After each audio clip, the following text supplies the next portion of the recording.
know, I said yesterday, oh, I don't want to talk because I don't want confusion. I don't want another intervention by the president.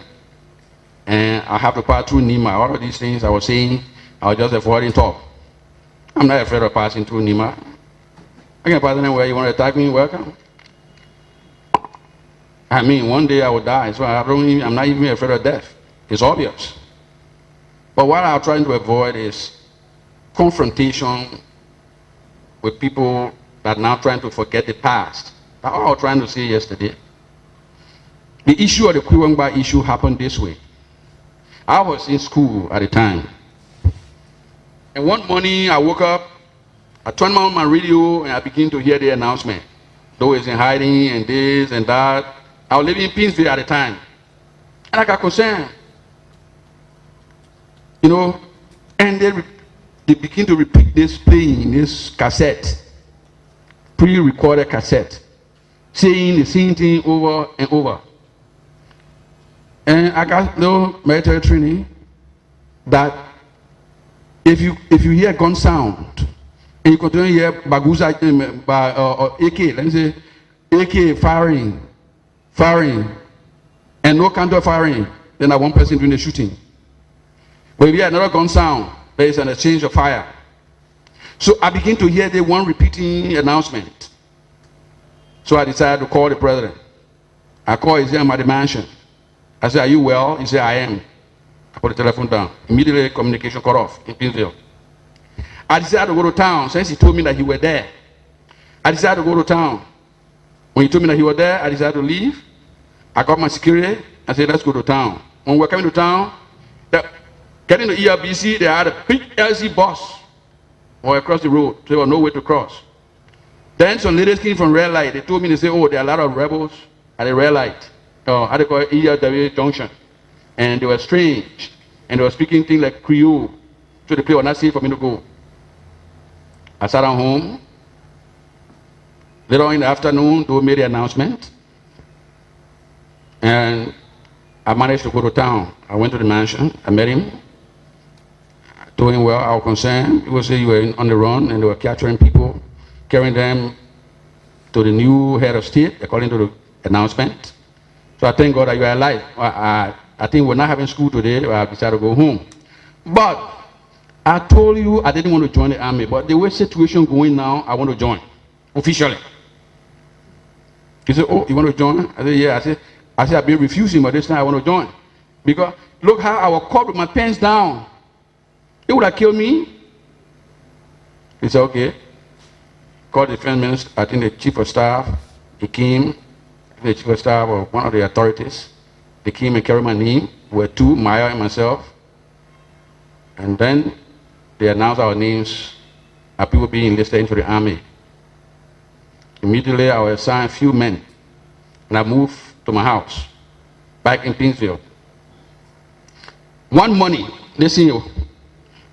One morning, I was lying down, I was so exhausted. I returned from the mansion where we were on guard, saving our lives. I came back home and I lied on my bed and I was sleeping. So my security came and told me, said, "There's a boy at the door, one man. He said he wants to see you." I said, "See me?" Yeah.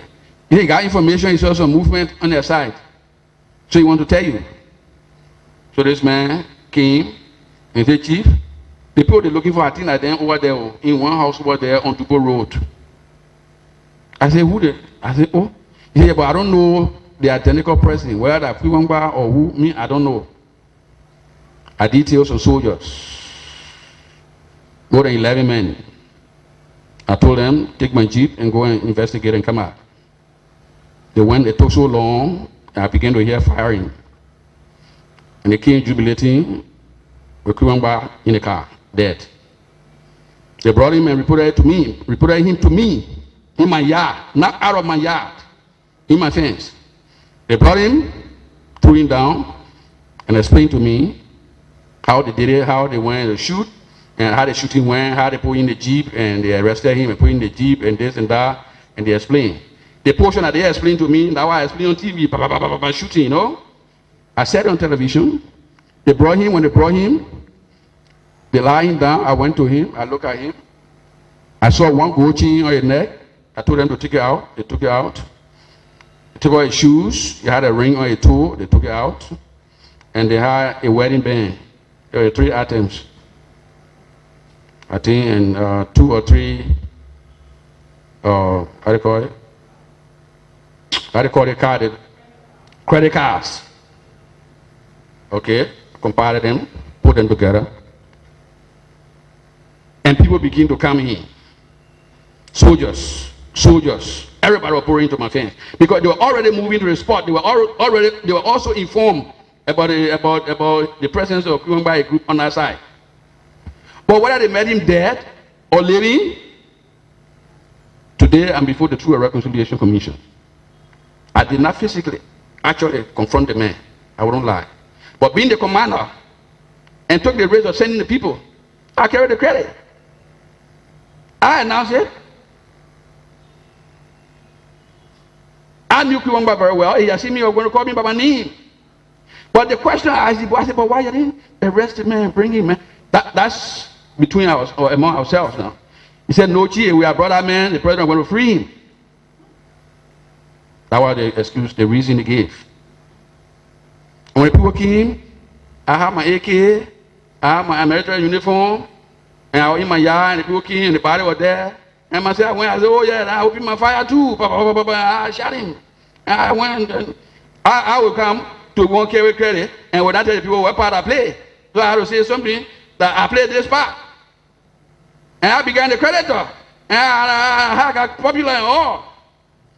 So in military, the commander always carry the credit, not the owner man. Yes, Buyo said something here, and I was shocked. He said the people can have gold chain on their neck, and when they make mistake, they die. And I saw that gold chain. I wanted the gold chain we were talking about. Anyway, this man is a damage controller. Maybe he knows about it. Yes. But physically, myself, I'm not telling the truth. The troop were led by, I don't like to make dead people witness. But one Tomo Penu was the one I detailed, that I gave the instruction to, I gave the command to, that led the troop there. So I did it. I gave the command. So I take the credit for that. I take the blame if there's any. I did it to save a situation. Because of that, we were able to reach to 1990. Yes, the trouble would have begun that particular moment. Remember, I was a strong man. Yeah, I agree. Yes. But people got it all around. And when it happened, they took the body to the mansion. I remained at my house. I got a lot of lessons to look at. I escorted, I went there, everything was over. I went to the president. He said, oh, so you didn't join the army for nothing? I said, yeah, I joined the army, man, to save the country. He said, I saw you on TV and you shooting your mouth. I said, But I confide, he called me, he said, Ewa, were you on the spot and you didn't bring the man to me? I said, no, chief, I was not on the spot. And I explained it to him. He himself, he was the only person I explained nothing to, today, TRC. You believe it? You don't believe it? Your business. But that's the fact I'm telling you now. I have not shot at somebody before physically myself. Even when I was fighting Grand Leader, I had a troop. Man said, I don't have to do it. I'm commanding a group. They do it. But okay, let me ask you something. Today, when they say something happened in the country, who they can blame? The president. Why? Because she's the commander-in-chief. She controls the country. If you are commanding anything, don't escape blame. If you take part in anything, accept the blame. Today, I'm disclosing this information, which is necessary because TRC asked me to explain. This is why I'm explaining it today. I didn't want to explain. I will tell you, I did it. Many times here busy. I said, I owe nobody apology. That's what I said. But today, I have to do so. Because if I don't do it, then they say looking for trouble in that man. You ain't know that man. That man, that trouble man, don't mind him being quiet. But gentlemen, ladies and gentlemen, that's the only fact that I have not told anybody about. You understand? And today, I want to tell my Nima brothers, see me as your brother. See me as your cousin. I went to school in Nima County. There's confusion that came about. People feel the people from Nima and the people from Grand Jide are very strong, so they should keep them apart. We should not allow the people to keep us apart. I'm appealing mostly to Senator Prince Johnson. He's a troublesome man. And when he made trouble, then he said the people of Nima and Grand Jide are fighting me, and the people of Nima and Grand Jide, and the war will come. No war will come. Don't use the people of Nima against us. If you do your individual act, keep to it, and don't involve all the people of Nima.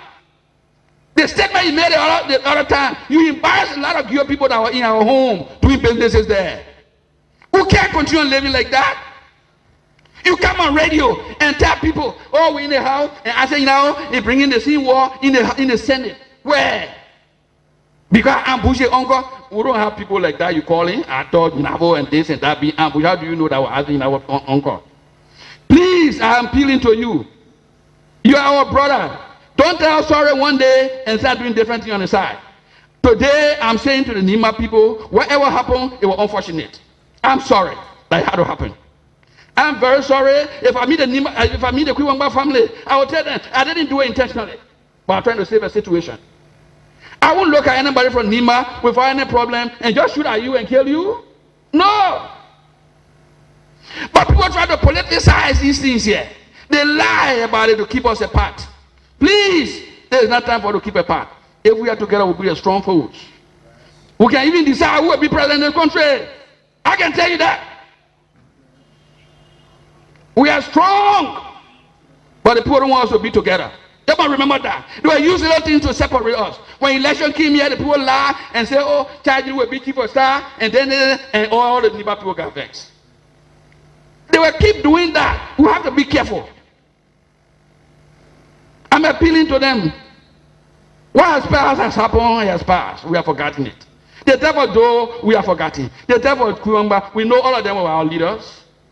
Yes, it has. Well, such was the time, such was the situation, and such was the condition. It was unavoidable. People were arrested that day. Hey, where's my security? I got the ammo in my bag. I want to show you some pictures. This thing happened. That was not intentional. So even if you kill your brother during a war, anybody can get fed. Teeth and tongue can make flour. And that's something to come here and boast about. To come beat your chest and beat the war drum. Nobody can fight more than your friend. Not a number can fight, but the tactics to fight and the ability to fight. Oh, God's strength to fight. Let's fight now to improve the economy. Let's bring our mites to create joy for people. Not to be beating war drum. The day for war drums are over. Prince Johnson, I'm appealing to you. You are a senator. What happened between the people of Nima and the people of Grand Jide, we are forgetting about it. But you keep pushing your fire. You. If I am doing something wrong, point your finger to me. Just longer you are doing this. Since the war, since 1985, have you people heard me boasting around? Sometimes I don't even want to talk about it. I feel embarrassed. I know the kind of character I am. I know the amount of education I have, the qualification I have, the international connections I have. But I can use all of those connections and my weight and my power to bring only investors and create jobs for our people, not to bring war. If anybody here that want to bring war, the person will be lying and they want to try to assassinate my character. I'm not the type to bring war. I'm very intelligent. But we were squeezed. We were pressed. Okay, President, where you want to attack me? Welcome. I mean, one day I will die, so I'm not even afraid of death. It's obvious. But what I'm trying to avoid is confrontation with people that are now trying to forget the past. That's all I was trying to say yesterday. The issue of the Kwiwangba issue happened this way. I was in school at the time.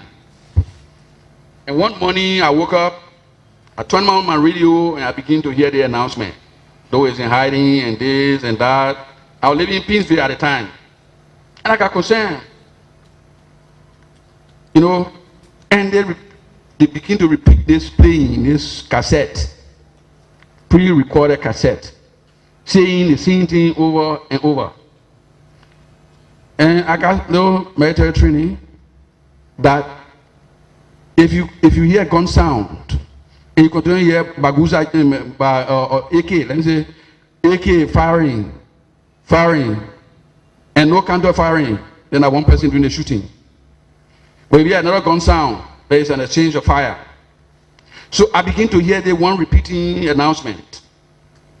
So I decided to call the president. I called him at the mansion. I said, "Are you well?" He said, "I am." I put the telephone down. Immediately communication cut off in Pinsville. I decided to go to town since he told me that he was there. I decided to go to town. When he told me that he was there, I decided to leave. I got my security. I said, "Let's go to town." When we were coming to town, getting to ERBC, they had a big LC bus or across the road. So there was no way to cross. Then some ladies came from red light. They told me, they said, "Oh, there are a lot of rebels at the red light." How they call it, ERW junction. And they were strange. And they were speaking things like Creole. So the place was not safe for me to go. I sat at home. Later on in the afternoon, they made the announcement. And I managed to go to town. I went to the mansion. I met him. I told him, well, I was concerned. People say you were on the run and they were capturing people, carrying them to the new head of state, according to the announcement.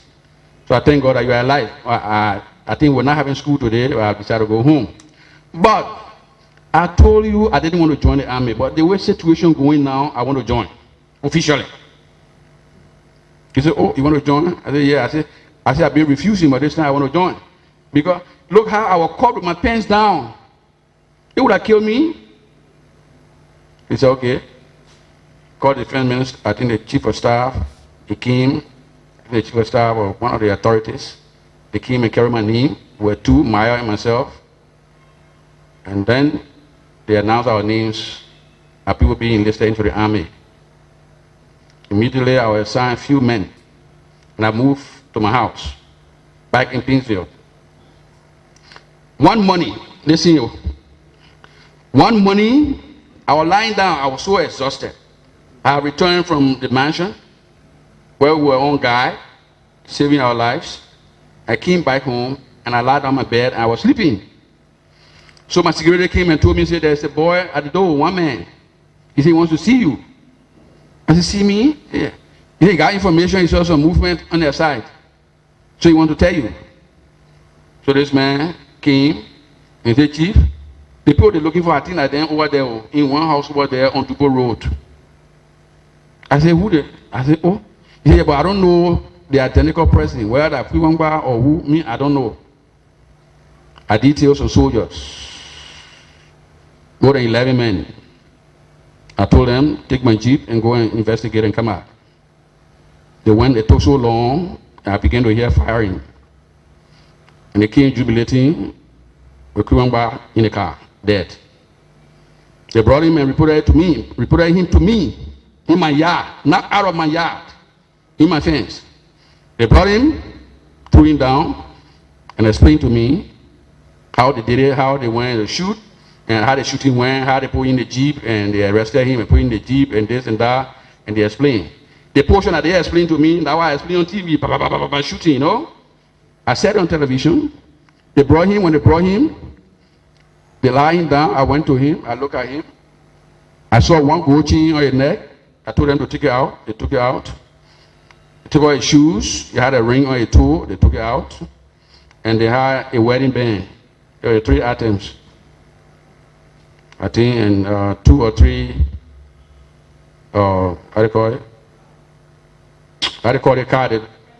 Credit cards. Okay, compiled them, put them together, and people begin to come in. Soldiers. Everybody was pouring into my fence because they were already moving to the spot. They were also informed about the presence of Fuwangba, a group on our side. But whether they met him dead or living, today I'm before the Truth and Reconciliation Commission. I did not physically actually confront the man. I wouldn't lie. But being the commander and took the risk of sending the people, I carried the credit. I announced it. I knew Kiwamba very well. He had seen me, he was going to call me by my name. But the question I asked him, I said, but why you didn't arrest the man and bring him, man? That's between us, or among ourselves now. He said, no, Chi, we are brother man, the president going to free him. That was the excuse, the reason he gave. And when people came, I had my AK, I had my military uniform, and I was in my yard, and the people came, and the body was there. And I said, oh yeah, I opened my fire too. I shot him. And I went, and I will come to one carry credit, and when I tell the people what part I play, so I had to say something that I played this part.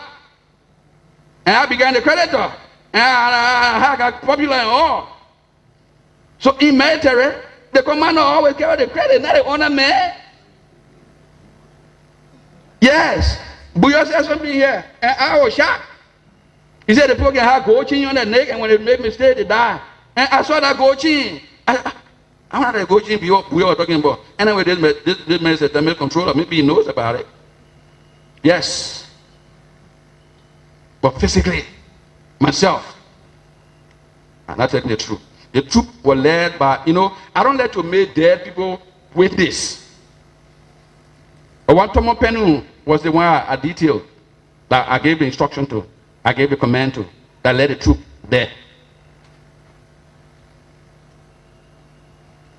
So I did it. I gave the command. So I take the credit for that. I take the blame if there's any.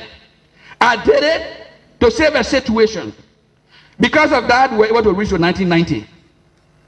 Yes, the trouble would have begun that particular moment. Whoever was a strong man, yeah, I agree. Yes. But people got it all around. And when it happened, they took the body to the mansion. I remained at my house. I got a lot of lessons to look at. I escorted, I went there, everything was over. I went to the president. He said, oh, so you didn't join the army for nothing? I said, yeah, I joined the army, man, to save the country. He said, I saw you on TV and you shooting your mouth. I said, But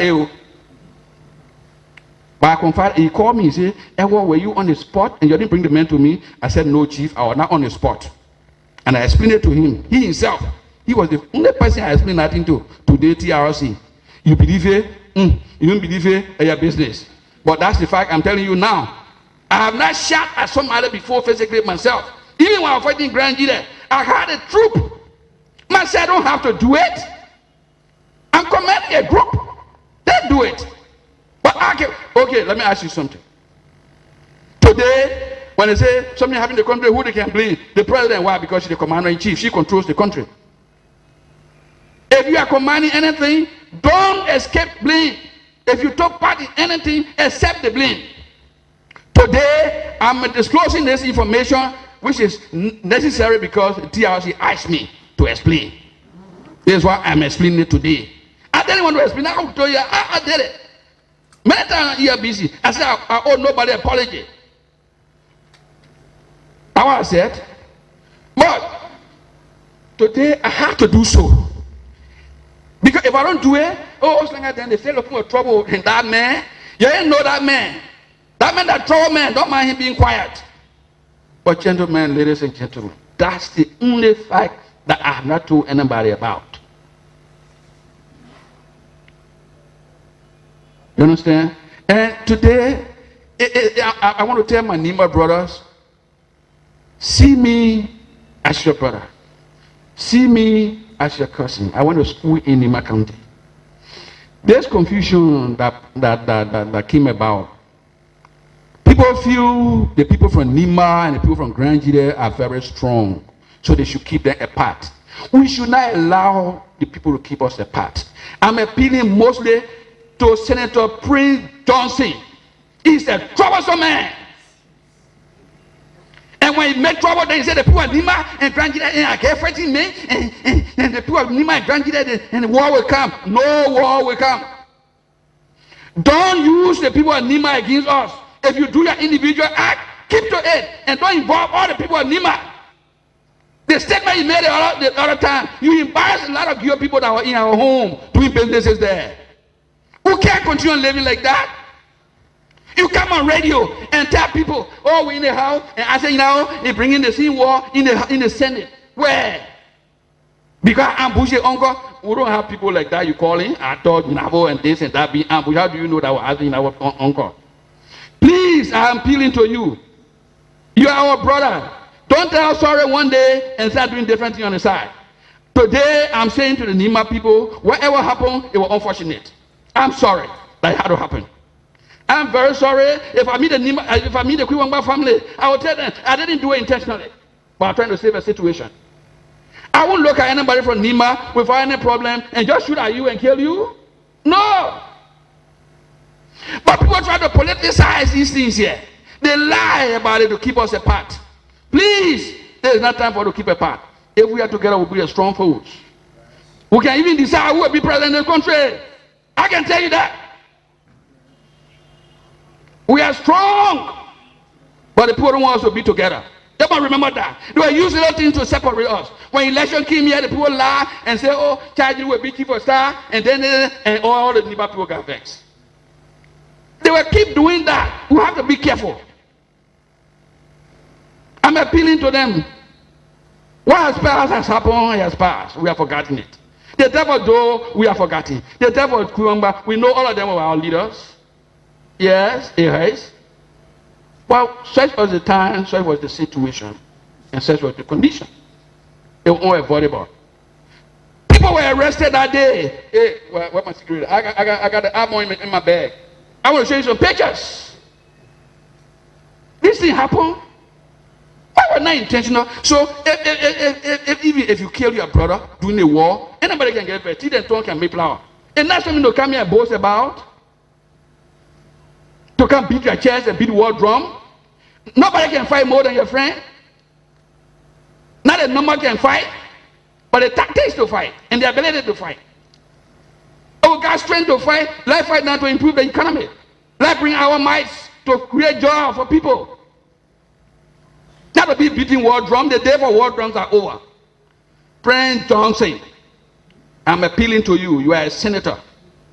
What happened between the people of Nima and the people of Granjida, we are forgetting about it. But you keep pushing your fire. You. If I am doing something wrong, point your finger to me. Just longer you are doing this. Since the war, since 1985, have you people heard me boasting around? Sometimes I don't even want to talk about it. I feel embarrassed. I know the kind of character I am. I know the amount of education I have, the qualification I have, the international connections I have. But I can use all of those connections and my weight and my power to bring only investors and create jobs for our people, not to bring war. If anybody here that want to bring war, the person will be lying and they want to try to assassinate my character. I'm not the type to bring war. I'm very intelligent. But we were squeezed. We were pressed to the wall. We had to defend ourselves. The people in Nima, people continue to say, don't kill people in Nima. The other countries are not complaining, but the people feel that people in Nima are very strong. They all put them against though. That's what the problem was. Then the other one can say, do everything. He say, come on, call strong man. You can call yourself strong man. I call myself Iron Man. What I got to be afraid about? Neem that not strength. People ran away yesterday, war time. They left their way. Some people went to Nigeria. Prince Johnson went to Nigeria. Other people ran away. Look, I tell you. You see, the crown people, our leader can't run away. That's why I should tell you. One can be shooting at your door. You cannot run away. If you are a leader, if you run and leave your people, you are not a leader. You are a coward. We are not cowards. And nobody can frighten us about war. No, stop it. You can't. And we're not accept it.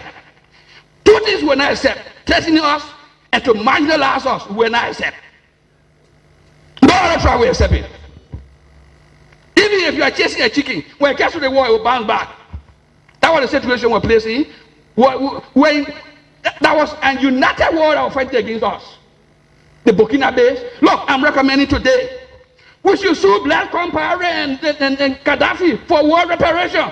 People are not advocating for that kind of thing. They said, yeah, they have a bring work against the Liberian people, so they can't do it again. If the man doesn't have money, he will not fight. If he doesn't have a base, he cannot fight. No rebel war can fight without a base. The people finance them. We need to sue the people. Organize ourselves. Demonstrate. Go in front of the Liberian embassy and demonstrate. And ask them for war. And ask them for war reparation. If they can pay for war reparation in France, kill people by air, let them pay off for the people that damaged the day in the country. Let's sue them. That's the thing we'll be advocating for. Two. People sit here and say, the president will go to the Truth and Reconciliation Commission and talk. Will they change anything? It was just worsening things. Let me tell you, we are in the business world. If you allow President Sali to come here and talk, the economy will go down. The confidence will be eroded. People are not looking at those things. Not because you don't like the person personally, whether they think correct or in the interest of the state. You should just say it. If she wants to come, I beg her, Lord, wait. Since she's there, tell her to be over, then she can come here. The only thing she should do, she must make sure the commission remains. As I am advocating. She shouldn't come here. You know the implication? You know why the singer that will go out there? The way Liberian people are rude, everybody in the street vex. What people vex for, nobody knows. You drive in the street, you tell the man, you get a car, you can't blow home. How about your life? We are so mad. The president will come here, people come out there, boo her. What will happen? The negative effect. We're not looking at that. Because some people don't like her. So they want her to come here for what reason? They best known to themselves. Why you can't say to them, the woman never be denied in the first place. So why come here now as a president? We have to respect our leaders. I don't want job from Ellie. She knows that. I'm only saying what is in the national interest. I'm not saying they say she will call me tomorrow and put me on a bowl. I don't want to be on a bowl. Don't give me a job because I'll steal your money. Because I use the money. So I'm independent. If I elect a position, fine. But appointment position, I can steal and put it on you. Because most of these rogues that are working in door government, top government, all of those rogues, got baby houses abroad. Nobody blaming them. They from top, they come to door, from door to child tailor, and they come in, they creeping, they come into early small. When she leave to her home, will come out. My people, who should be nationalistic. We should not just pronounce. You know our articles on the rebel war fought. The people didn't bomb any of the houses, they didn't spoil hard road and all. Our own, the people can be in the house, then they sell in the bus. Can you imagine that? Then they're looking for a room in town. No room, but they high Monroe. I said, but you buy all the houses. So you're looking for a room for what? Let's understand that we are past that stage. We should consider it like some natural disaster. Where earthquake happen in other countries. You know, this is our situation. This crop has passed over us. I know for that. We can even get Jesus Christ. Some people sit down here, yeah. let them take the people property. Yeah, they will carry their property. And they were working with Taylor, they will carry. You know, people scared of build houses though. The people had that money. And we're not going nowhere with development. And the UN say they want take the people property, they work with Taylor and Bernard you then they should seize their property, then people are happy about it. So what? You make a property, you get it, so you jealous? Why will you do that? What will stop all of these little things that keep our country down? It's not right to do so. What I'm explaining today to my brother in Nima and other areas, I'm not boasting that I'm a good commander. I'm not a good commander. More than any other commanders. Some people there, they can fight better than I do. The only thing I can do well is martial art. So anybody want to confront me in the street, you got to be strong. Got to be extra strong. That's what I know best. So I'm appealing to the commission to also recommend to the government. Please, gentlemen, ladies and gentlemen. I'm closing almost. Please to recommend to the government the prosecution of the past government official will not solve our problem. What happened, we should all consider that part of war, who did corruption up to 2003. Let that dirty part of Liberia remain with 2003 and let Bill turn a new page. You cannot be talking about reconciliation at the same time you're prosecuting people. Every human being has a follower. I should tell you that. Me, my follower, all my wife family are my followers. All my girlfriends, their followers are my followers. My former girlfriends, because I'm married now, I'm not in that again. But those that I had before, they are my followers. I got my friends, they are my followers. So if you touch me, you touch all of these people. You touch Ewaslanga, you touch the people of Bobo, you touch the people of Tucson, you touch the people of Grand Nigeria as well. So everybody has a follower. So if we start grabbing these people and doing this and doing that, maybe I know these are requirements for the international community because these are the things they like to see. So they will keep their troop here, or making flour and stay here and get people money, and then we hear suffering. Just remember that the great United States were depending on doing the war. They themselves said they were not intervening. Is that not enough lesson for us? And not every decision comes from out there. We should sometimes argue with the people and tell them this is not good for our society. There are certain things that are good for certain society and they are not good. And not every star can be found on a man. You ugly and somebody got a star like me. Afro was not a good thing for me. People have Afro and my Afro were too bad off. I cut it off. I was not just building a room for lights to be inside, finding dwelling place for lights because it was not fine on my head. And not every star will be good for Liberia. Sometimes they say, our neighbor was doing this, then what we can do is supposed to say it doesn't suit you. Now, you tell me war crime. I support it. Now, I got nothing to fear. But if it will bring peace, fine. But then everybody got to do a war crime, including those who advocate me. Because you will tell me where you were during the war. Where were you? Were you out of the country? If you were out of the country, you are in Guinea, then you're supporting Lloyd. Or you Limo. If you're in Araco, then you're supporting Modal. If you're in the Barre, then you have some connection because they will only keep you there when you're part of them. That's the fact. So I don't know who is clean in the country yet. People are trying to promote themselves. You know, I enjoyed President Celine one time. She said she didn't want to give nobody any relevance. Yeah, when you arrest a man, by president arrest a person, your government arrest somebody, became popular. Overnight. That's what some people want. But if that is the only way to go, then we'll also begin black. So our need will go. But that will not solve the problem of Liberia. It will not help the situation we find ourselves in.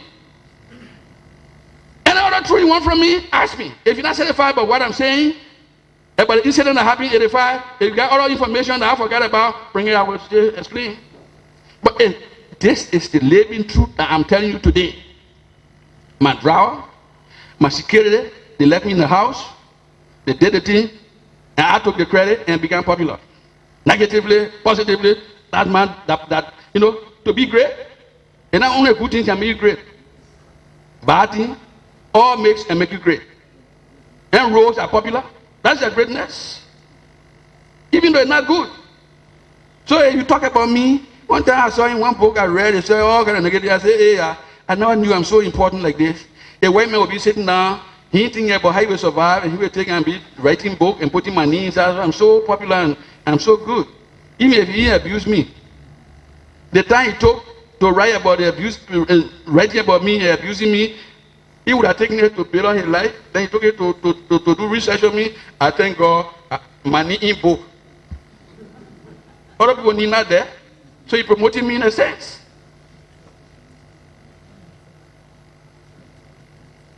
And I think what I say, you got any question about it, you got any question, you can ask me.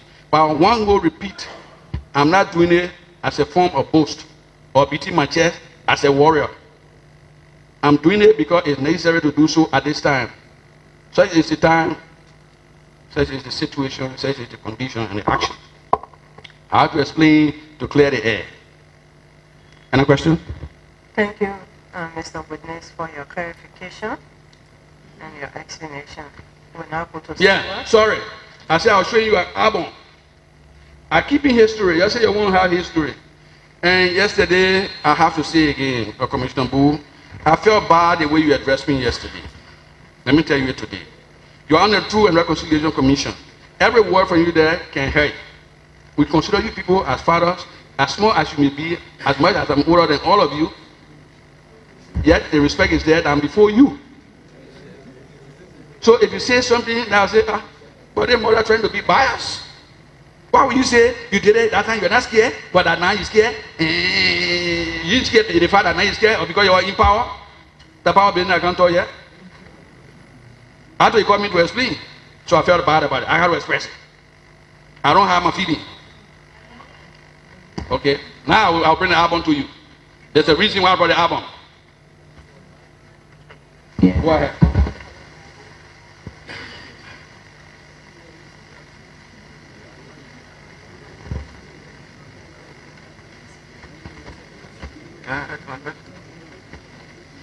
No, I thought you wanted to. Okay, I'm gonna bring the album. Yes. So, picture that not for you. Only the one for you. I will show you. Okay.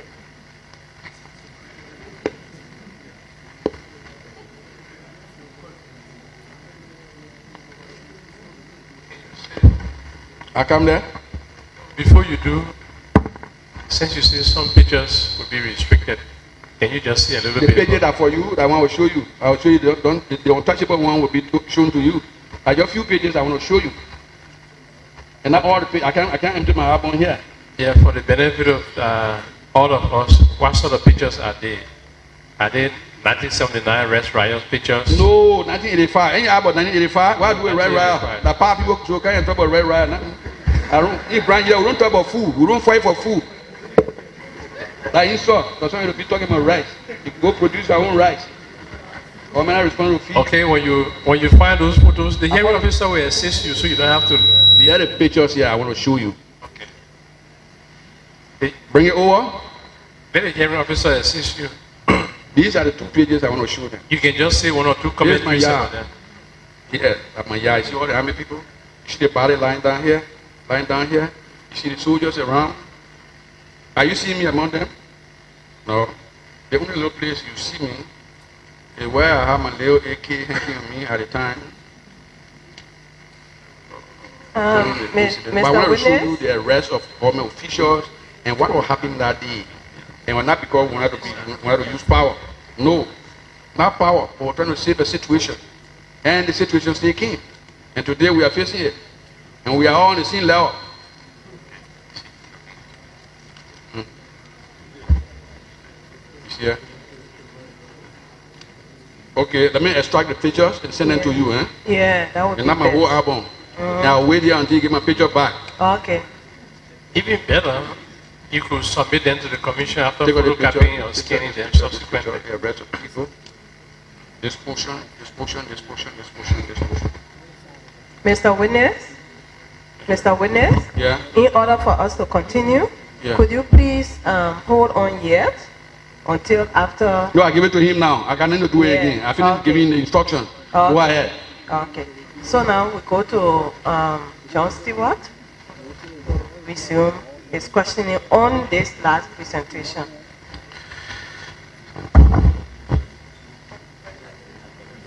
Thank you very much. Now, as concerns this issue, I did ask you one or two questions about the executive mansion at the time.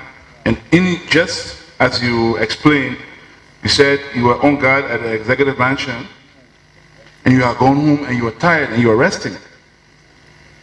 Now, I earlier asked you about detainees. There were quite a number of people who were detained at the mansion. Among them, who was detained was the late Colonel John Noah, who was, according to information, executed at the executive mansion.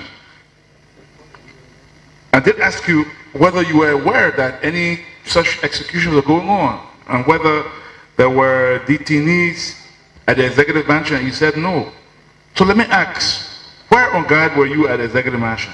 You said you were on guard at the executive mansion. Where were you posted? Listen now. Because I do believe I'm not a frequent churchgoer, but I'm married to a pastor, an ordained minister of the gospel. And and I do believe in the power of prayers. I believe that it was the prayers of millions of people who saw us drowning in our own blood, self-inflicted wounds, that decided to get on your knees and pray. But I will give you a testimony before I go into the beef of the matter here today, about prayer.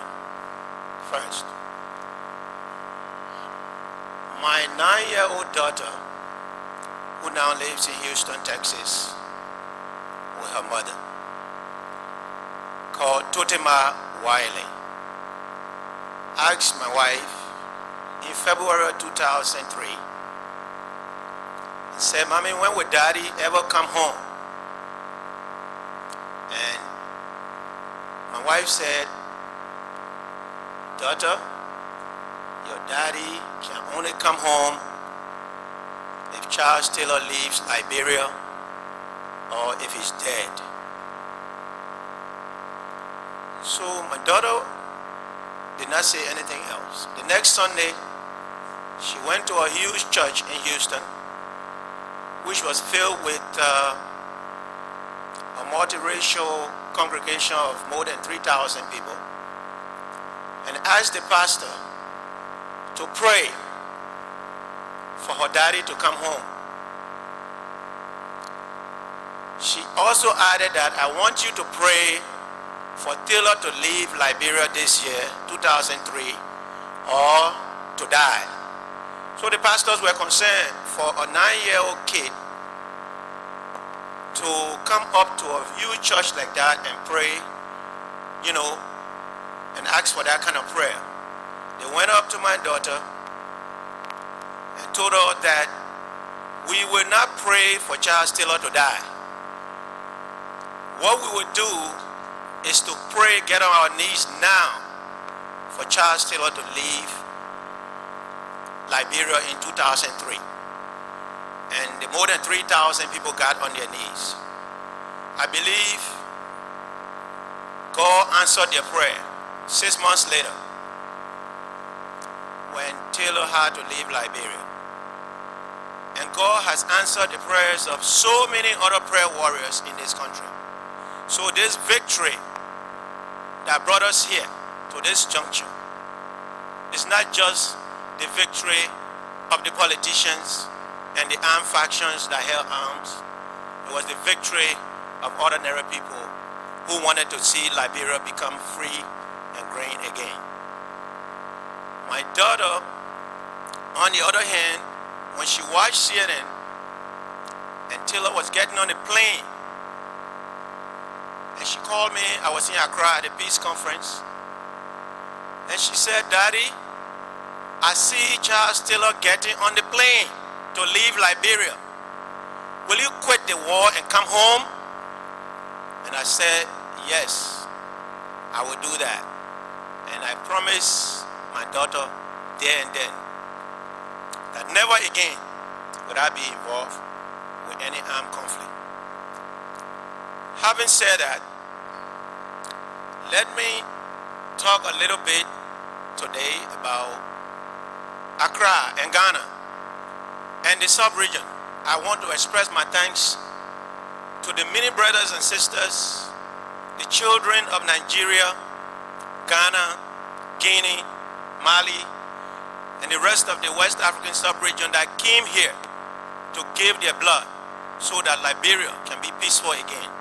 I believe it was their contribution that got us here, and we as a people must be grateful to them. I also want to sit here and thank the international community, especially the US and Great Britain, that apply enormous pressure at the United Nations to make sure that the sanctions were biting and the suffering of the Liberian people come to an end. I also want to thank those who have come and spoken before me, who had the nerves to come here. So many people have discouraged me from coming to this TRC. And I told them, this is a piece of history that I don't want to miss. If my story remains in my stomach, probably when I die, my body will swell. So I'm here today to tell that story. The story of Joe Wiley is both a personal story and a national story. In the words of my editor, who is editing my book, Dr. Charles Allow of King's College, and when he said these words, they really brought tears to my eyes. You know, when I received the email, he said, the story of Joe Wiley, he said, and I quote, the story of Joe Wiley will show how the history of a man can also represent that of a country during an important phase of his life. I intend to narrate a story from deep inside the Mana River Basin conflict system, which might help us to rewrite our divided and badly distorted history. More than that, I hope my story will also help the leaders and policymakers of West Africa to resolve current conflicts and prevent future ones from happening in our region. I say this because as a conflict resolution practitioner and lecturer, I prefer to focus on those things that will unite us from now on instead of dwelling on those historical animosities that have divided this country for well over 100 years. Today, I sit before this commission and the Liberian nation and the sub-region. I am being tasked again to reflect on my recent past and my personal role in that past. But after so many learned intellectuals like Dr. Tipote and Famule and our leader and brother Alhaji Krumah, etc., have observed and commented on Liberia, I wonder what is it that I have to say which has not already been said. Let me remind everyone here that throughout history, drastic national illnesses have always required drastic medications.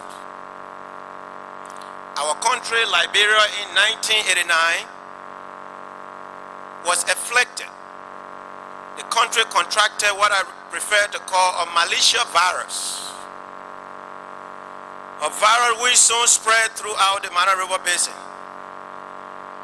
In this presentation, I will shed light on how Taylor's Tripoli-backed militias were defeated and all their weapons silenced.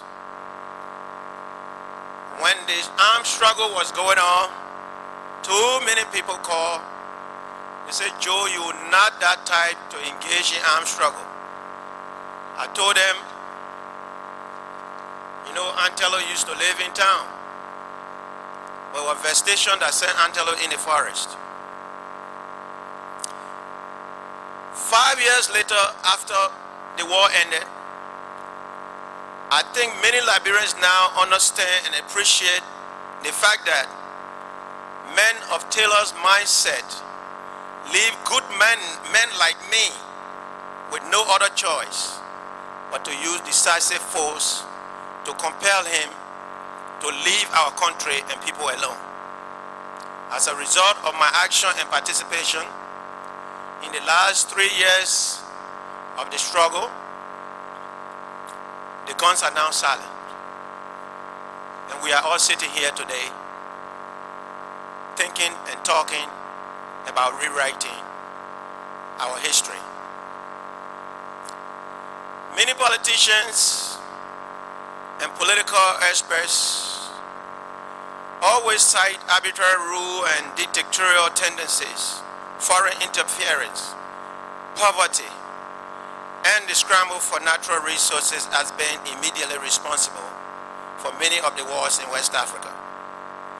Such arguments usually run the risk of confusing the remote historical causes of conflicts with the immediate occasions of the wars those conflicts engender.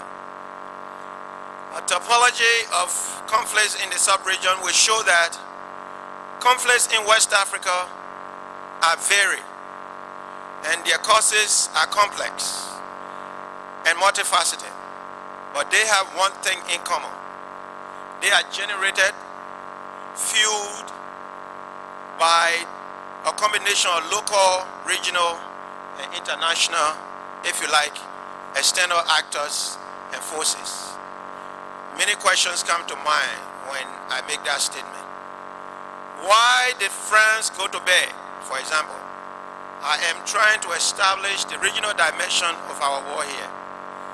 Why did France go to bed with an Arab country to destroy a very pro-Western country like Liberia? And why did the international community at some moment seem helpless in stopping France's activities in West Africa, using Burkina Faso and its children to visit terror and destruction upon La Côte d'Ivoire, as well as, Liberia before La Côte d'Ivoire in the 90s? Is Liberia sitting on some lucrative mineral resources which are badly wanted by some big superpowers? Some of these questions must be answered in order to derive a useful starting point in putting the Liberian conflict into its proper historical perspective. Instead of doing a long memo of my 33 years of political participation, what I intend to do here today, I will give the TRC and its mandate one more year. I'm not going to start from 1979. I'm going to start from 1978, because that was the year I really did enter the turbulent and treacherous Liberian politics.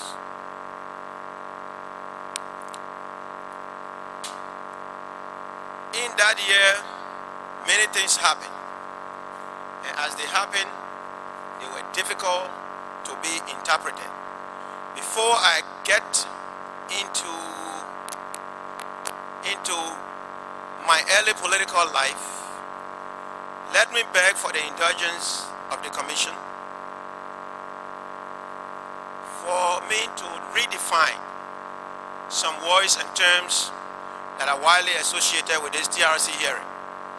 The TRC itself is a small part of what we call in conflict studies transitional justice.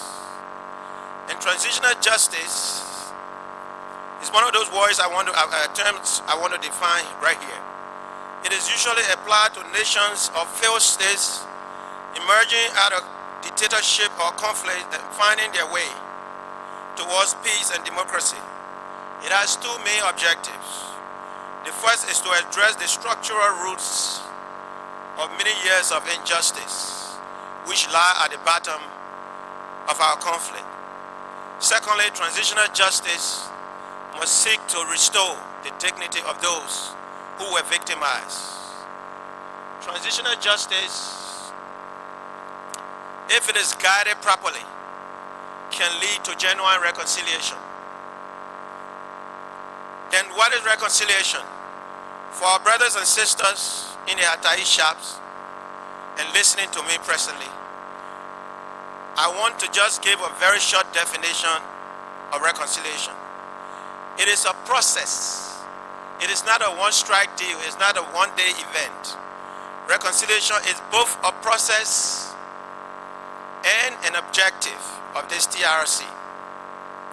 But if we as a people, once again, mischievously use this process, the reconciliation process, the TRC process, to gather information from witnesses so that we can witch hunt our political opponents and perceived enemies, the possibility of our country relapsing into another war could become real. Now, the next word I want to define is conflict. What is conflict? Conflict is the motor of transformation or change. It is neither positive nor negative. It refers to the intrinsic contradictions in power relations, contradictions which manifest themselves in individual and group interactions with each other in the pursuit of limited resources or opportunities. However, conflict can be creatively transformed to ensure equity, progress, and harmony, or destructively transformed to engender acute insecurity. Human insecurity is driven by the negative transformation of structural factors through the exacerbation of conflict accelerators. The degeneration of conflict into open violence is often sparked by what we call conflict triggers. What are conflict triggers? Triggers refer to sudden events which affect the accelerators that spark a crisis, which could in turn lead to violent conflict, such as the sudden increase in the price of rice, the staple food of Liberia that sparked the rice riots in the country in 1979, which ultimately culminated into the bloody coup of 1980.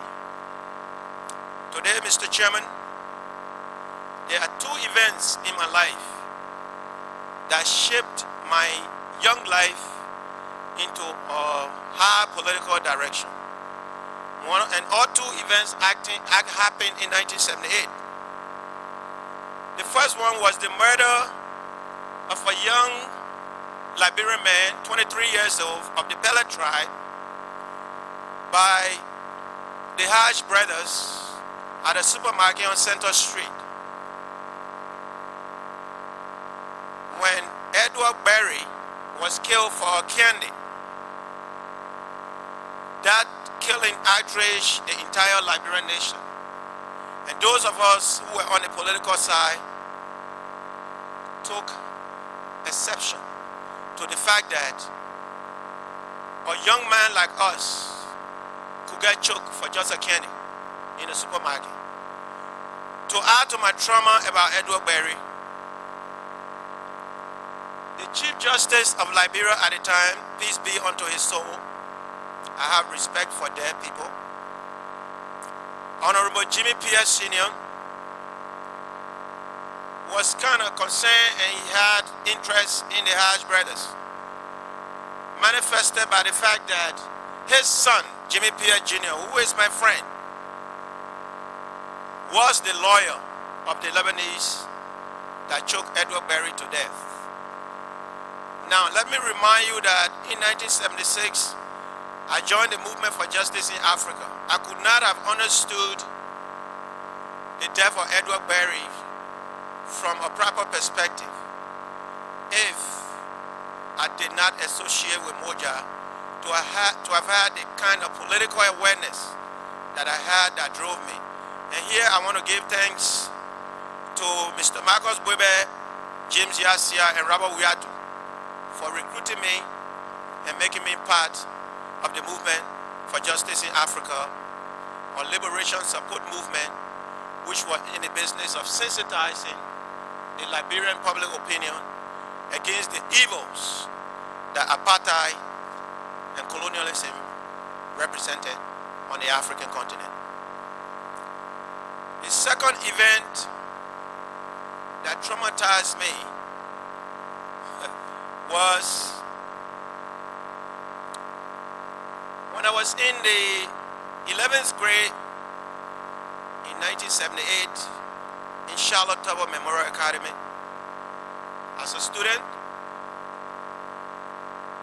I wrote a poem to express my disgust about the fact that the President of the Republic was always calling us, the young people, his precious jewel. Every now and then, you know, the president was like, the young people of Liberia are my precious jewel. I believe President Talbot really meant what he said. I think President Talbot did more in 9 years than probably Tubman did in 27. And so his dream for the young people was real, but it was not practicable under the circumstances that he inherited when he came to power. I was thrown out of my school because I wrote a piece of poem by Honorable Theophilus Sampon, who was the principal of the school I went to. And so I ran up the street to Ashmore, on this same Ashmore Street, to Tipote, Dr. Tipote, and told him, look, they threw me out of school for writing this precious jewel thing. I'm in trouble. Tipote immediately assigned the case to Dew Mason. And Dew Mason went to Sampon and said, look, this cannot happen. This kid is a young, upcoming writer, and if his writing was such that you disagree with your master's degree in English, it would be better for you, Theophilus Sampon, or anybody in the system, to write something like a rebuttal, but you cannot throw the young man out of school. He has to go back to school. However, after a long tussle, I was allowed to go back to school. And I want to thank Professor Dew Mason and Dr. Tipote again for not allowing Sampon's fear to throw me out of school. And for the benefit of the young people of this country who are still going through some of the same problems I was going through when I wrote the poem, I want to recite this poem. It's not a long poem. It's about 3 stanzas. I want to recite it. And I want to beg for your indulgence, Mr. Chairman. This poem was entitled, Am I a Precious Jewel? The question was to the President. And it was more sarcastic than satirical. And here it goes. When I have to quit the countryside to come to the city in search of education because no attention is paid to my village, in spite of the hot tax my people pay from year in to year out, may I ask one question? Am I a precious jewel?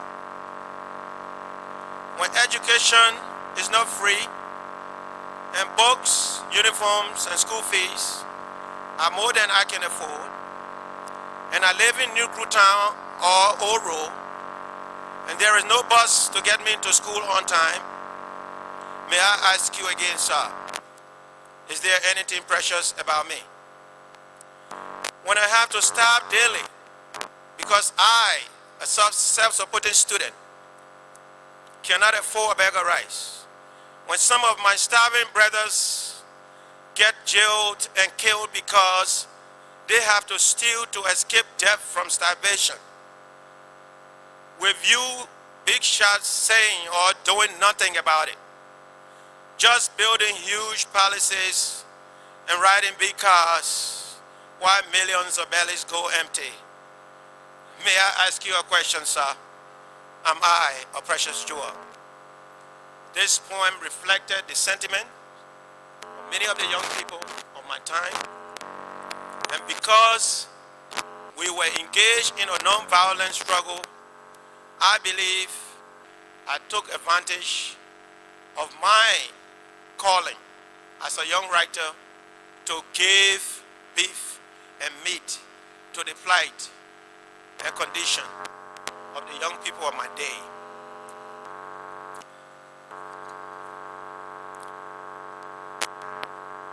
Mr. Chairman, let me say that a little after my poem, it was very interesting that people notice us when we are in a struggle as small children. One of those people that noticed me when I was in a struggle was J. Nicholas Podia. before I get to Podia, let me say that the April 14 race riots met me in the street that day. The rice riot came about when the True Party or Mr. Talbot decided to erroneously, and I believe Talbot had a very good idea to grow country rice and give our people incentive by increasing the price of the bag of rice from $9 to $16. He had a good intention. But when he did that, the political opposition played on that because it affected the very livelihood of the people. And therefore, the rice demonstration took place. During that demonstration, I was with my classmate called Samuel Tua from Nimba. Later on that day, he got shot. The crowd in that demonstration was initially peaceful that morning as the demonstration got underway.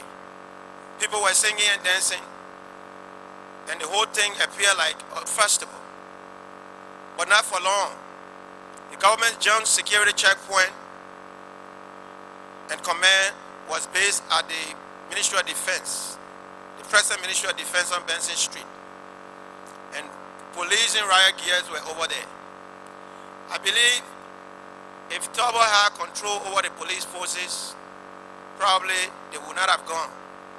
But there was a big split within the True Party, with the liberal wing headed by the president who wanted changes, who wanted to tolerate power and moja as opposition, because that was normal for any modern society. But the extreme right wing of the True Party controlled the police forces and the justice ministry. I believe Oliver Bright was justice minister then. Chesson had just left. And so the police went in full force to stop the illegal demonstrators. A crowd of almost 500,000 people was gathering. And as they went past by the defense ministry, Vanny Dempster, the police director then, opened fire on them. I didn't read it in the newspaper. I didn't hear it from anybody. I was there myself. I had a camera. I was taking pictures on that day. There was looting and a lot of people got killed on that day. Lebanese stores were looted. The Berry case was still fresh in our minds. But the looting happened, the shooting went on because the True Party leadership lacked the foresight and proper leadership to have contained that demonstration by letting it happen. On that day, my political consciousness did not allow me to loot. A friend of mine looted a bottle of whiskey, and the only thing I got from that April 14 riot was 3 shots of whiskey that made me a little tipsy. So if I say I didn't loot, I'm lying. I looted. I looted 3 shots of whiskey. However, when I got in the 12th grade, the coup took place. But before the coup took place, I visited with J. Nicholas Podia in PHP. And Podia said, "Pikin, ain't you always selling newspaper for Tipote and Bago Matthews?" I said, "Yes, that's me, Joe Wiley." He said, "Okay. The struggle you have been struggling for long against these people, the words in you, these Congo people, it will soon be over." And I said, "How?" He said, "We'll overthrow the people in 7 days." So, you know, I thought it was one of those bluffs, you know, because you hear people getting drunk. We're drinking beer and the man was talking. I didn't take that to be anything. Believe me, 7 exact days, I walked on fire at the mansion. I was working at Hotel Africa then. And when the firing started, I woke up and I said, "Damn," this boy told me. "I'm sorry, Mr. Chairman, for my Sunday school language." I said this boy told me that this thing was going to happen. Shooting went on for some time, and then in the morning, we the curious ones, ran to the mansion. The whole thing was over. I don't know how many people were killed. Few days later, I asked Sandro Moore, look, I want to be a press man. Give me a press card. So when they were trying, detecting ministers, Sandro Moore and I were probably the only two journalists who were allowed into the Frank Sembene court. We got there. I believe the first thing that shocked me was there were no lawyers for the accused. And I didn't know then that, and when I grew up, I started asking, how could you try a bunch of civilians in a military court? You know, so I started, as a civil society, former civil society man, I started asking myself.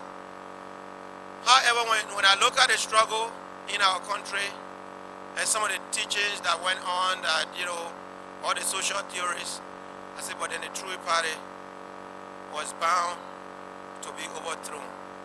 And probably those who died were paying for the cumulative crimes of their successors.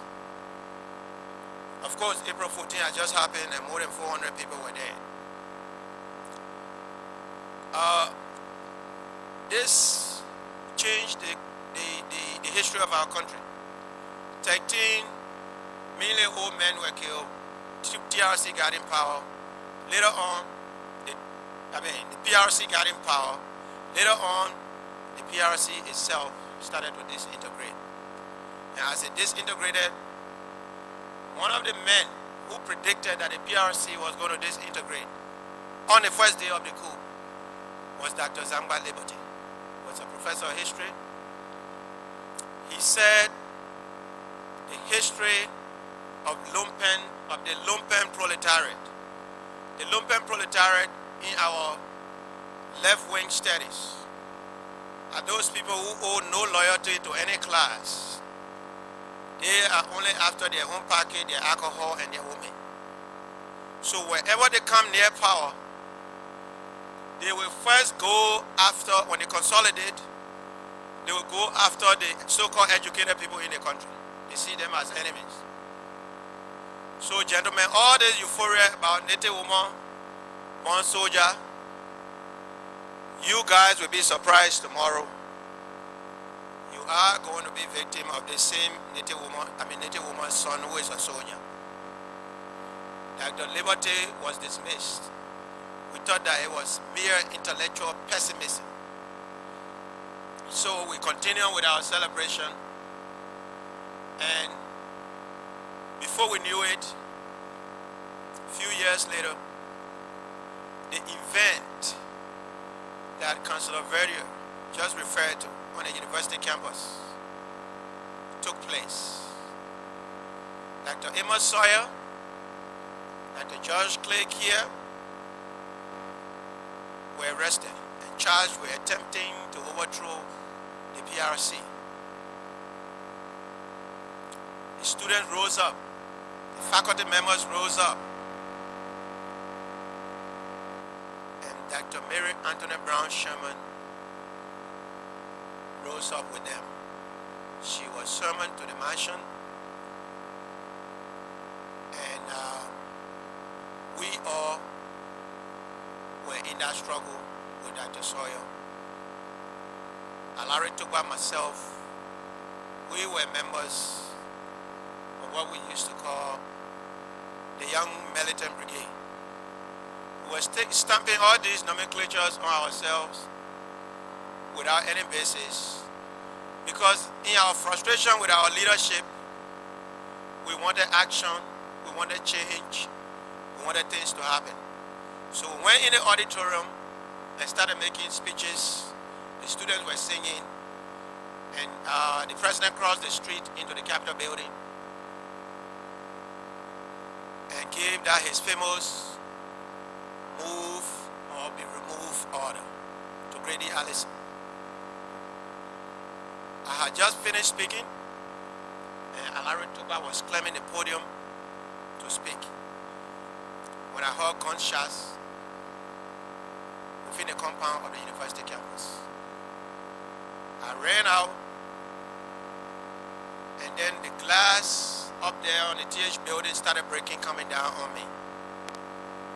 And I said, oh my God, these guys are not scaring us, they're trying to kill us. We, the able-bodied guys, started to run. The women, the girls who were in their dormitory could not run. So when the soldiers got on campus, we know what happened. A lot of people were beaten up. I saw a girl whose name I cannot remember being bayoneted by a soldier right in front of the campus after I came by way of Jalatown. The girls were stuck in their own dormitory where some of the AFL soldiers went and raped them for 3 days. I was shocked. In April, we were in the street celebrating Native woman-born soldier. Now the Native woman's son has sent soldiers on our campus to beat us and kill us. I want to say here, Mr. Chairman, as we go through these things, we need to look ahead. Because some of the problems that we face in this country were not brought here by the Congo people, the so-called Congo people. And it is wrong for anyone to blanket all Congo people as oppressors. There are Congo people in this country, probably 90% of them, who are just as poor, if not poorer, than my father was up interior. In fact, in Sino, some of the Congo people were so poor, and the Sabo people used to call them Tabanyine Kui. Tabanyine is Lexington. They said the Lexington Kui is not a good Kui. Tabanyine Kui is the Kui Je. He said, because how can these people sell basket to live? If these people were so oppressive, if they were part of the oppressive ruling class, why were their children struggling to cross Kinu to come to school? So these people were probably just like us. And when we go too much on this native Congo divide, we are likely to antagonize some of our best allies in the struggle for social justice and political freedom in this country. So when we are speaking here, I should admonish all of us Liberians that the 14-year crisis affected everybody regardless of your class, regardless of your status, regardless of your religion.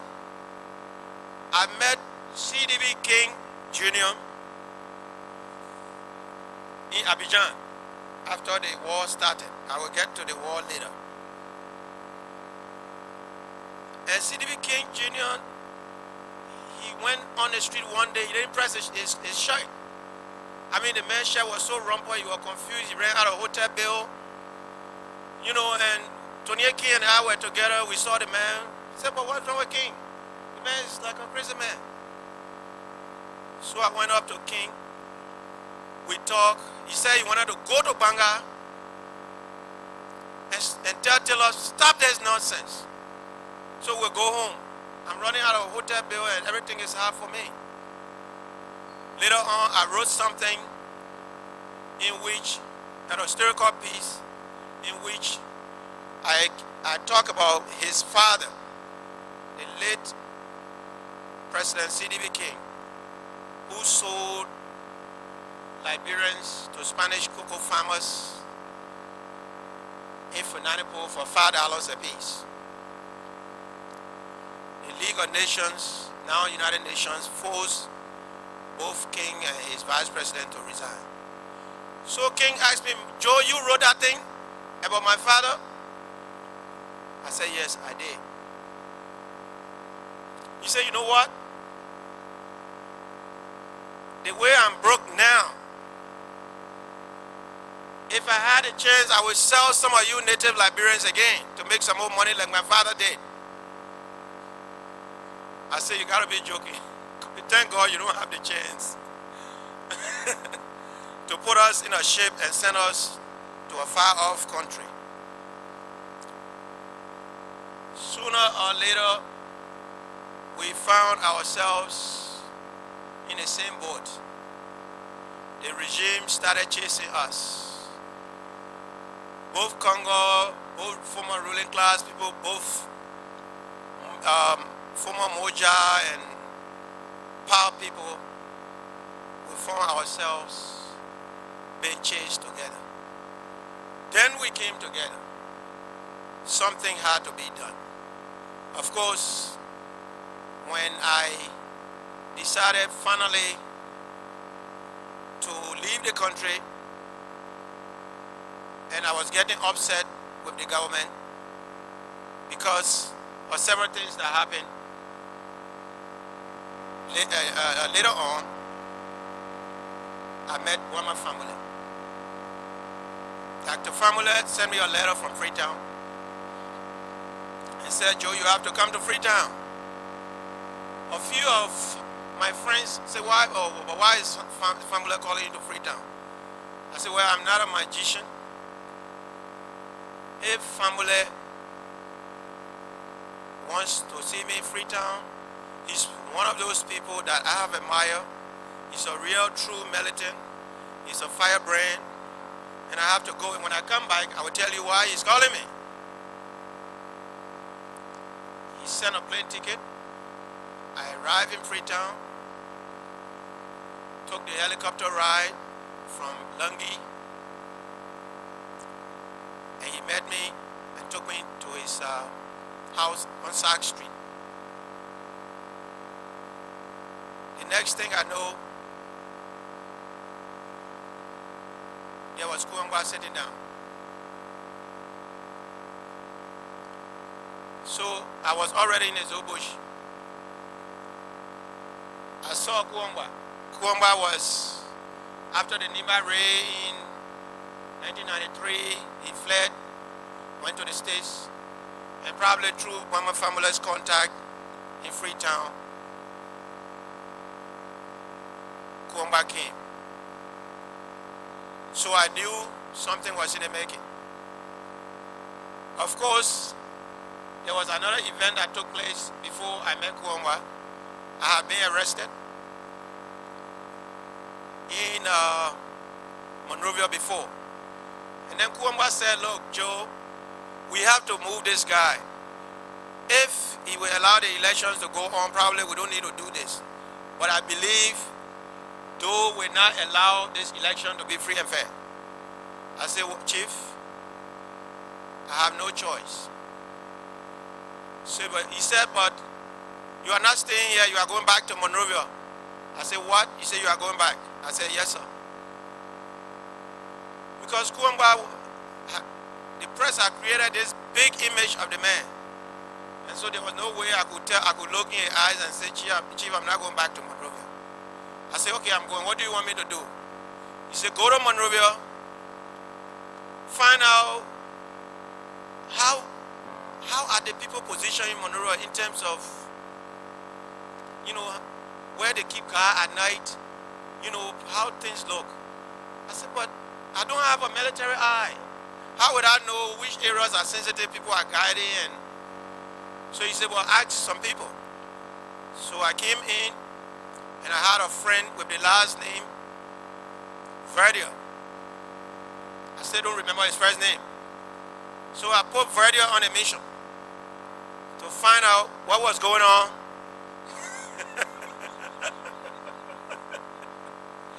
I'm sorry, it's not a TRC chairman.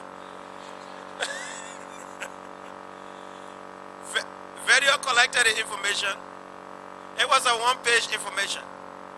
Then I had in my possession another letter that Family wrote me. But that letter was coded. And even within that code, there was another code with numbers. Those things were in my possession when we arrived at the Soviet embassy trying to get to the World Youth Festival to see a film.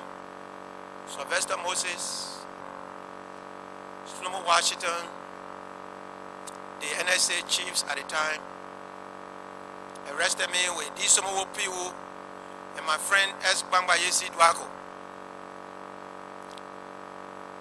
They personally arrested us. They took us to NSA, and then they started interviewing us separately. First person that came to interview me was Amayuru. You know, he came in, nice looking man, handsome. You know, he said, "Do you know why you are here?" I said, "No." He said, "If we charge you, if we say that you killed somebody, will you know?" I said, "I didn't kill anybody." He said, "But you are a spy." I said, "Oh, thank God, I'm a spy for the Soviets without a salary. Because it was preferable to me for them to have gotten to know that I was spying for the Russians than for them to connect me with Kuangwa. So my case was treated as espionage man. He left. Next thing I looked, Grady Allison came. 2 o'clock in the night. They brought me out of my cell. I thought they were going to kill me. Because we heard the common stories and all these stories before. When they get you out of your cell at night in Liberia, it's likely that you may not come back to that cell. But I went in a place, and Amayuru was sitting there. Grady Allison walked in. And boy, I tell you, that man had a personality that would scare anybody. The eyes were too big. They were shining like locomotives looking at me. The highlights of a locomotive looking at me. The first thing he said was, "Oh, y'all didn't cuff the man? And y'all want me to see the man?" They said, "No, Chief, all the cops, we took them on a fee for operation."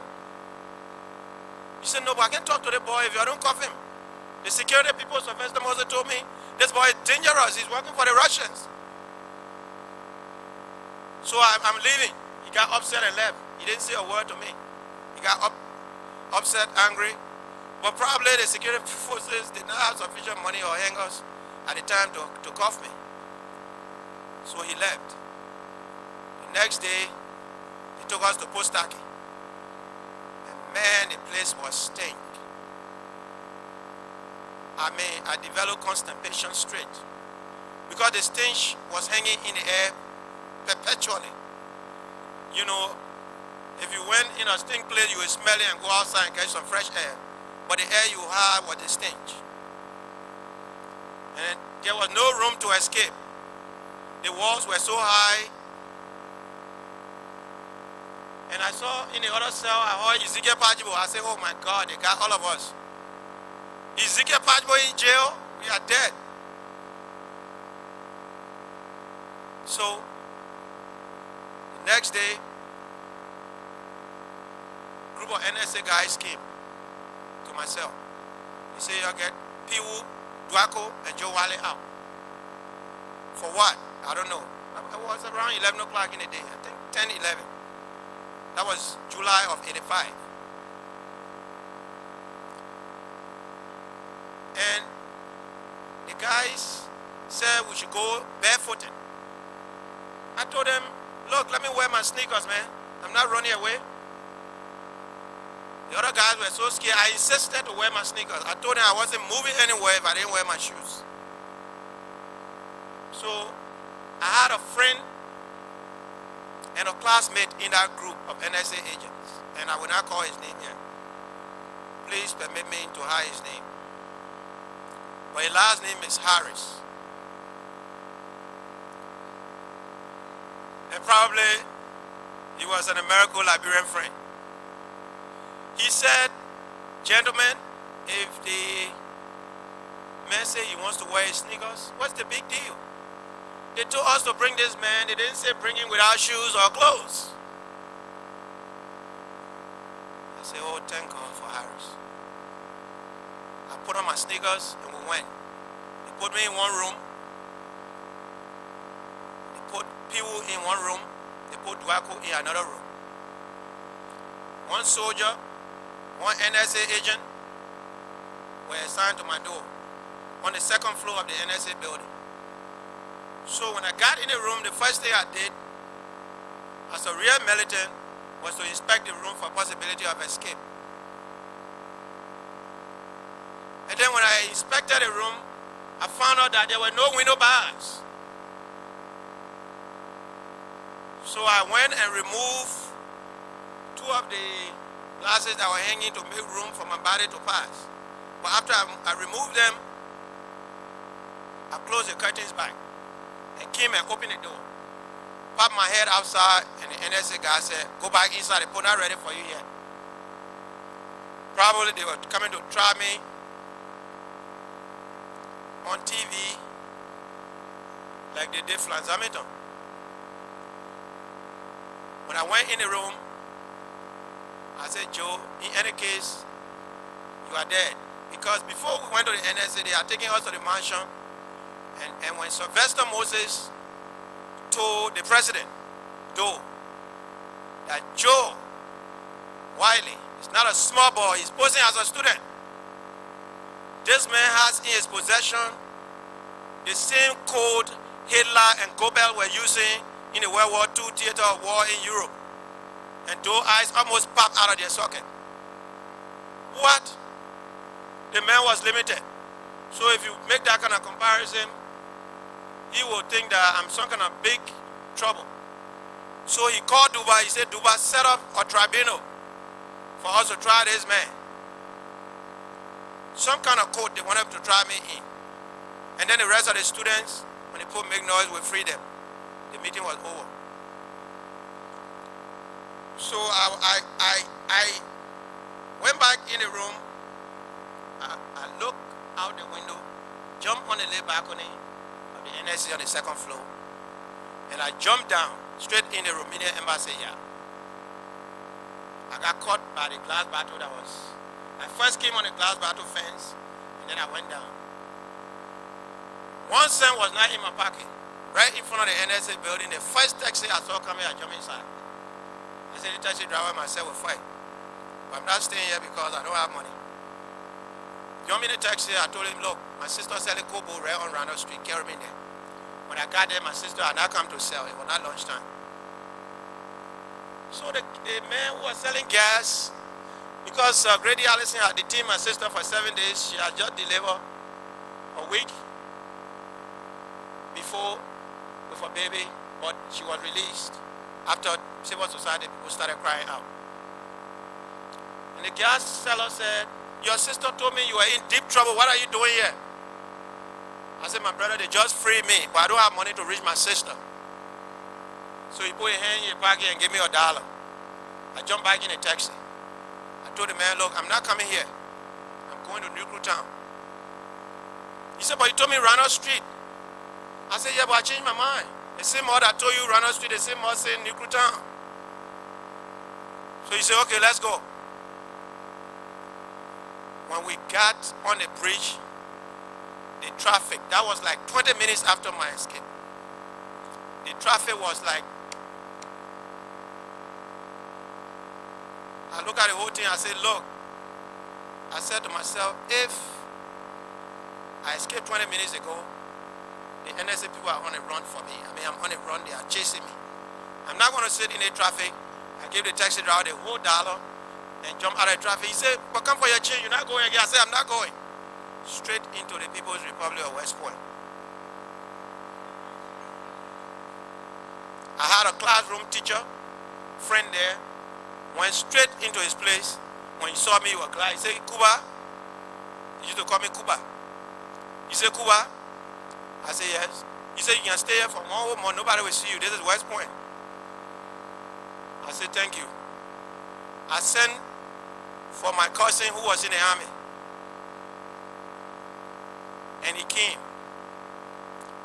And when he came, he brought me a gun. I said, "For what?" He said, "To protect yourself." I didn't know anything about guns. Of course, the single barrel, when I was 12 years old, my father used to show me how to shoot up interior. That's all I knew, but this was a pistol. He said, because they are looking for you, when they find you, you will die. They even stop in embassy cars. So you have to defend yourself. I said, put it right under my pillow. They're going to give me some false sense of security. But I knew if I were confronted with 2 police officers trying to arrest me, they were going to kill me. So I didn't count too much on the gun. But I was counting on my survival, evasion, and escape tactics. So I was there with Zach. I contacted our other comrades, especially Tonia Richardson, peace be unto his soul, and told them they should make preparation for me to escape. I stayed with Zach for 3 days in West Point, and when I wanted to leave, I told Zach, go and get me one hamburger at King Burger right near River City. As soon as he left, I left the house and took a taxi. I wanted to cut him off as a tail. I didn't want him to know where I was going. Because I want so that when anybody ever caught him, he would honestly say he didn't know where I was. I went straight to Sinko, to the house of Wester Uri, former NSA man, and also a Congo man. I ran to a Congo man's house, native man chasing me and running to a Congo man's house. That's why I say we should be careful. Because in the process, we have made friends. Congo people have contributed to this nation, to the security. Not all Congo people are oppressors. The American-Liberianism, if I must repeat, is a mindset. Any Grable Pele or crewman who gets his first degree and builds a house, steal a couple of dollars from the bureaucracy, and put a dog to his fence can call himself American-Liberian. So I ran to Uri's house. Uri was not home. Uri's wife said, Tipla Uri, she said, Joe, this place is the place people will watch. Because Uri used to be NSA director, used to work for the NSA, they would check his house. So please go in the room. People are going to come to visit us. I went in the room. Somebody came to visit and the person couldn't leave. And I needed to go before darkness. I said, but what the man? Is he an agent or what? So finally I came out and told Tipla, I don't feel comfortable here, I have to go. She was glad that I was leaving.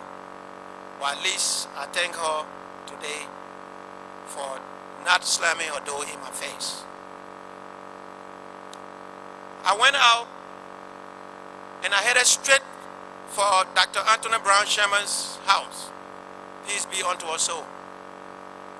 And when she saw me, she said, Joe, the people are looking for you. I said, yes, ma'am. I just escaped. I want you to hide me. She took me straight into her master bedroom. And her husband, she went first and told her husband. Omer Sherman was shaking. And I didn't blame him. And the old lady came and said, Joe, you know this country is going through terrible times. I'm president of the university. You know when the Sawyer thing happened, we are loggerheads with the president. So please, if you stay here, it get dark small, then you can leave. I said, okay. So I stayed.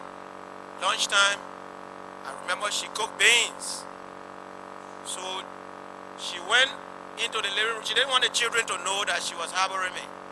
So she went there, she cut in food for herself, and she brought the food in the room to me. And I ate.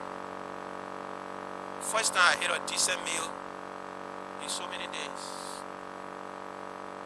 She was supposed to be a Congo woman.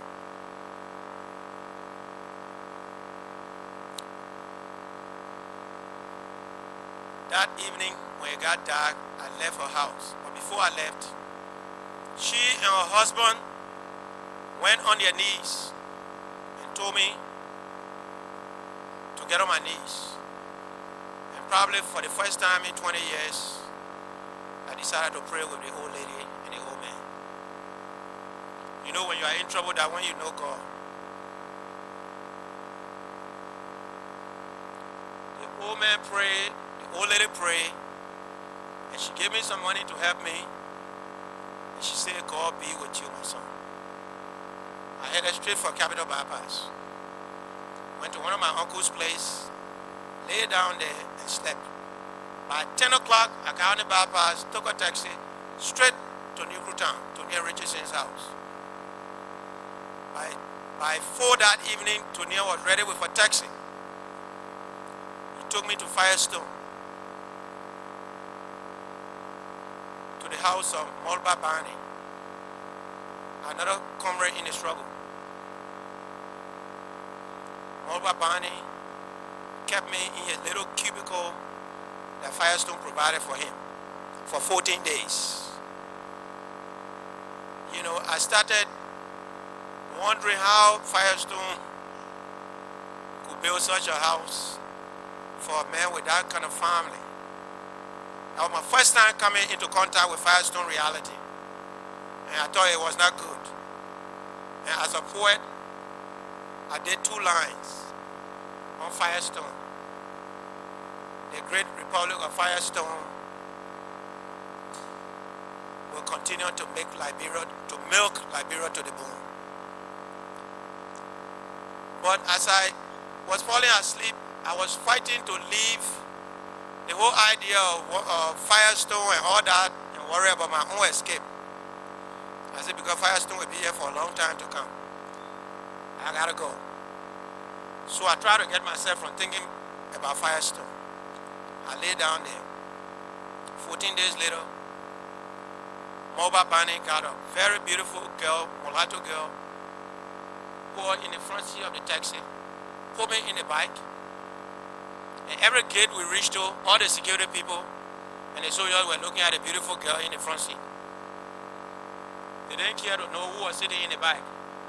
It was intentional, but it was risky. It was risky. So I got in Banga and I made my way to Lofa. When I got in Lofa, they said border was closed. Nobody crossing. The border closed. Coup happened. You know, something happened. They're looking for border closed. So there's a town called Yimenju town. And Yimenju in Crew means man. I said, but how can Yimenju town be all the way deep into Loma country like this? And you know, my grandmother is a Crew woman. That's the problem that my people here. I saw a guy on the car, he got friendly with me. He said, let's sleep here when the people open the border. Probably you will go. I said, okay. I stayed for 3 days. On the 3rd day, the owner of the place went in the bush and brought a big green snake. So I saw the snake and I said, well, what are the women doing with the snake? That's the dinner, man. That's dinner. The guy told me, this is dinner. I said, what dinner? Where I came from in the Sapo forest, we ate so much meat, we never ate snake. You know, before I knew it, when the woman got through cooking, right on my plate was the snake, green snake. They didn't even take out the skin. I said, oh my God, my people told me not to eat snake. This struggle here will make us do plenty of things. But I decided to eat the snake. I had no other food. I ate the snake. And the next thing I looked, my mouth started to peel. So I said, look, there might be something in this village that will take care of this situation. I went to the next King Juice shop, filled the whole glass, with my agbeteshi, and I sent the Kenjo behind the snake. The snake started troubling me. They stopped troubling me altogether. Kenjo neutralized everything. I fought my way and got to Freetown finally. And when I got there, Kuomba had taken a place in Lumley. I went to Kuomba, they were happy, he brought out a whiskey bottle. The next thing they told me, look, you are going for training 2 weeks from now. Training, yes. What kind of training? Military training. Good. They shot at us April 14. They shot my friend Samuel Toa. All kinds of shooting took place on the university campus. Probably I need to do military training because this situation is getting more and more polarized in my country. So God wants me to train for a reason. I decided to go. But once you see the zoo bush, you go in the zoo bush and see the zoo, there was no way to tell the people, no, I don't want to train. So I decided to take advantage of it. The SSD training camp was somewhere on the Guinean border. They took us there. Fambule, Tonia King, Harry Nguyen, Tom Kamara. Tom Kamara really did well for us. He had a vehicle that we're using to move from place to place. But that was all he did. As soon as we reached the camp 1 week later, Archie Williams arrived from the States. $50,000. He gambled half of the money in Mami Yoko at the casino. Probably the people that gave him the money had no way of making, not to spend that money on himself. He came to support the coup process. But because I was just a recruit, I didn't know how money mattered when, who was bringing money. But I kept hearing that there were other people in Monrovia that were supporting the coup. So you had True Party people, Tonia King and others, Archie Williams and all these people. You have Moja people. Probably you have some power people now in the same boat, training to come and overthrow Samuel Doe if the election went by. The more the personalities came, I got convinced that, oh my God, this is a lap fallback position. If lap does not win, then we might have to do the coup. The names I heard across the border were many, but prominent among them that were busy preparing the ground for the coming of Kuomba. Mr. James Holder, Mr. Robert Phillips, Harry Greaves, and Madam Ellen Johnson Sirleaf herself. They were working 24/7 to make sure the logistics are in place for the coming of Kuomba. I happen to be a foot soldier. So in the camp, Kuomba kept telling me something, oh Joe, I didn't know you were related to Western. You know, I said, my friend, I'm not so upset with Doe for the killing of Western. I'm not upset with you. I'm upset with Doe because of Nelson Doe, because he was my friend. And I thought that he was too young for him to be killed the way they killed him. That's the man who turned me against Doe. Not Western. So Kuomba was very much at ease. But another fellow from Nimba called Mialo told me, Joe, don't mind that man. Because Mialo was a Western freak. He was a follower of Western. He said, Joe, don't mind that man. All of them killed the man. So I said, but that's not what we hear. This is a new dispensation. Okay, boy said, I don't care. We need to train and go. So finally, we got through our training after 4 months. And I must confess here that 4 months of military training, for the first time, for 4 straight months, I didn't touch a woman. And my head felt like it wanted to explode for some strange reason. Maybe my hormone levels were going up. And that was the part that was eating me up. When do I get back to normal life? But the military training, more than anything, I believe, sharpened my perception of life. It made me to turn into a precise mind and discipline me a little bit. Because we have both Cuban training and American training. Jimmy Bia, Cooper Tier,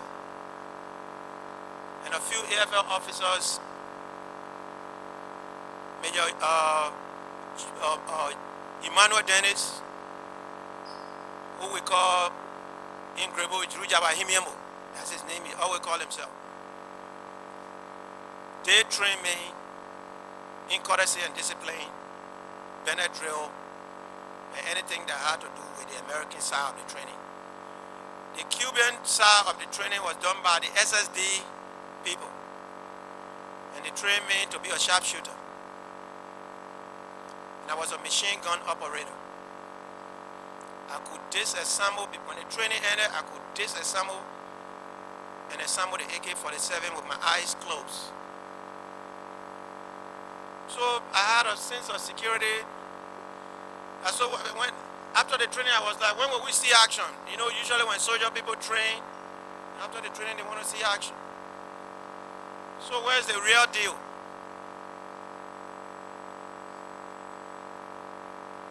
So we went to the border. And on the night of the 11th of April, we sent an agent, Kumba sent an agent in town to link up with James Holder, Harry Greaves, and Robert Phillips that we were about to come. Fambula was with us. And I believe his testimony in that direction was truthful. But because I think one of the reasons the coup failed was because you had a mixture of former enemies who were very suspicious of each other. You had the True Party people who Famura didn't really like because of historical reasons. You had Famule who the former True Party people in the thing didn't like because of historical reasons. So in the middle were a few neutral people. When we got at the border, there was a conspiracy not to allow Famule to come in. The reason why they didn't want Famule to come in, they thought he was going to overshadow the whole game and take over and probably influence Kwamba. So they didn't want Famule there. I believe Famula didn't go into that detail. But you see, God works in a mysterious way. They were really saving his life because had he come with us, he was going to die. That was not a place for such a huge, fat guy who didn't take training with us. You know, so Famula said when we go, he had a contact with some embassy in Monrovia. If things didn't go down well, he would run in the embassy. Upon reflection, my friend, when gunfire, the embassy was going to close its doors. There was no guarantee that they were going to accept him. So I believe God went through the people that didn't like Famule to save his life. So he stayed, he gave me his rare neckerchief. He said, Joe, take this. But the information we have from Harry Greaves and the people that did the intelligence, on the other side of the border, Harry Greaves, James Hodder, and Robert Phillip, was that there are 56 soldiers at the border. And we need only 8 persons to clear the border before we can bring our own vehicles in to get the arms on the vehicle, because the Sierra Leonean government did not want their vehicle with their markings to come into Liberia. At that time, Shaka Stevens, president of Sierra Leone then, and Samuel Doe were not very good friends. I think there was a newspaper story that said that in Freetown, that said Doe beat Nancy and bust on one eye. So when Doe heard about the story, I don't know how they interpreted it to him, he closed his door.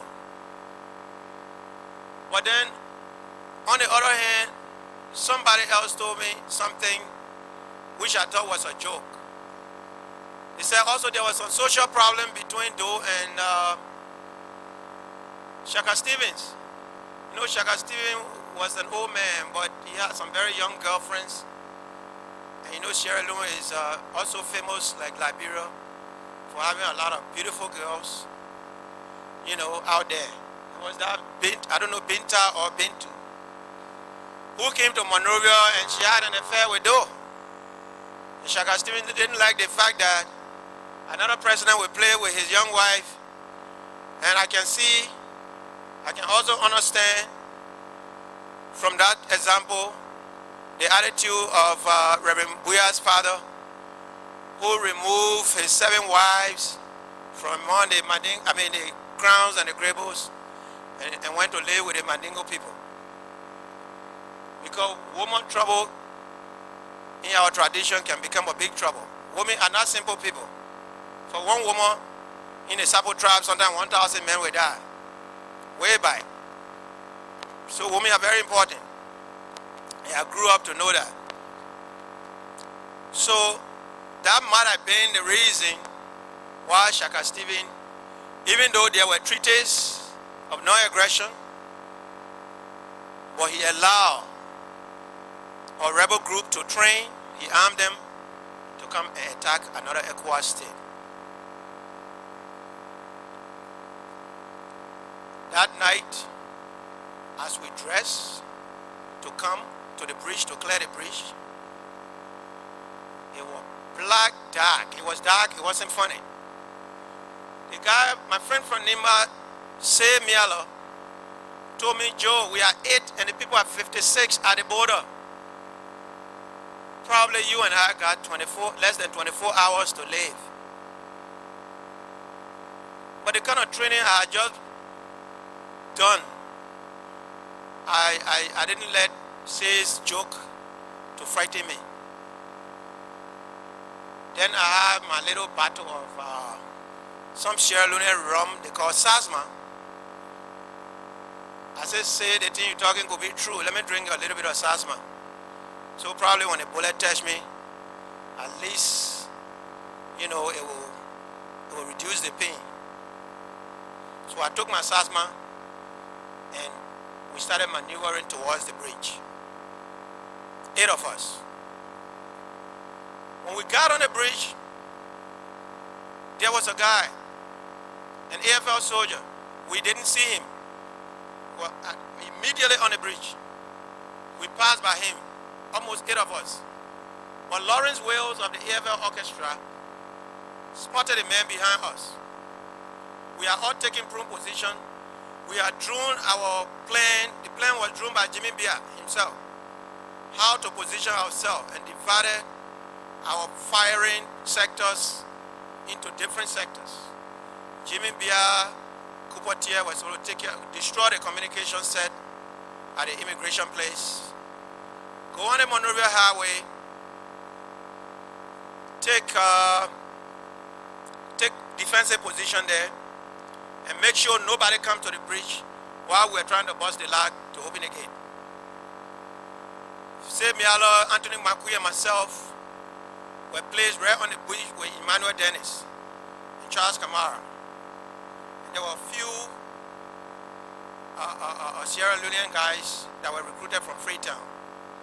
All of us had on bulletproof vests. The family bought a bulletproof vest with reinforced steel plates.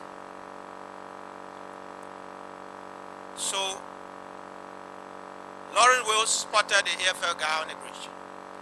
I want to go into detail on this particular issue because it has been a controversial thing. People have misquoted me and other people. Sometime during the propaganda war, even the death of Jimmy Bia was cited that I killed Jimmy Bia by Tom Oyu and all that. So I have to go into, and you have to bear with me, I got to go into the minute details of it. Because it was a firefight. So when Lawrence Wills and the AFL guys spotted each other, the M16 in the hands of the AFL guy was already advanced when he saw us coming. But he was too afraid to shoot. So he and Wills grabbed each other. One hand holding the rifle, and the other two hands holding their uniforms, and they were too tight, the rifles were too long for any of them to shoot each other. So they were fighting. As they were fighting, the AFL guy on the government side now, a gun went off, and two red hot bullets flew over Bay Mialo and myself. I said, he said yes. I said, man, those guys will kill us. He said, I said, you don't see how they are fighting and they are shooting? If anybody stand now, you are dead. And as they fought among them, so nobody wanted to leave each other, the guns still started firing. So I said, no, these guys will not spoil this operation. I went in prone position and opened fire on two of them. They all went down. 3 rounds. But as a sharpshooter, I knew which side my comrade was. And the 3 rounds brought down the intended target. Plus Will. Then Will got up and said, Joe, that you shoot? I said, yeah, I shot him. He said, oh, thank God. I said, you hurt? He said, no. I said, okay. Then stay down. He went back down. Somebody started sawing. They brought a big truck. Robert Phillips was at the bridge. He sent the truck with one Mandingo boy in it. But when the first few shots went off, this Mandingo kid took off in the swamp like somebody running at the Olympics. The boy got scared and left us. He ran in the bush. So the car was without driver. Just then, another AFL soldier came and started firing. Who to that gate? Who saw in the gate? And then they said, yes, come, that's us. He said, no, what are you doing saw in the gate? What the truck doing at the gate? But that was the normal question anybody would ask.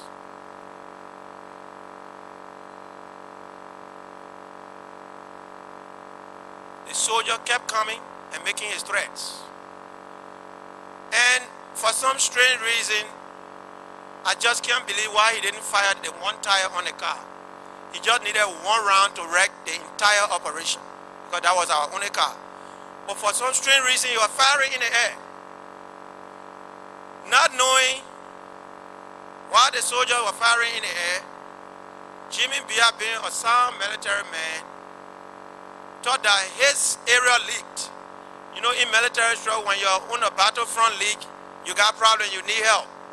So Jimmy, instead of firing at the guy when he might then gave the order, he started creeping behind the men who were threatening. We who were in prone position could not see them across the road. So when the man's voice got closer to me, and Emmanuel Dennis kept yelling, anybody who can see that man, shoot him. I believe Jimmy Bia should have shot the man. But apparently, maybe he wanted to catch the man with his hands or something. He was probably close to the man. And then my Joe Wale anger kicked in. I said, why are the men ordering to? I took one of the hammer-like Chinese grenades from my pocket. They issue each person 2. I took 3 more. I said, this is a do or die mission. I don't know what's going to happen. So I could afford to use one. So as the man was speaking, threatening, I was watching for his voice, because you couldn't see anybody even 6 feet away from you. You would see them either as a shadow. I lobbed the grenade across the road to where the man's voice was, and it went off. The next thing I know, I saw someone in a soft position coming towards me. That's when I opened fire with 3 more rounds on his chest. He dropped, and immediately he woke up. So, you know, when you go into military battle, sometimes when they plan the way you plan it, you can't go like that. I was wondering, in seconds, how would I shoot somebody in the chair? He just wake up. It escaped me that the man had on a bulletproof vest. So when the man woke up, Lauren Wales, who was standing a few feet on my side, said, oh, the man died. That's how Lauren Wales opened fire. The bullet hit Jimmy Bia in the neck. And Jimmy Bia dropped. At this time, we did not even know it was Jimmy Bia. We thought it was the guy who was making the noise, saying that you were going to spoil the car. So, when we brought the flashlight, it was Jimmy. Imaya Dennis said, put the man in the car. I said, Dennis, most of these guys just ate with Jimmy a few hours ago. If you put Jimmy in the car, we go to maneuver, we really spoil their morale. So our best bet is, let's put him somewhere. When they think succeed tomorrow, we'll come back for him and give him a nice, decent burial. He said, yes, that's true, Joe. But I want to fire a few rounds in the air. I said, at what? Naturally, I started detecting to my commander, because I didn't think that it was necessary to shoot again. Bia was dead, and we had to take the truck across, put the ammo inside, and go and reach Monrovia before 5 o'clock to start this thing. So we saw the gate open, the car went, brought the arm, and Kuamba came and saw the first guy who died at the bridge, who and Lawrence Wells were fighting. He poked his head out of the window and said, Joe, the man died. I said, Chief, yeah, the man died. He said, amen. When he said amen, I was like, what? General, you said amen, 1 man died? How can the general say amen? So I said, oh, we're in trouble.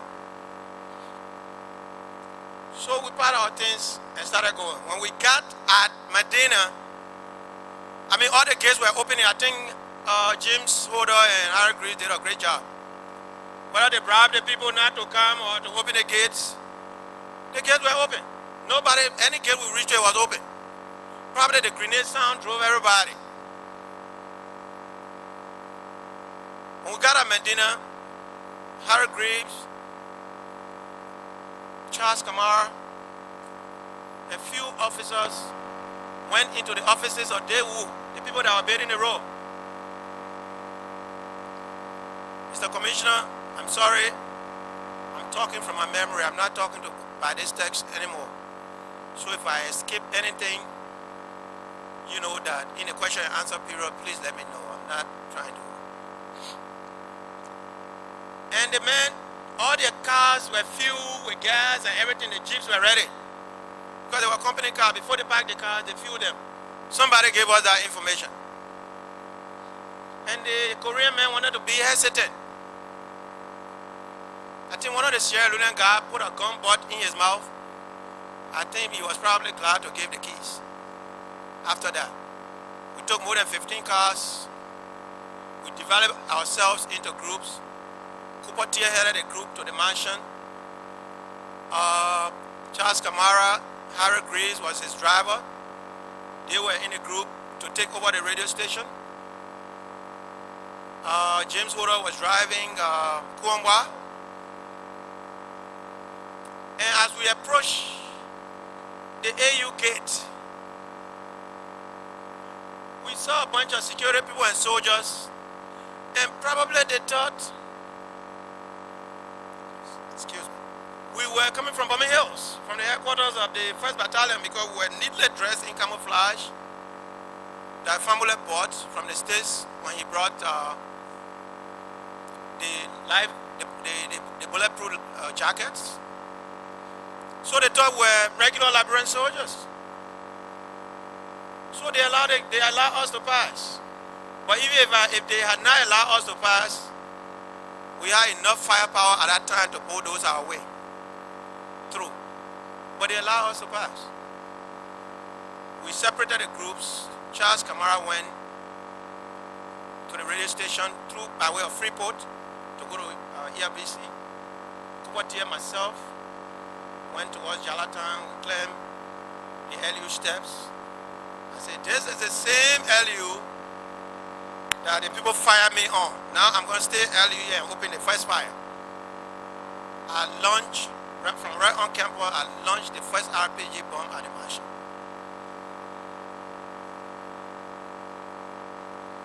The thing turned around now. We were trying to democratize arms now. People fire at us when we're a student now. I'm a student, 10 years in college, I'm back. And then the firing started. However, the only thing I know about the capture on the radio station was that, and Charles Kamara told me this, if you lie, I'm lying. Harry Greaves put on the high beams of the car he was driving, flashing in the eyes of to blind the eyes of the security people at the radio station. And the soldier asked, who is flashing that car light in our eyes? And someone in the car, probably Harry Greaves himself, said, oh, we missed our way. We're trying to find our way. Just as they were talking, the bomb went off. It took out the whole guard post. The security people at that place put down all their arms. And they said, we were here. We were here. They think we are fired just now, that cool. We were here.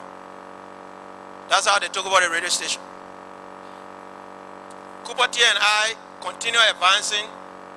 Kupatia should have covered the entrance of the mansion around the information ministry. I was covering the other side to the foreign ministry way. The guy who had our logistics, the additional weapons to reload in case we run out, he came through Jalatown by St. Patrick's, and when he approached us, our commander panicked. Then he said, who bringing our car? And told about the guy, open fire at our own men. For the second time in the night, we fire at our own men. Then I told him, but we told that boy who was driving the car to come. It was another Mandingo boy that Hoder and Harry Greaves brought. Why you fired the boy? You were bringing the logistics. He said, oh, I didn't know, Joe. Before I knew, Kupatia left the side on the information ministry and started coming to me. So we pushed deep behind the mansion, Kupatia and myself, and I asked Kupatia, where is the arm room? You been in this army, where's the arm room? I said, the first thing you want to catch in this mansion is the arm room. He said, the thing way behind there. As we were going, some AFL officers from the executive mansion guard battalion came up and challenged us. That time it was going to 6, like that. And you know, in Liberia by 6 o'clock it's still a little dark. So we couldn't see each other, but we could see people in the distance. So we went in prone position, a Sierra Leonean boy called Formality and myself, behind the mansion. Kupatia stayed in the back. I told him, go and cover your assignment. This is my assignment. The left side of this place is my assignment. The right side is your assignment. And don't shoot behind me. Go on your assignment. So Cooper left. Then the executive machine gun battalion opened fire on us. Now they were ready to fight. And formality was laying by me and said, Joe? I said, yes. His head just went like that. He was dead. And when he turned to me and said, Joe, I saw a hole in his face. The M16 round that these guys were firing, as we bent down, we had on steel helmets, but for some strange reason, a few inches below the steel helmet, the bullet hit formality. He dropped and died beside me. And the guys were coming towards me. And please, you can say I believe in superstition or not. I opened fire with that machine gun in prone position, and the guys were still walking towards me. They didn't stop. So they were in a distance, and I thought they were about to seize me bodily. I told the guy beside me, I said, give me that RPG bomb. This thing, maybe they got gun proof. I think they got bomb proof. And I'm not going to let nobody catch me tonight. It's not going to happen. I fired one RPG round, and the soldier's foot was the only thing I saw flying. So I had to retreat. When I retreated, we ran out of our first basic load. The car that was bringing our logistics got fired on. So I said, my man, what we doing, Maya Dennis? When I looked, Cooper Tier left me in the mansion and went down water side. The AFL officers that came in support of the coup, instead of helping us to consolidate the coup, the Liberian police picking job when the thing has not consolidated. They started grabbing job, going offices and sitting down and saying that I'm this one, I'm this, that, I'm that. They're taking job while the thing was still volatile. So I asked them, where is Kwamba? They say he's in the barrack. I said, what is he doing in the barracks? I thought James Hodder said he was going to be at a safe place in town instead of the barracks. Anybody could shoot him. So I ran to the barracks. Where I went, I met Kwamba, Tuba, some big AFL officers talking. So I called him on the side. I said, Chief, what are you doing here? Anybody can take a book shot at you. You are not safe. He said, okay, Joe. What do you want me to do? I said, there's a water tank right at the APC guy inside. The guy in the APC. APC driver put off. A few guys from the AFL sat. And as we drove towards Benson Street, we saw a huge group of AFL people. Probably they are going to the arsenal to collect weapons. So, as we went through them, one of them saw and recognized Kwamba. Half of his body was in the APC. I turned my bike. All the other guys that came to join us were facing the back of the APC. And this guy opened fire with the entire 30 rounds in the M16. And I felt sounds on my bike. Bap, bap, bap. Then I felt pain right on my butt. The guy who was facing the shooter, all in his groans, he must have taken more than 10 bullets. I put my hand on Kwamba's head and pressed him down into the APC. I'm still being a good soldier here trying to protect my chief. So the men who was hit, the guys who were hit, they started crying. And this man, there was one guy who was crying. I could not understand guilt. But this man was feeling so much pain. He was crying in his dialect to the point where I could not ignore his cries. He said, Chief, take me to the hospital. Kuamba, when we got in front of civil defense, Kuamba got down and ran upstairs. I said, where is he going? Called one or two of the Sierra Leone boys. I said, go behind the chief. So they went up. I told the APC to drive on Broad Street. The man went on Broad Street and stopped. I saw a lady coming in a car. A Lebanese, Middle Eastern looking lady. You know, nicely dressed. One of the soldiers with me stopped the car. The woman politely got down. The guy told her, we want the car to take somebody to the hospital. She said, okay. She got down. We put the wounded in there, send them to JFK. The next car we saw coming was Paul Moba. Paul Moba came in a brand new Peugeot. So my bodyguard, that day, he made himself my bodyguard. Another Sapo man called Apollo Jeswen. He said, Chief, we taking the car from the man. I said, yeah. Then the other guy said, but fire the man. The man won't get out of the car because Paul Moba tried to resist. This guy, this is my property, man. What are you guys doing? You came for door. So they wanted to shoot. And I said, no. You can't shoot him. You want the car?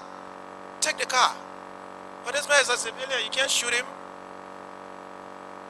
Paul Moba got out of the car, gave us the key, and we drove straight to Grady Allison house, the defense minister, who jailed my sister, who I delivered 1 week before, at NSA. I said, I gotta meet Grady Allison. I gotta rendezvous with him. I went to his house, and Grady Allison took a boat and fled. He was gone. Few soldiers were hanging around his house.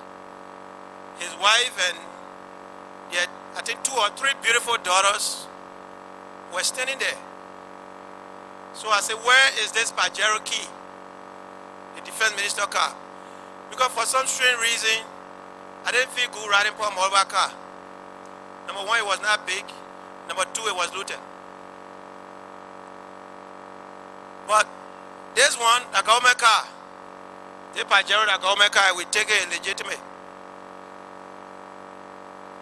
So the girl who was holding the key, Allison's daughter, said no, and I gave him Papa car key. So, Madam Wata Allison, peace be unto her soul, said, my child, the young man came here, he didn't fire a round, he didn't beat anybody, he didn't shoot any of us, he wouldn't ask for a government car, get him a car key. She screamed at her daughter. So she brought the key. When she got closer to me, she said, what's your name? I said, my name is Joe Wiley. She said, oh, you the Joe Wiley man? I said, yes. She said, wow, I didn't know you were that handsome. I thought you were some kind of bad looking man. So I said, I'm not here for that.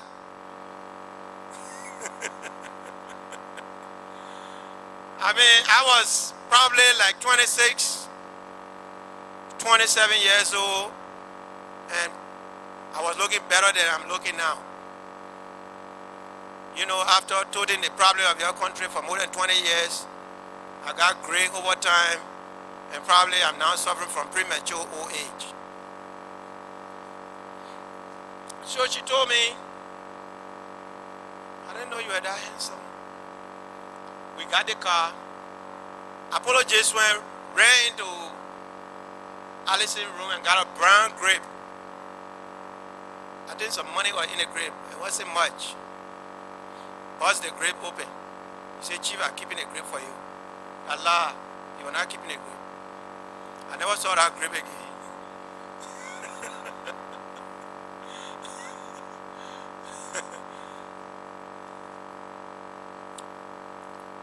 Apologies when we're leaving Allison's house.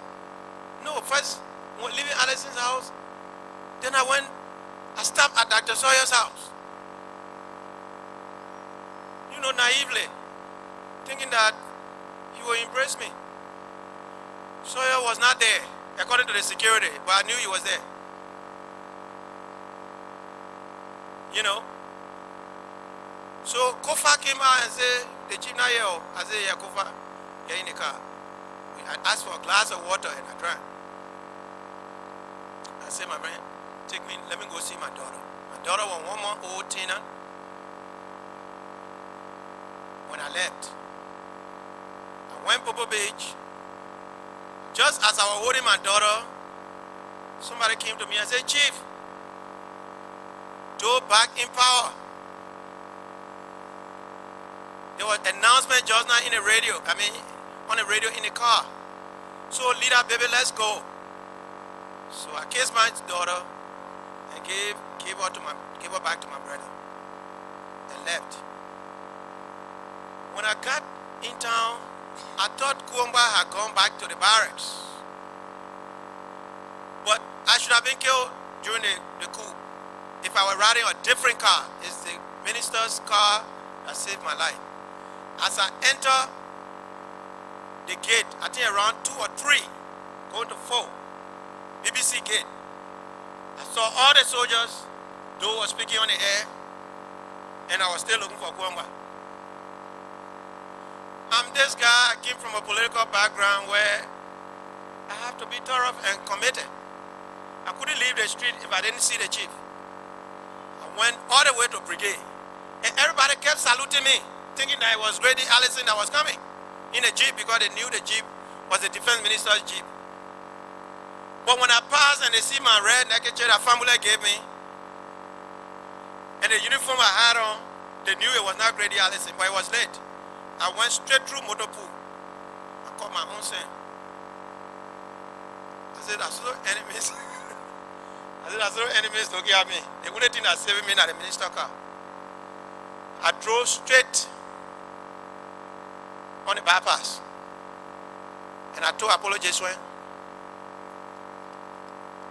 take this car and go. He said, Chi, where will you be? I said, look at this fool. I will show you where I'm going to be when they catch you, so you bring me there. But I said that in my heart. I said I'm going to be, you see the house here, yeah. The other house are behind and I the other one behind. When he left, I went in the opposite direction across the road and went down the hole. Took off my uniform.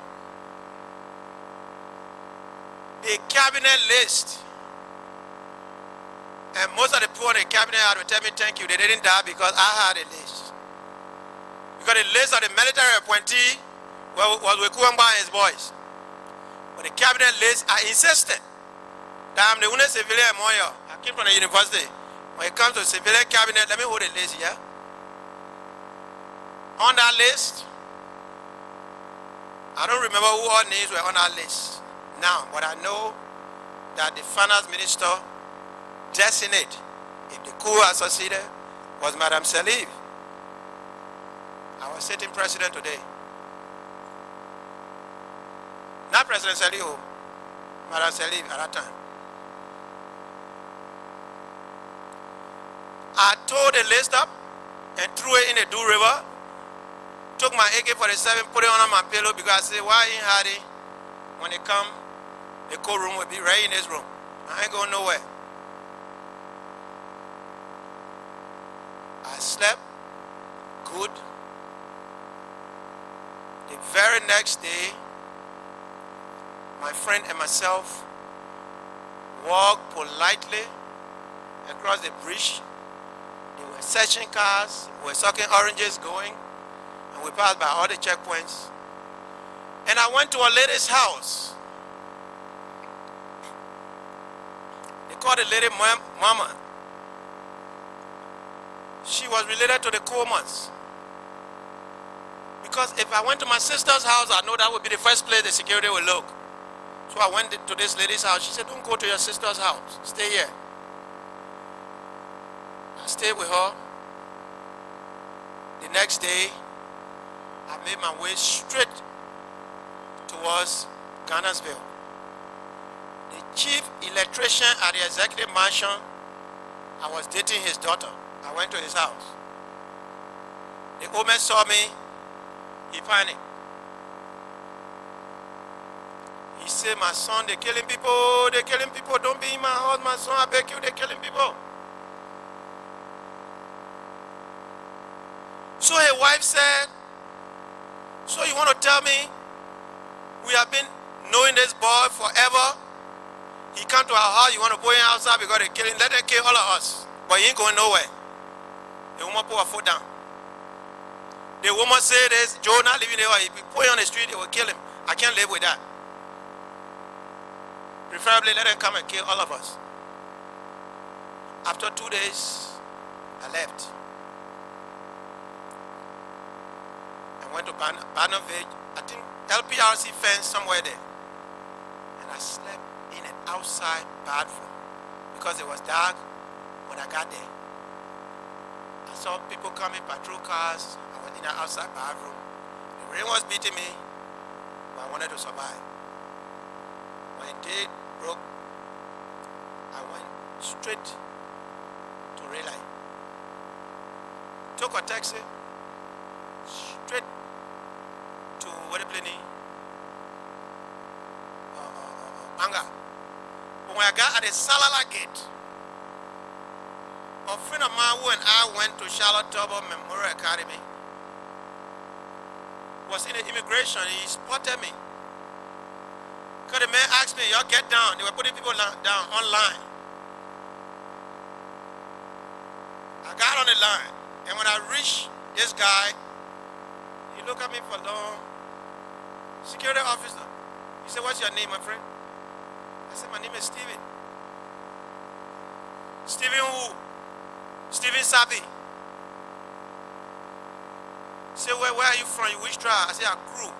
He said, can you speak Crew? There was something suspicious about me. He said, can you speak Crew? I said, yes. So he spoke Crew, and I replied. He said, oh, okay, Crew, my friend. So, well, as I left the immigration checkpoint because the car was parked way off, entering the car, somebody stood beside a man who knew me as Stevie and said, Joe. I said, damn. I looked back, I recognized the guy. I just jumped straight in the car, and the car pulled off. I was thinking that they were going to chase me. But probably the officer was looking at the next car and probably was screening the other group of people. So they didn't come after me. I managed and got in Freetown. From Freetown, I stayed. Sylvester Moses sent agents because you know Sylvester Moses was one of those guys who grew up in Freetown. So he had agents there. One day, the beautiful-looking Liberian lingua franca speaking woman came to my place. Kuamba had paid for this place, White Pole Building, Wilkinson Street. You know, you press button, the hot water, everything was to do, man. Archie William then were bringing the money from America, so we were not living cheap places. You know, according to Superwood Rebel business, it's big business. The woman asked me, you people are Liberians? I said, yes. You know, I didn't take it to be anything. The next thing I know, I got a call. Somebody came and said, you people got to vacate the premises. I said, why? He said, the Liberian government claim that they have identified you guys, and if you and the Sierra Leone government has denied. But if you guys don't leave, they will grab you. They are coming to search 7 o'clock. We took all our things, went somewhere else, and I came back. I was always curious. I wanted to know who was coming to look for me. 7 o'clock sharp, Sylvester Moses with the Sierra Leone security came to our apartment. I saw them climbing upstairs, and I said, oh, it's Sylvester Moses. They think Syria, I gotta get out of Freetown. Somehow, family managed to find me a ticket, and because I didn't have any proper travel document, so I went through the back door and got a Sierra Leonean travel document as Joseph Kamara. So Joseph Kamara was going to Ghana. That's how I flew in December, I think December, early January, and went to Freetown. In Freetown, I met an array of people. No, in Ghana, I met an array of Liberians.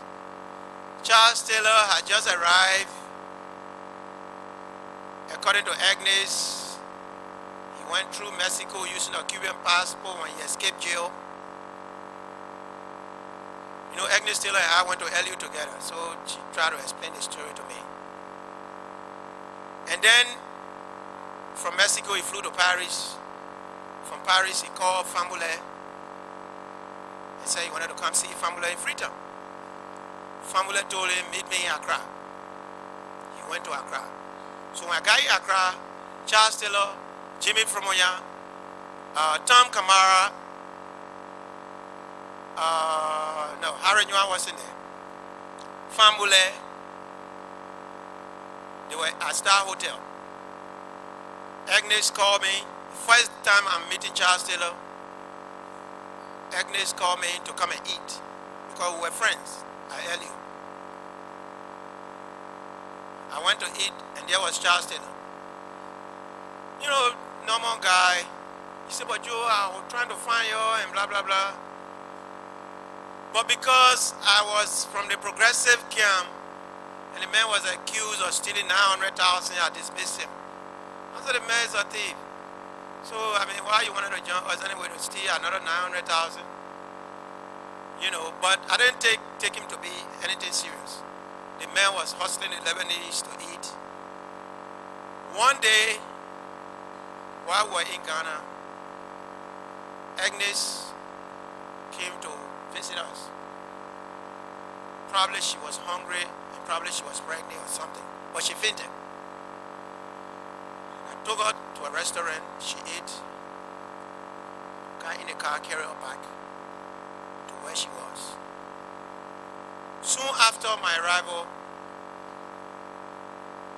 about a month, Taylor got arrested. Probably you are fooling with too many people, you were talking plenty. He got arrested, he was jailed for 6 months.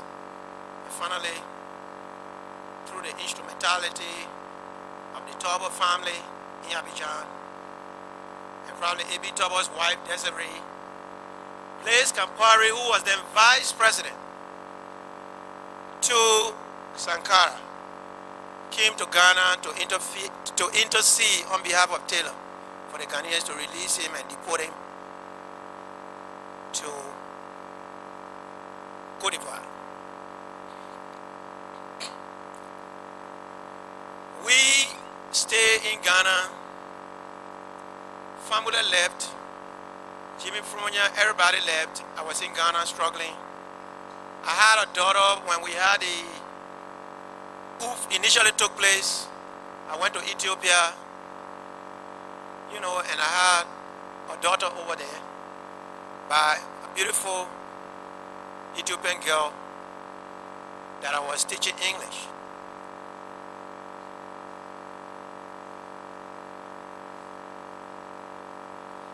I'm not a bad guy.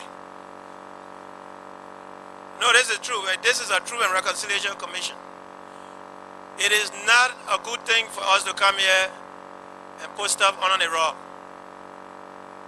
If we could overcome our fear to shoot gun and put our lives on the line, I think before God and man today we should be ready and willing to talk to our fellow. This TRC is our own creation. We opted for it in Ghana. So I must speak the truth. She was probably 17 or 18 when she got pregnant. You know, So I said, I'm going to see my daughter. And when I saw my daughter came back, then Augusta Nyeswa contacted me. The same Augusta Nyeswa who died with your faculty in a car accident. He said, I'm going to Tripoli. I said, for what? He said, I'm a Green Book man. So he joined the Green Book Club, went to Tripoli, and met some Libyans. That's how, when he came back to Accra, he decided to introduce me to the Libyans in Accra. That was 1987. He introduced me to a man called Mawia. Then the ambassador of the Libyan People's Bureau was Abdallah. And the second guy I met that day was Mohammed Talbi. He was the ambassador here probably until recently, or he's still here. They gave me $2,000. And they said they were recruiting people to go to Libya. I said, look, I'm interested. At that time, Famula and I have fallen out. So I was no longer listening to Famula. I was not interested in rhetoric. I wanted to come home. I was homesick. Anything we can do to get Doe out of power, I will go with it. So Nyeswa came and gave me $2,000. He said the Libyans want you to have this. And I said, oh, fine. I sent for 12 guys. I sent my friend Flomo Kokolo, otherwise known as Joe Dokes, with $1,800. He met with a couple of our comrades, talked to them, they signed on and came. And late November 1987, the first 12 guys I recruited to go to Tripoli to train took off in a big Libyan airplane. But what was strange about that era was that there was massive recruitment of West African nationals by the Libyans. February had happened in 1985 when not George Bush, Ronald Reagan bombed Tripoli and Benghazi, almost killed Gaddafi. So Gaddafi vowed to destabilize imperialist, so-called imperialist interests in West Africa and other places and started recruiting. And we just fell right into his plan. We were thinking that we were going to do our own thing. Gaddafi was building his anti-imperialist Green Army. What I didn't know at the time was Gaddafi and the Libyans were dealing with Taylor and dealing with me at the same time. I was in Accra, but we didn't know. The only person that was a connection was Putu Mayor. Putu Mayor was with me. So the guys flew to Tripoli. They went in a camp called, I think, Mataba, then to Tajura. In Tajura, Taylor's men were 24. He was still recruiting people through Danane and other places by way of Burkina Faso. I didn't have any more money to recruit any more people. So our whole process got stuck. But the Libyans said the guys I recruited should go and join Taylor, since we all came from Liberia. And the guy said, look, the Famula was right. The guy said Taylor stole money from our country. He's a fugitive. We Liberians, we are the stepchild of America. We cannot have a president that cannot go to America. So we don't want that kind of man. We can't join him. The Libyans got upset. They bundled 9 of the 12 guys I sent onto a plane, seize their documents, and dump them at Accra Airport. When they arrived, it was around the early part of 1988. To be exact, January 3rd, they arrived from Tripoli. Big Libyan cargo plane. When they arrived, went to the hotel, Ghanaian official came, went to the Libyan embassy to give them their passports and other things.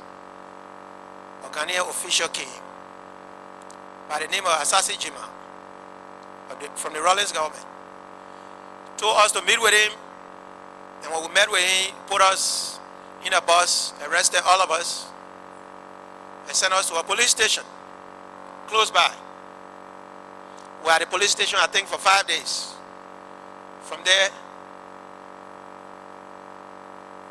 they took us to Oshafa prison, where we ate something called zontoli, a kind of food I had never seen in Accra. Even if I had given it to my dog would refuse it. We all started getting sick. I lost weight until I was 100 pounds. I was only 100 pounds. From I think 160 to 180 pounds, I was like 100 pounds. So the Ghanaians decided to deport us. I think they were holding us because they wanted Taylor and his people to go through with the training. Putu Mayor, Sarah Stephens, and Port Nimland stayed behind with them, and they went with the training, on with Taylor's training. But there was something that happened before the deportation of the men. One of the reasons we rejected the leadership of Taylor. Taylor's men were mainly recruited from Nimba. And on the 28th of December, 1988, they had a ritual in the camp. They killed a sheep and some chickens, and then decided to eat the raw meat without cooking it, to symbolize how they were going to be eating the crowns and the mandingos. So one of the guys who was with me sent a message and explained the whole thing. So I said, but I'm a Sapo man. There's no way I can go to kill crown people or kill any tribe for that matter, because I don't like that tribe. I'm a political person. We cannot tell the Libyans, we don't want to take training. We do not want to take their training. We don't want to be their friends. We don't want to operate with them. Let them send you out to Accra. That's how they send them to Accra. So Charles Taylor and his people did a ritual. We did the people came down from Tripoli and we got jailed. They needed travel documents for us to deport us. We didn't have travel documents. So they took us to the Liberian embassy, the Ghanaian authorities. And you know, Flomo Kokolo met with Famule about that time in Accra while we were in jail. And said, Famula, what are you doing? Joe Wiley, Makumongo, Seketoba, Pete Bamuluku, all these boys are in jail, they are our boys. What kind of vex you vex? You don't want to ask the people to free them. And the statement Famula made was, let them rot in jail. As for Joe Wiley, he thinks he can do whatever for himself. The other boys, I don't even know them. And when my friend Wiwi Deba came, he heard that, he cried. That was the only interaction Kokolo had with them. Upon reflection, Kokolo explained that story to me. I thought to mention that also.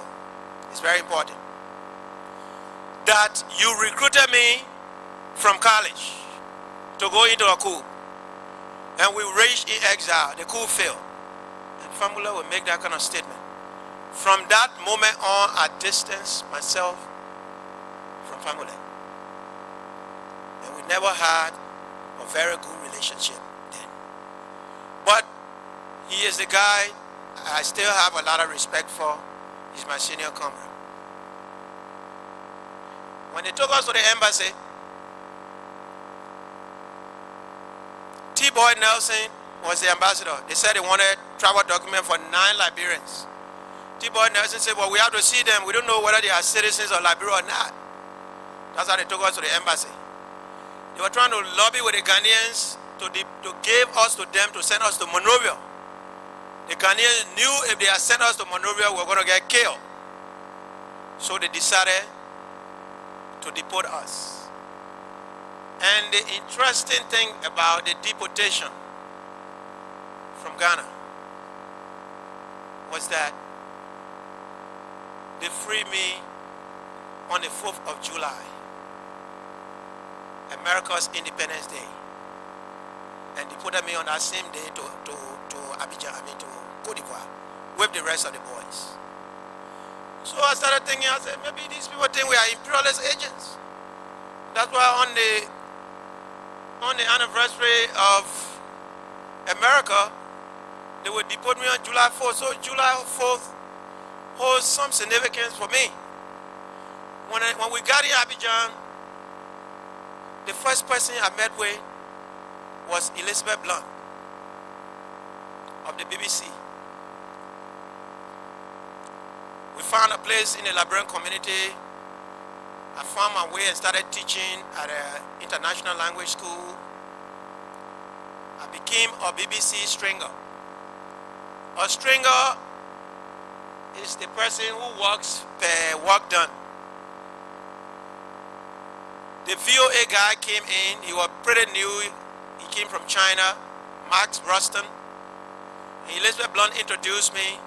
He said, Joe has very good writing skills. You can also use him for background and all that.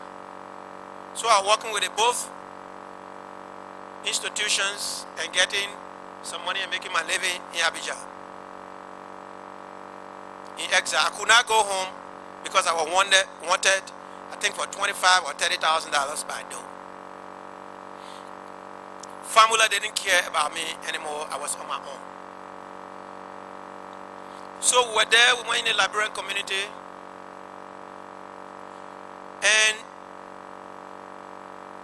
we heard that Taylor was coming to start his struggle. While working for the BBC though, I made friends with most of the people who were friendly with Taylor. 1989, Taylor started the fight. I was already working with those people. So this day, the VOA guy said, can you get me some people from Taylor's camp who I can talk to? Because I haven't really, they've been talking about MPFL, I haven't talked to MPFL people. So I said, oh, I know the legal counsel for Charles Taylor in Banga. His name was James A.A. Pierre Jr., the lawyer for the Lebanese that killed Edward Berry. He was Taylor's legal counsel. So I got Ben Cooper and how do you call him? Jimmy Pierre Jr. to go see the VOA guy. When we entered the office, I went and sat down in the desk of the VOA chief himself, behind his desk. And he was sitting where the visitor was supposed to sit with those guys. So I had done a story about Air Afrique for the VOA. They wanted me to read it on the VOA myself with my own voice. But my voice was too Liberian and there was no series in my voice for me to read on the VOA. And I could not practice to speak like an American or any person. I could only speak my lingua franca as a Liberian like I'm doing now. So they said that voice was not good enough for me to do my own story. So they brought an Indian girl, she read a story. The story was about Air Afrique. Air Afrique rescue, plane needs rescue. You know, so Mark said, look, The story, the VOA people like the story, and they send you a check. So he took the envelope and gave it to me. Jimmy Pierre and Ben Cooper saw that. And when they left, after the conversation with Max, they said, Jimmy Pierre is convinced today. I met him 3 days ago, I think about a week ago. And he's still convinced that I am a CIA agent.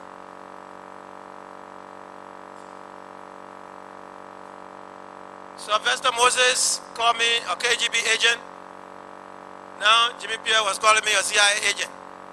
So probably I need to go become MI5 or Mozart or something. Jimmy Pierre must, no, it's not Jimmy Pierre. Taylor had his revolution going. Plenty of people started coming in exile. I went to the border when the Butua was hit. Elizabeth Blunt, RFI, and some other telex agency that send news around, APFN, they decided to send me to this place, Danane, to cover the story. So the first few days of reporting in 1990 about, I was reporting to Elizabeth Blunt, and Elizabeth Blunt was reporting to the BBC, reading my story I wrote. The story about the massacre of the Mandingo people in Kample in the early days of the coup was told to me by a few Mandingo kids who went for vacation, and when the parents got killed, you know, they fled into into Danane. So I stayed in Danane for a whole week, covering the war. While I was in Danane, Omar Kolu, former bodyguard to Podia, and Taylor, who defected from Taylor, he and Nipe Mani, they went to Elizabeth Blunt's office and said, "Where is Joe?" She said, "I sent Joe to Danane to call the story." They called me and said, "Joe." I said, "What?" They said, "Don't ever go in that bush to cover any story." I asked them why. They said, "Taylor has a blacklist of all the Moja and Power people. You are on that list. Don't go there." I said, "Okay." I stayed in the hotel, left, came back. The RFI guys drove me back to Abidjan. So I was in Abidjan. When it was time for Taylor to launch his Christmas Eve revolution, he sent Yebe Dibon to me. He said, "Go tell Joe that he can't join us to go." Yebe Dibon came, he spent an hour with me trying to convince me to go and join Taylor to go attack Butua. I said, "Yebe?" She said, "Yes." I said, "I'm a political activist. The people you are carrying to Liberia have vowed to eat Crown and Mandingo people when they get there. I will not be part of them. And when Taylor succeeds, don't give me a job. I'm not going." And Yebe Dibon left. Taylor launched the revolution. And, you know, let me fast forward to talk about the time the interim government came. I'm not going to go to how the interim government came because you all know that story. That's not my story. When the interim government came to Monrovia, the NSA director at the time called James Quay came to Abidjan and contacted me through Nipe Mane and Omar Kolu and said, "We want you to help us." I said, "What do you want me to do?" He said, "Dr. Sawyer is in Monrovia as interim president.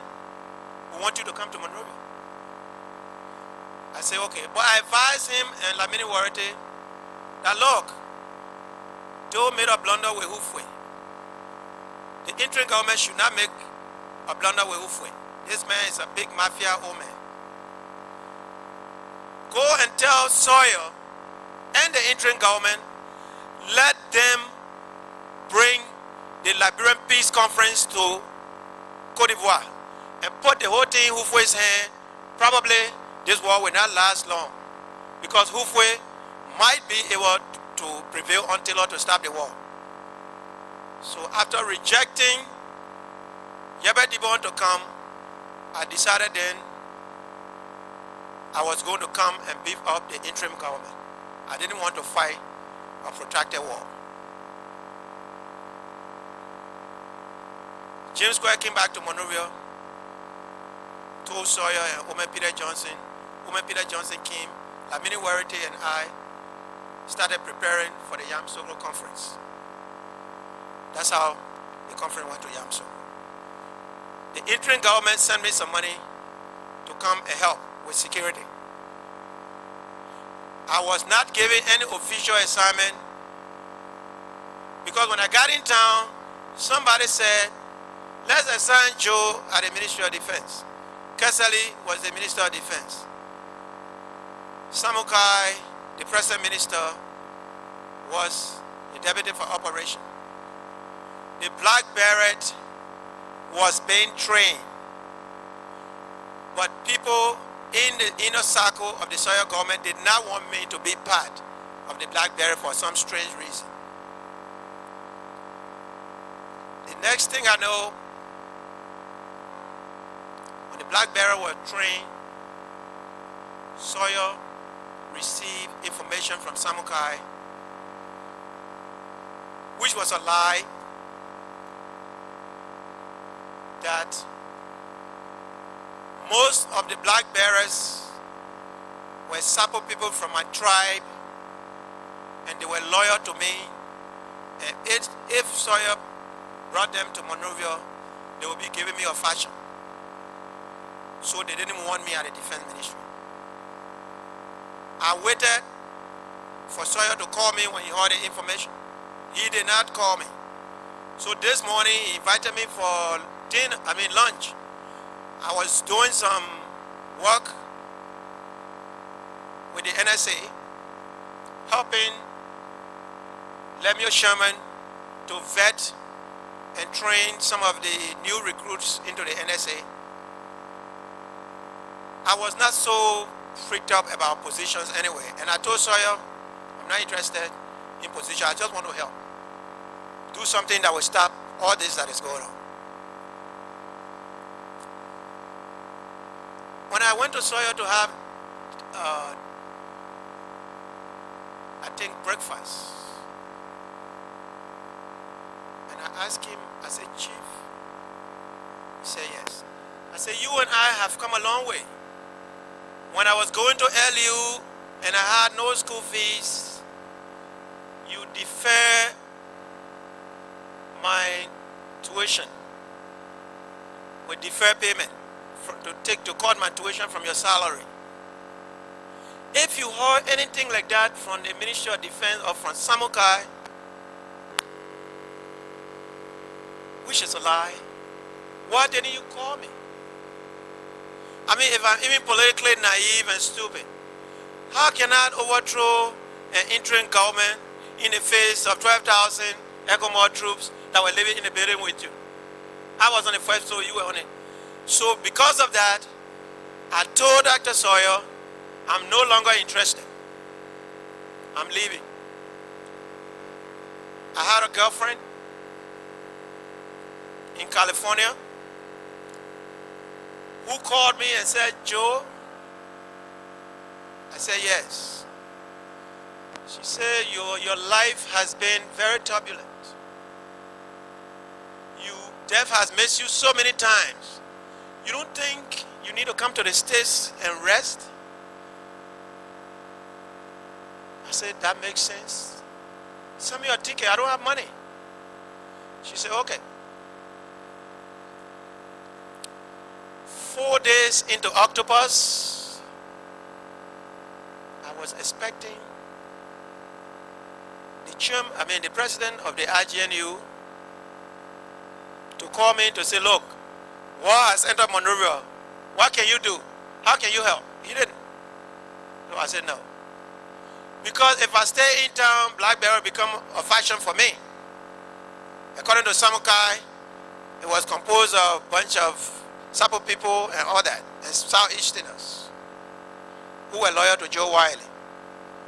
So if I stay in this town, this war swallow up this town, maybe somebody will shoot me. So I got to get out. My girlfriend sent me 2 tickets. One to fly on Air Ivoire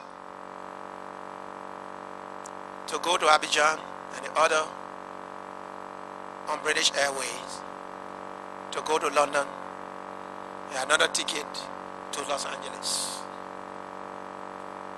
She sent the tickets, but there was a BlackBerry kid that came to me and told me something. He said, Chief, we've been having series of meetings, war is in town. But the people believe that as long as you are in town, they might not give us arms to help defend this city. So we beg you, we don't want to die without fighting. Please, go. I took my things to Springfield. I jumped on Air Ivoire. 1992, that was 1992. And I flew to America from Abidjan. I went to America, asked for political asylum, and it was granted. 1 year later, in 1993, I got married.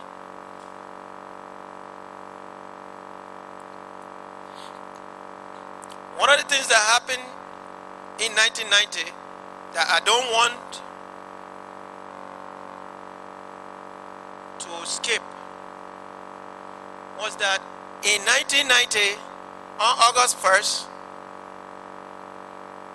no, before August 1st, the MPFL had taken over Greenville.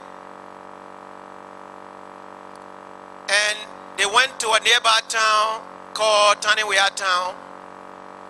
It was like 50 miles outside Greenville. And got a Sapo kid called Baba Solo. Baba Solo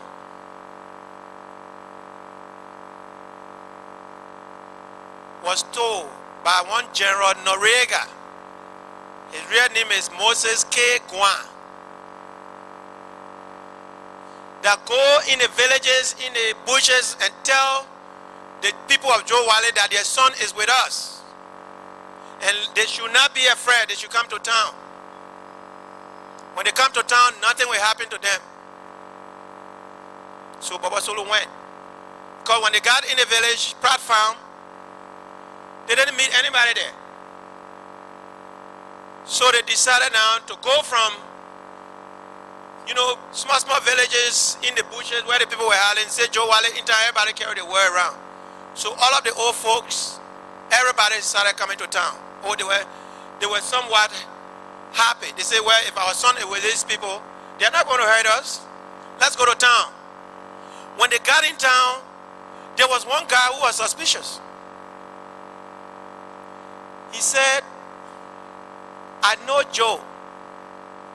If he were with these rebels, he would not let them enter our town first before himself. Joe is not with these guys. We shouldn't do this. We shouldn't go to town. Everybody dismissed him. Everybody became a doubting Thomas. So the people came to town. Noriega asked them, his men wanted to eat. They cooked. The women cooked. They ate. And they said, let's assemble on a road to meet Joe Wiley. He's coming from Greenville. That was August 1st, 1990. And when the people assembled, Noriega issued order and opened fire on them. They slaughtered almost 70 people on the spot in my town. That's my family town. My cousins, my uncles, everybody was wiped out in one day. Almost all the men in the town were killed. So this particular massacre for me, has a very strange pattern. If you meet people in town and you decide to do bad and the troops just get in town and open fire on people, that would have been different. But to send somebody in the bushes to come, it means that there was some real motive or intention to it. After they killed the people, Noriega said, no one should bury them. They should stay there and remain rotten and get rotten. And if anybody bury my people, they will be shot.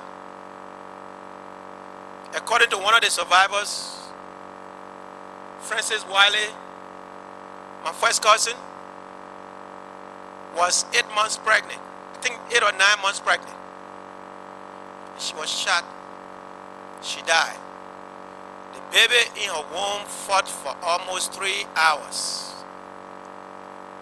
before the baby was fighting in the lifeless body of this woman. And all they needed to do if they had a hospital was to rush her there and take the baby out using a doctor. There was no hospital. Nobody was allowed to touch them. The baby died in your mother's stomach. They took more than 15 women, young girls, to Taniwea town, from my town. They kept them there for 2 years as sex slaves. Joseph Wiley, my first cousin, daughter, gave birth to 2 children while she was in captivity. One of them died before she could escape 2 years later. The rest of the women, when they were leaving, they took with them to Nimba. As we speak, Mr. Commissioner, Chairman of the Commission, as we speak, some of my family people are still in captivity 18 to 20 years after the fact. They are not dead. Their names have been changed. They are women, they got children from their captors, and they are there. But probably my family people were not the only people that were taken there. We have had 2 peace processes in Liberia, 2 disarmament. But I have not seen anywhere where people in our transitional system try to give voice to the abducted people who remain in captivity today as we speak. If they did, and I'm not in the country, please tell me I stand corrected. The reason why I said that it didn't just happen in my town is because my sister was in Lofa Bridge, ran from Monrovia. She had a 9-year-old boy called Soweto. And when the MPFL attacked Lofa Bridge, Soweto was taken and turned to a child soldier. That was 1990. Soweto was taken to Nimba. His name was changed to Junior Dan. So he went as Junior Dan. For 30 years, we thought Soweto was dead. I named him Soweto when my sister gave birth because of the struggle. And one day, Soweto was sent to Danane for fuel oil. And then something spoke to him that your parents will be worried about you. He just suddenly started worrying about his mother and what the rest of the family people will be thinking 13 years after his captivity. So he went to the UNHCR people there and explained his story in Danane and said, I want you to take me to Monrovia, to my mom. Of course, Soweto father was also killed by the rebels. He was a police officer from the LMP. His name was David Swab. Soweto was brought to Monrovia and turned over to his mother. Soweto is in Monrovia with us today. But there are many others.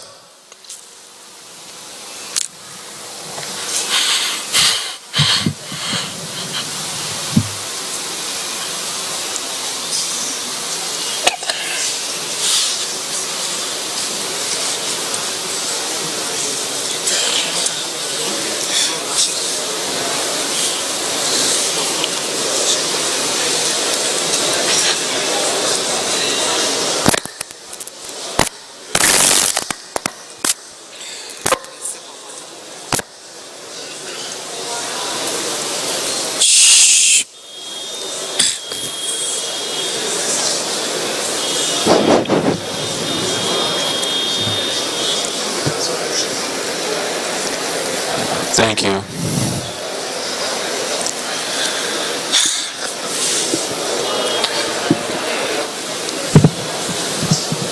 Silence, please.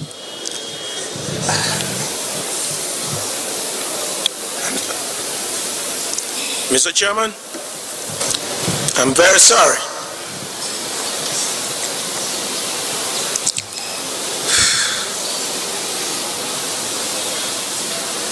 We understand, Mr. Witness. Take your time.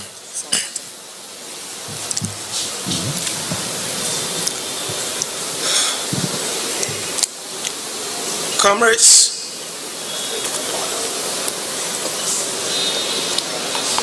I'm very sorry. I'm not the hard guy you think I am. I have feelings, and my heart still bleeds for those who are in captivity today. Nobody has said anything about them, and I want to speak for them. We are not here to speak.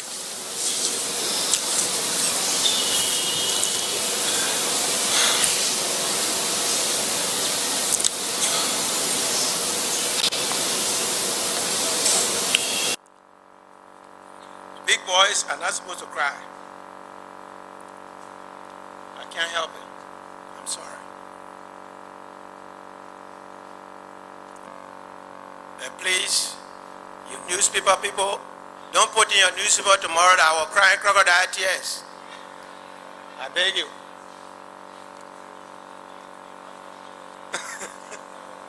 Yeah, they know, oh, Joe Wally was crying crocodile tears.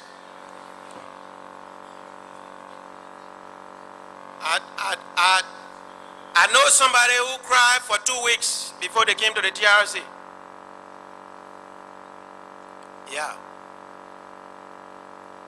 So, Mr. Commissioners, ladies and gentlemen, please, if this transitional process is concluded without us finding out and returning those captives to their homes and their families, it will not be fair.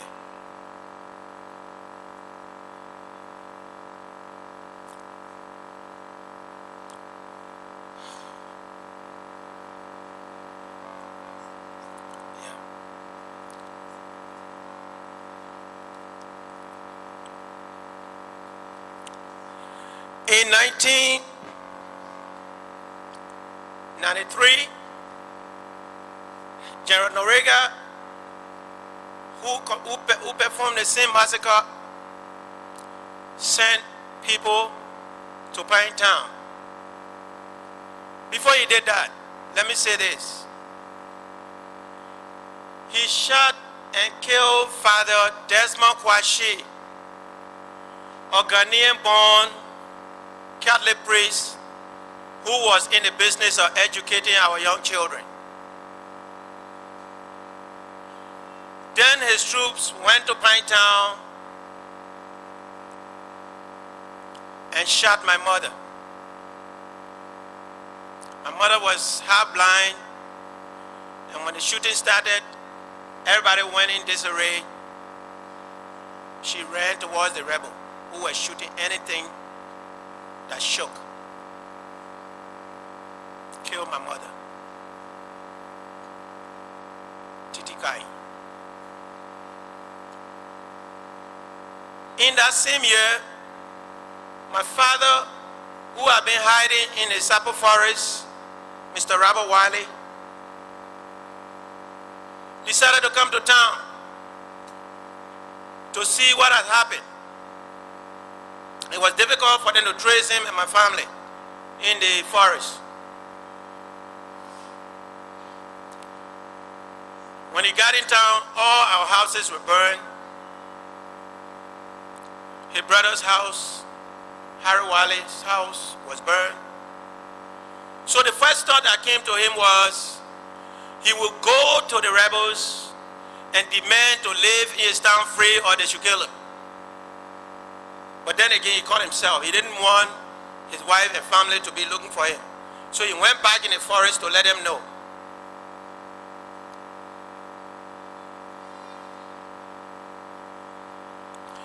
My stepmother begged my father for 2 weeks not to go to the rebels to kill him. My father was this guy who never beat me one day. I never saw him get angry or anything. So for him to have taken a decision to walk to his own death, he was really hurt. He was tired. I was in Minnesota, attending a house party thrown by Little May Banks, dancing my tail off, when Samson Kuya appeared at the party, uninvited. And Samson Kuya said, "Joe, I didn't see you for a long time. Where you been?" I said, "You know, we're in a struggle." Samson Kuya came to tell me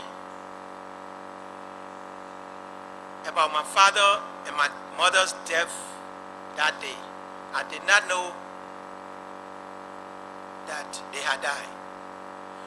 But I was so happy. I was dancing the man, being a Sapo man.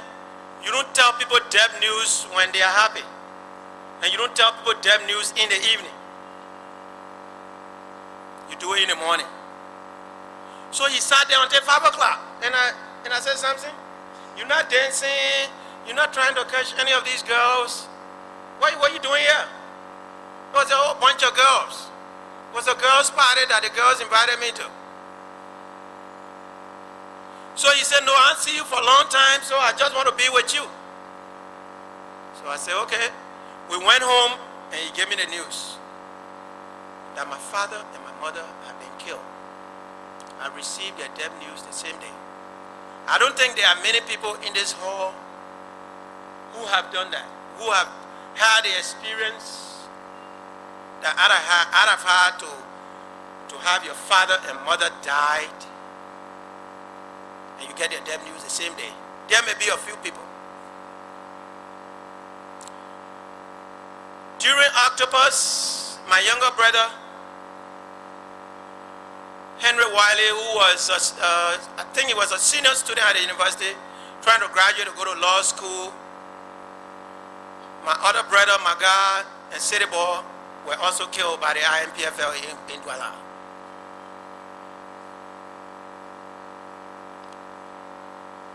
I was still in the States. My wife, being a pastor, she prayed, and she was probably afraid that I would leave and come to Liberia when I heard the death news of my mother and father and 3 of my brothers. She counseled me, and you know, God has blessed me in a way. When I went to the States, this day I'm not a church going type. You know, I'm a Catholic, but I don't go to, and I decided to go to this church. My friend said, "Look, come to church, Joe. You ain't doing nothing. You don't get your green card yet. You can't work. Just come with me to church." So I hesitated. He called me until I left. the man was calling me to meet my wife. I didn't know. God was speaking. When I got there, the woman I got married to, Chestina Francis Haskins, was the guest preacher of the day. And I want to ask God to forgive me. That while the woman was preaching this sermon, I was strategizing how to make up my wife.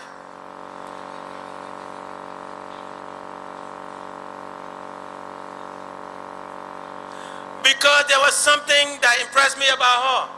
I had not met a young black woman who was so versed with the Bible like she did. So after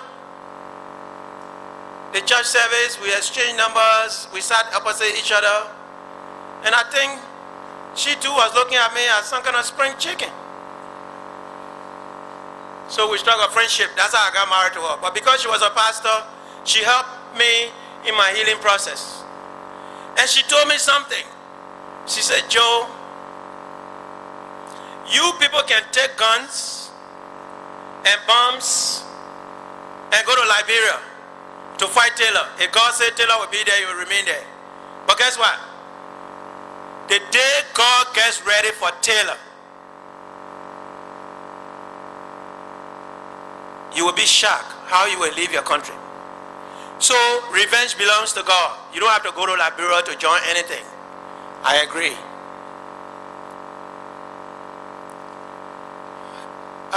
My wife and I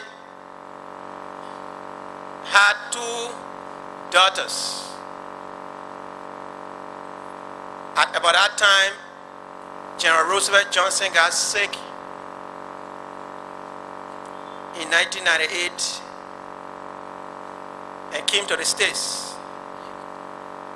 The people who came with Roosevelt Johnson, his bodyguard, Smith and Edwin Kine, told us that if Roosevelt Johnson returned to Monrovia, he will be attacked.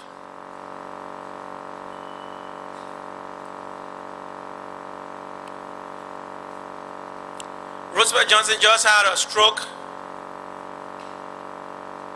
Peace be unto him. And he was coming back to Monrovia, but he had no bodyguard. Everybody was afraid to come with him. So I said, I will do like my father, who walked, disobeyed his family, and walked to the rebels and demanded his death. He said, free me or kill me. And they killed him. That's how they killed my father. He walked to them. So I said, if my father, who never got angry in my presence, can walk, I can take Roosevelt Johnson to Monrovia. Taylor killed me, that's it. But this man has to go. He's our last hope. He's the only resistance figure. Taylor has subdued everybody. At least that's how I saw it. So I have to go with him. At that same time, Mr. Charles Taylor was holding what they call a reconciliation conference in Monrovia. So I said, well, I will go with Roosevelt. Probably just on level here, if they are holding reconciliation, I don't think anything will happen. Roosevelt Johnson and I left the States. But Roosevelt Johnson was having series of meetings in America with all kinds of personalities. This time,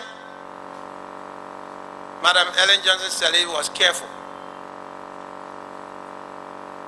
Even though she didn't go to the meeting with Roosevelt Johnson, but she sent a proxy, Madison Toba. And later on, I started hearing that the reason why Madison Toba was selected to come is if Roosevelt Johnson succeeded overthrowing Taylor, Madison Toba was supposed to take care of Roosevelt Johnson and probably bring another set of people in power.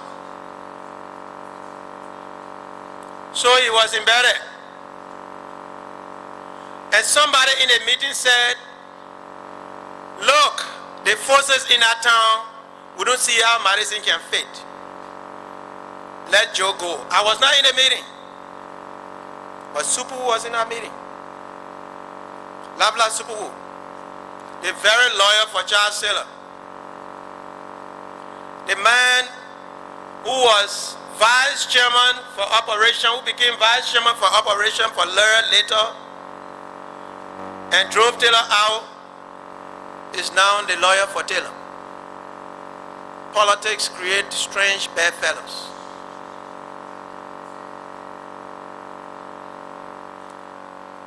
So that's how I was selected to come. When we got in Nigeria, Timothy Shapiri, the post commander, was in Lagos. Roosevelt Johnson and I. So we proceeded to Abuja and stopped at the Nikon Hilton. Later on, we came back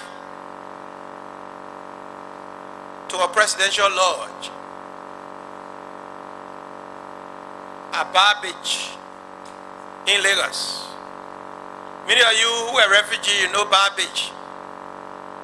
That's where we used to go in Lagos to look for all kinds of things. Shapiri went to Monrovia, so Roosevelt had to call Abdul Wan Mohammed. He said, if anything, I need somebody to take me to Monrovia, because if I go through the border, I'll be arrested and probably killed. So I need to go to Monrovia. Abdul Wan took us on a military plane in July of 98, and brought us to Freetown, where we met the great General Maxwell Kobe. Kobe, after being the ECOMOG Ground Task Force Commander in Monrovia,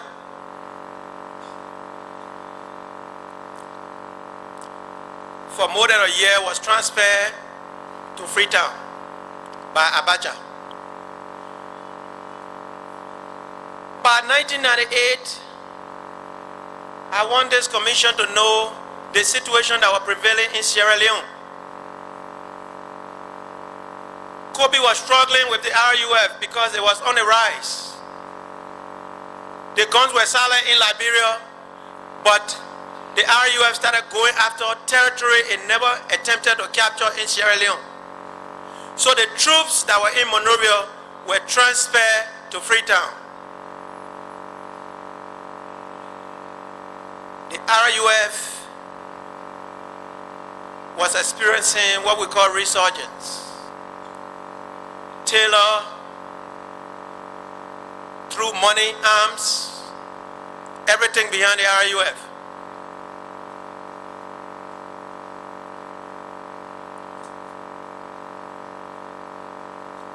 Roosevelt Johnson and I pleaded. Roosevelt Johnson pleaded actually with Kobe and Shapiri and said that it is clear that if I go to Monrovia, Camp Johnson Road will be attacked. So please, give me small arms just to defend myself.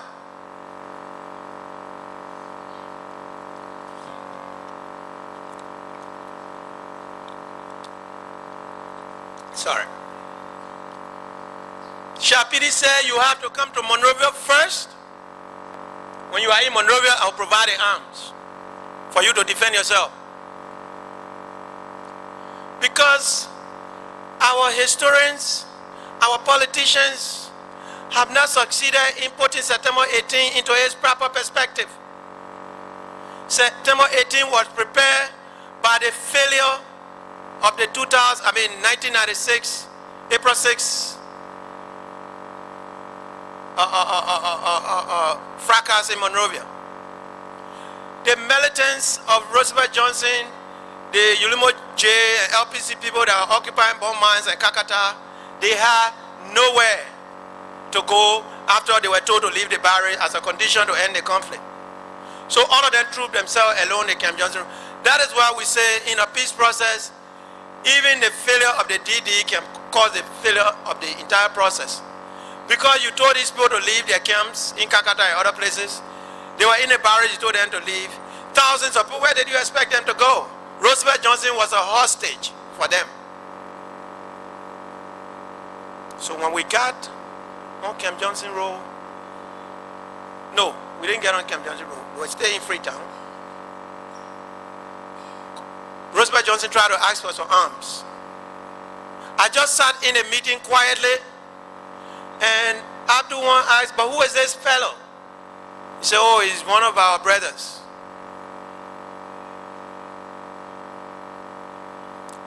Shapiri refused to provide Roosevelt Johnson men with an arm. Finally, Abdul was leaving Monrovia. The assignment was over. And if he didn't bring Roosevelt Johnson at a certain time and he leave, the new guy was not inclined to do so.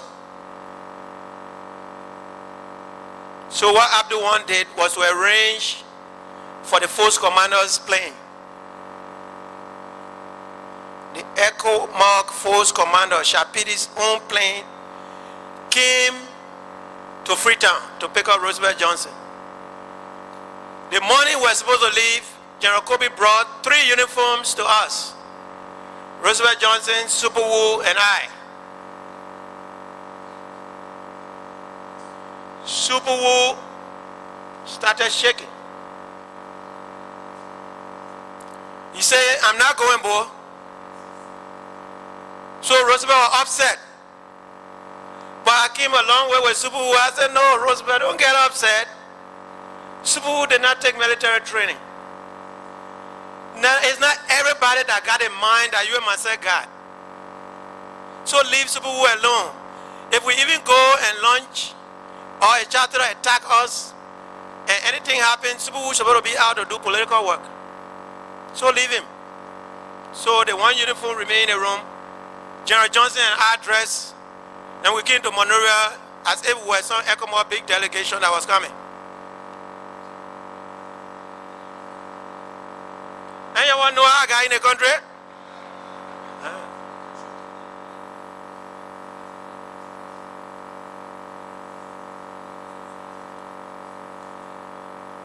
When our plane arrived at Roberts Field, there were tanks,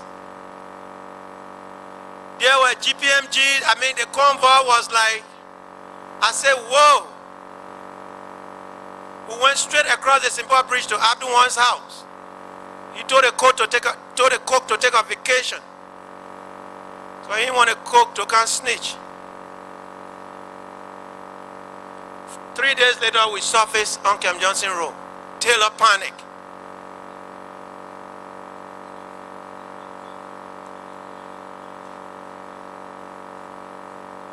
Now, I was less than a mile from Taylor's mansion, and Taylor sent Peter Fineboy to Roosevelt Johnson. Why? How did you come to Monrovia? And why did you bring Joe Wiley with you? And I told Peter Fineboy, I don't owe Charles Taylor any explanation. If a man kills your mother, your father, and close to 70 men from your town, I don't want to come through his border. Because he already knows that I'm a doer. He will kill me. So go tell Charles Taylor, I'm in my home.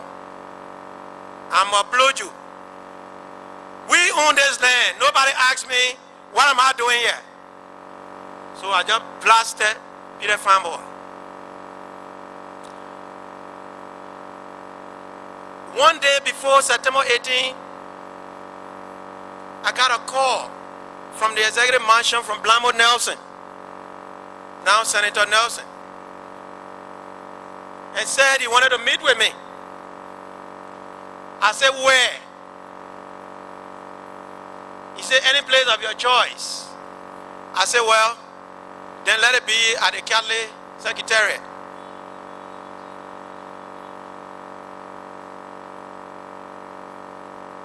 So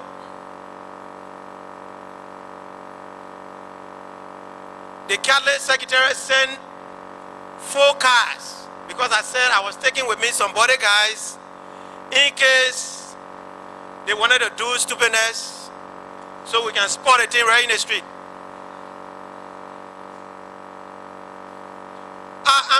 I will not die under the bed. Forget that. My father didn't bring me up like that. So the Catholic people, Kofi Woods, and they send the cars with EU markings. I told one of Roosevelt's cars, I was in radio contact with them. I went there. I had my 45 on my side. It was locked. It was loaded.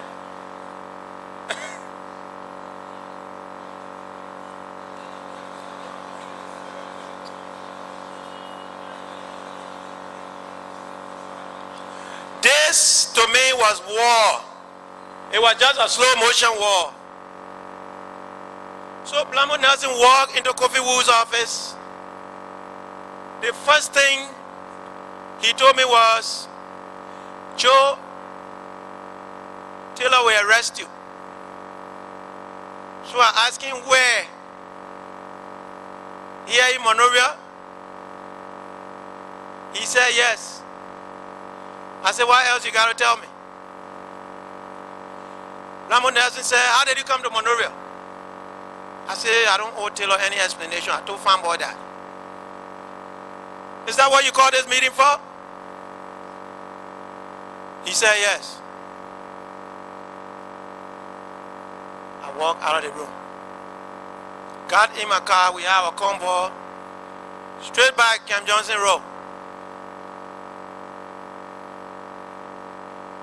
On September 18, around 5 o'clock, there was a buffer force stationed near Roosevelt Johnson's house of 22 men. We received a letter from ECOMOG withdrawing the troops. And the guy who withdrew the troops was probably the same guy who became the first defense minister of the restructured AFL, this, no, not defense minister, but chief of staff, the Nigerian fellow who became chief of staff, the one before this one, Yusuf. He was the one that withdrew the troops because he was ECOMOG Ground Task Force commander at the time.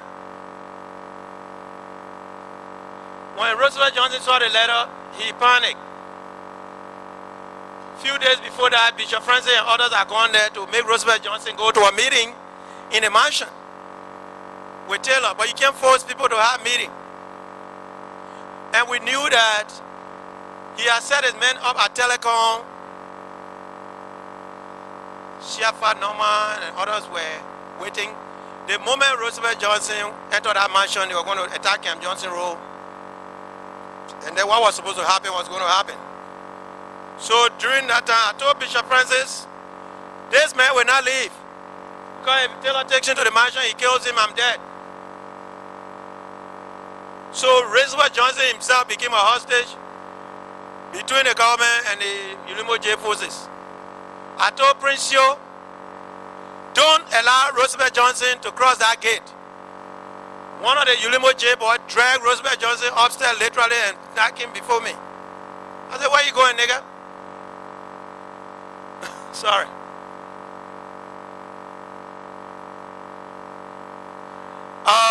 Mr. Chairman, if I'm the only thing between your lunch and this work, then you can stop me so that other people can have to do, but I'm ready to go. At least I cried for the first time in 30 years. Thank you, Mr. Witness. We will take a break for 1 hour. Thank you. And resume at 2:30. Thank you very much. Ask the man whether he Christian. I, Paul Kofisa, do solemnly swear that the testimony I have come to give before the TRC of Liberia is a truth, nothing but the truth, nothing but the truth. So help me God.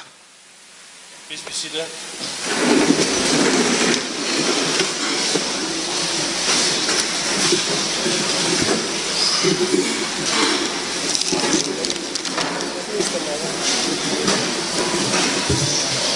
This is on the political and military history of the conflict. So just the military history.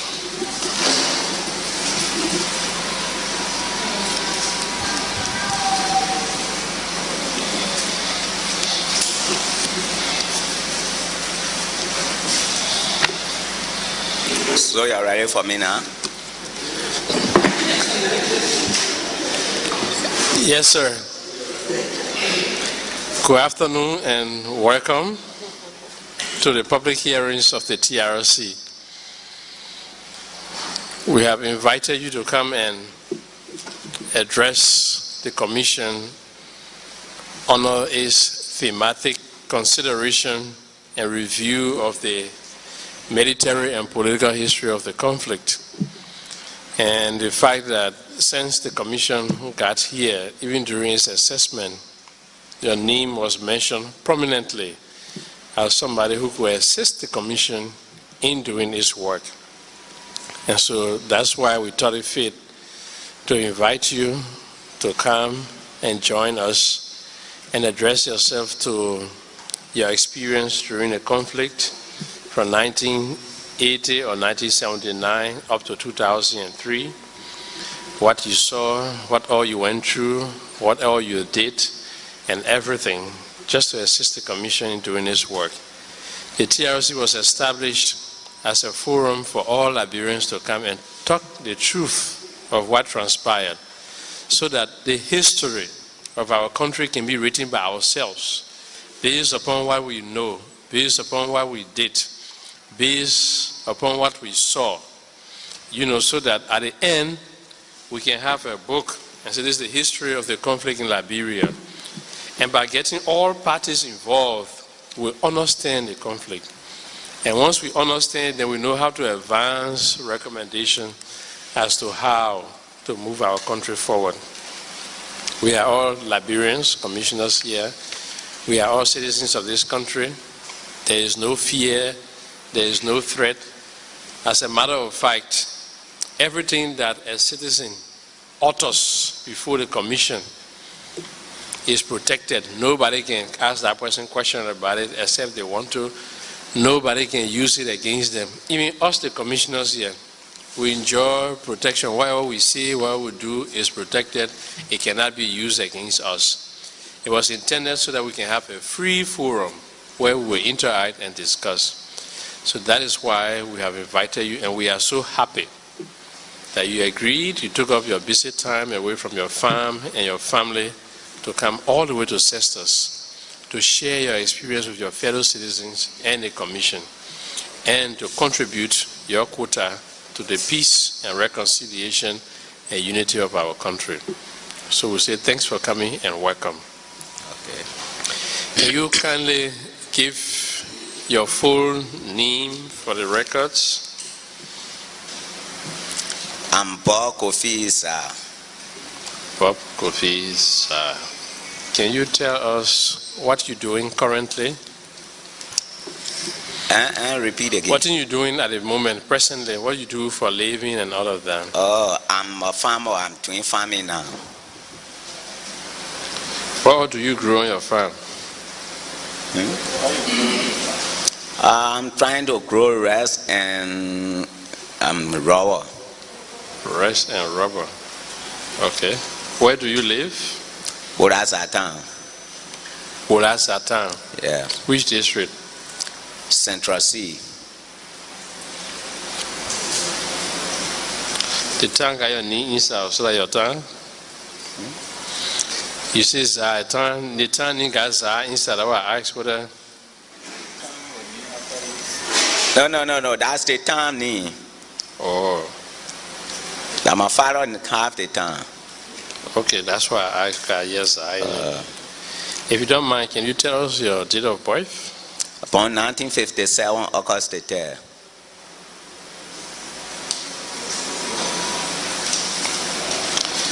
Okay, thank you. I will use this time to introduce the commissioners who are here present and will be listening to you. After your statement, we'll ask questions and then we'll interact. On the extreme, the first commissioner there is Sheikh Kafuma Kone. Next to him is Per Brown Bull. Next to her, sitting next to me also, is Dede Dorope. And then on my immediate left is Massa A. Washington. Next to her is Umusila. And I am Chirum Fuedia. Now you have the floor. You can stand if you want to, or you can sit. Okay, thank you very much. Thank you for me coming in front of y'all this afternoon. I'm very happy. Only one question I want to ask here is, anyone brought my company? You want to ask the commissioner or you're asking anybody here? The commissioner. No, we have no complaints against you. Okay. I think I was informed that I'm very happy to be with the TRC, because if you take part in the war, you got to come and make things clear to your people then. Exactly. As good citizens. Yeah. Standing before y'all, I'm Bob Kofi Zah. Right now, traditional speaker for Liberia'S County. Thank you. We're going to start far up. So you hold your peace. And don't worry about leaving, because we want to know how Kofi get into the war, how Kofi managed to be soldier.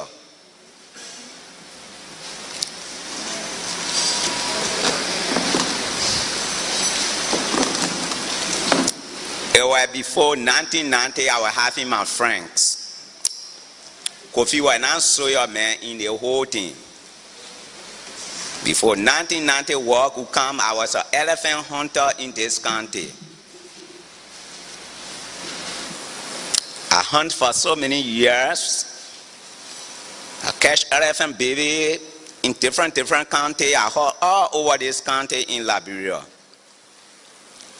But through my hunting, my friend then, who they myself used to hunt for with elephant, they were soil men.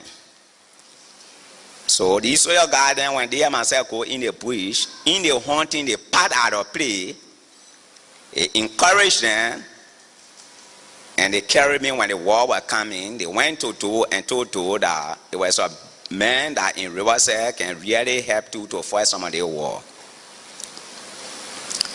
So my friend then left. We're in a town they call the camp, they call Tingo Camp. Actually, there are people to I used to live in the bush. I love the bush more than myself.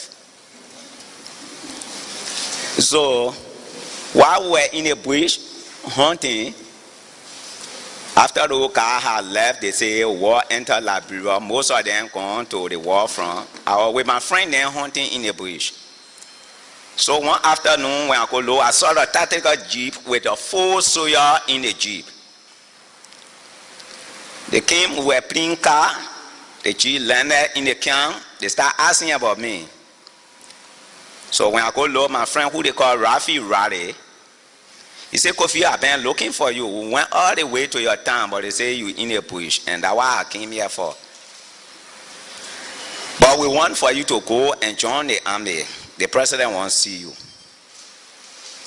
I must say I was afraid because war, they never came for me to go and join army, but they say war entered Butuo. Then you come for me to go join the army. I was too afraid. That's how they took me, they carried me Moria. When we got to Moria,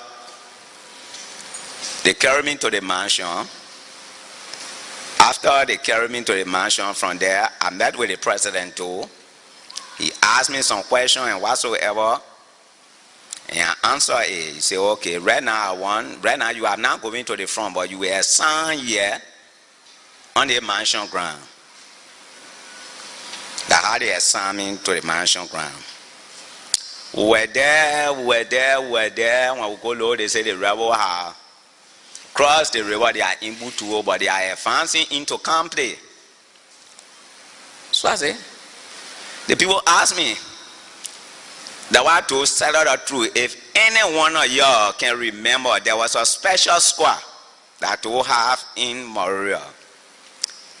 11-man squad. And those 11 men, they were also elephant hunters. Where special squad, when they promote me to the rank of first sergeant. After the casual company, the people advanced in Zogowi to call special squad to go and get company back. That's how they took me from here. That was my first time going to war front.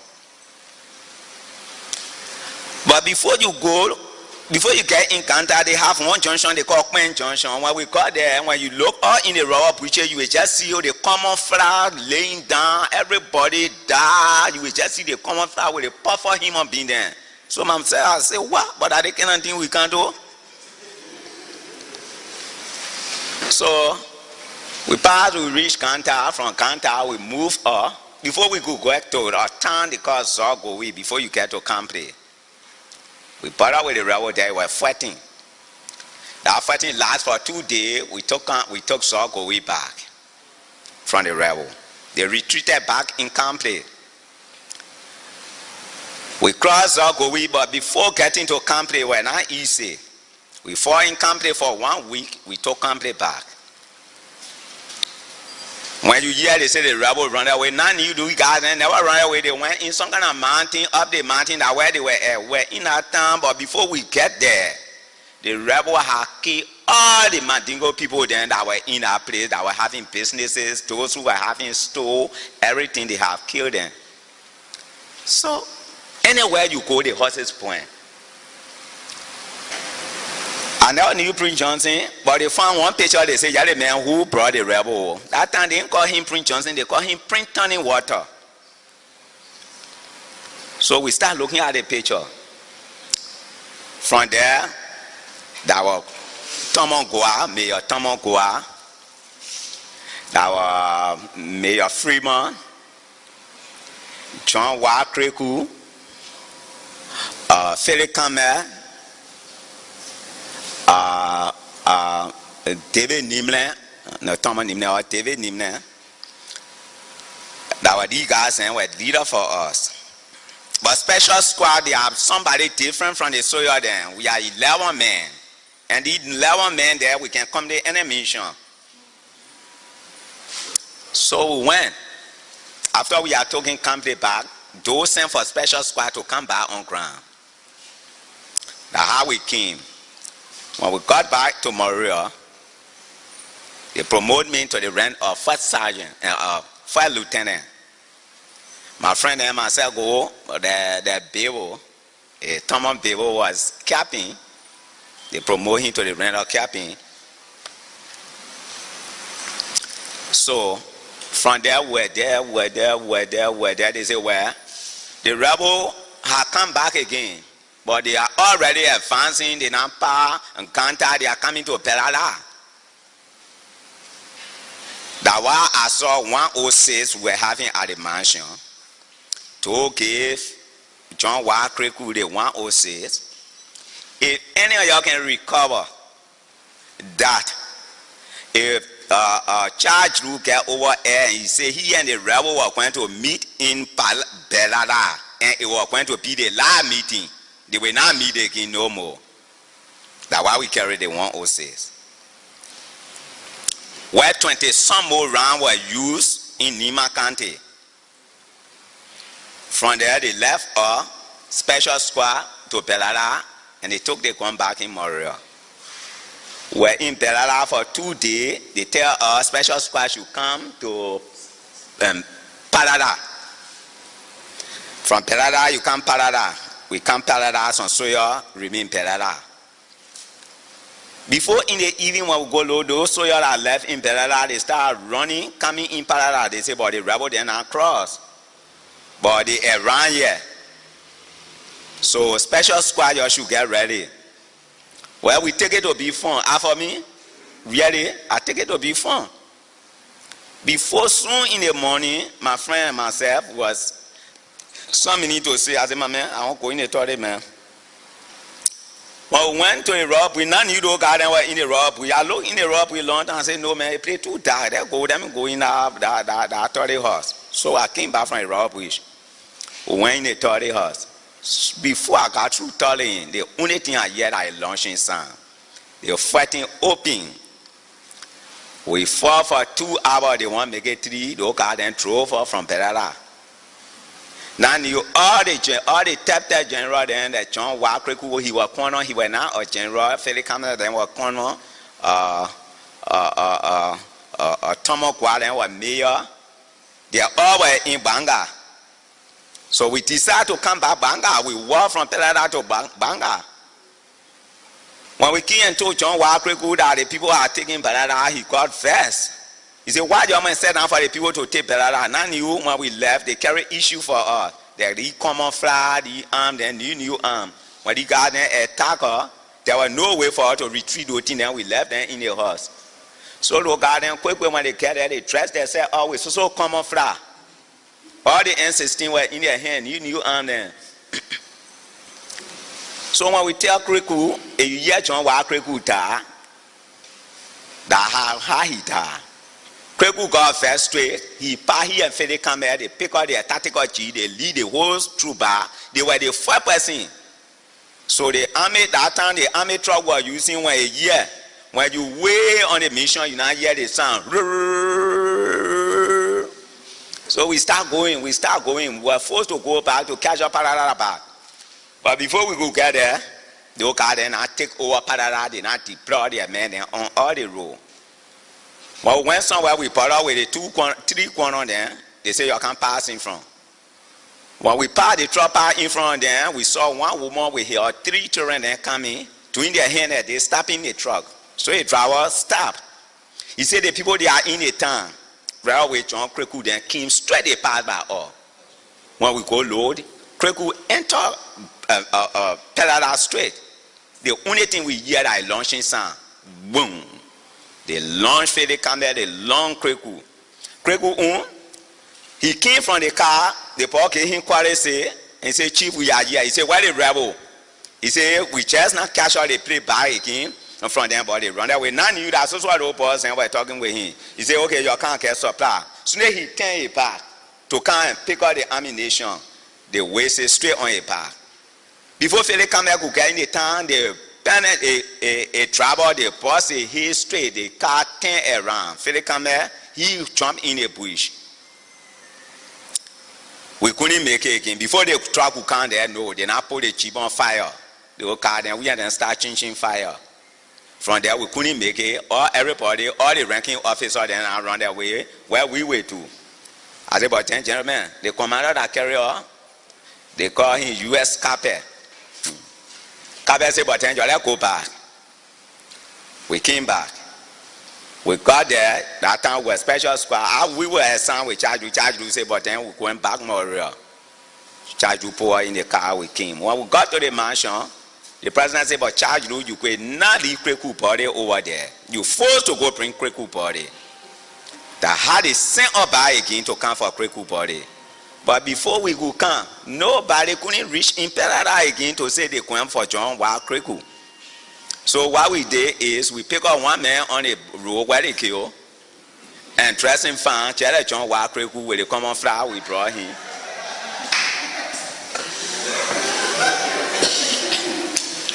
And we say we are bringing Kriku body. They were not easy that in town there. But Kukiaske, what are the poor men that day, we know. But Kukiaske and Kriku were very good. So from there they say the rebel are enter Basel. When they hear the rebel enter Basel, we who were in the mansion yard, the crowd, the ball garden, cattle carol now, If you pastor man, they will kill you. If you crew man, they will kill you in it there. So they start speaking their trial now.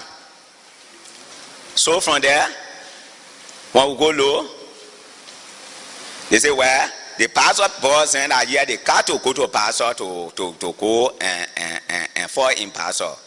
That how they call it all the pastor boss and Macan pastor. Charge you bro or you just start to St. John. They pour it down. When we come to St. John, they kill us, we cross. When we enter no by fire until we are one Amiton. He was captain Amiton. Anybody know him? Amiton, he was the captain that day. We get to Basel. When we get to Basel, Amiton said, well, your deployment, they send my friend and myself on lag halfway. I never knew Emmett Green Johnson. But we saw the red pickup came from Lagway. It went in the town. We never ambushed the pickup. While the pickup was coming back in the town, one boy we have they call T. He ambushed the car. When he ambushed the car, when they go look in the car, that was Emmett Green Johnson. Other people who don't know the story, they say the people brought Emmett Johnson and then they killed him. So they know. That was not tell us so okay, Emmett Green Johnson. That was the government forces. So from there we decided to go back again in the evening. We don't just come in the town because pastor was so big and we would have sent in pastor. We were not plenty. I think we were about 20 some more. We couldn't cover the whole pastor. So we don't go hit and then we come back. So before we could come back to the bridge, now you do car and cross in front of all. They set a long ambush. We all were in that car before we could get it. We were in the center of the ambush. They launched the car. We were about 24 in that car. Only 3 men so far. That was Paul Kofi. That was one guy from number 3, and one other boy again. Their name was, I just forgetting their name. We only 3 survived. The whole pickup when everybody died. But when the garden were near the St. John, so the garden, they know water, but me I know water. They decided to jump in the water to cross. So when every one of them finished jumping, my one was standing on shore. When I look at the distance from there, I couldn't cross with my arm. I said, what we do? I will go back on that road again. Anybody challenge me, I will challenge them. Luckily, I came on the road. Nobody fired me. I walk on the bridge on cat on our side. Nobody fired me. When I go look, my friend and wife jump in the water. They cross. They all came. When we say they ambushed the car, but all the people died. Now they finished killing Hamilton where he was in the radio room. They finished killing him. They say, but the captain leader. Then the people got your car to go for the captain. I said, but there's an ambush. But before we could get there again, Charge Rule had picked up a jeep and come back more real. So I said, for me, I'm a special squad. I sound with Charge Rule. So if the man can go, I can answer down here. I'm alone. A special squad, I can't be here, but I can't go back. So Lucky wanting to argue, the commander said, but you can't send the man for the car. They put me in the car. They brought me Memorial. When we got to Memorial, when we go here in the evening, the radio announced that Hamilton, Captain Hamilton died. The rebel killed him. So those who were assigned on the pole, they all rise on and shape the pole. They all went back Memorial. So from there, they say, well, those who came from on that mission, no passport, then you got to jail them. That's how they grab all those passport and they put all in jail. Now in the net, they will free you in the net. They will call for you when you come outside, they kill you. They free you when you come outside, they kill you. So that then when they call me, it was some minute after 1. So my husband and uncle, they call. I want to answer. Then the other guy say, any calling you? So I answer, they say, can't say, I'm not coming outside. They want to force me among the people to put me outside. We start fighting. That where they went and chop me, they called my 2 fingers here. So I start bleeding now. I show my hand all around. I start wasting them on them and they were scary. So when daybreak, my friend that carried me in the army, they call him Rafi. I hear Rafi were talking outside, so I decided to call him. Start hiding at knee. Rafi, Ready? He answered. He said, but what happened? I asked me. He said, well, you put the man outside. They put me outside. Or when they say, go home and take treatment. So I came out living up Stamford Hill. I came home. I was having a Jeep. I have 2 radios in my hand. Came home. The whole bodyguard and I assigned with me. They were about 4 men. We all came home. We went to the house. I said, but gentlemen, they say, yeah. I said, the thing is rampant now. Because if the crime man can be looking for the pastor, man, well, we all are so your thing. But after me, I went back to that mansion ground again. When I go low, they say, charge will run away last night. Oh. But then how you looking? Look out and say, but then we all will force our way to join any fashion.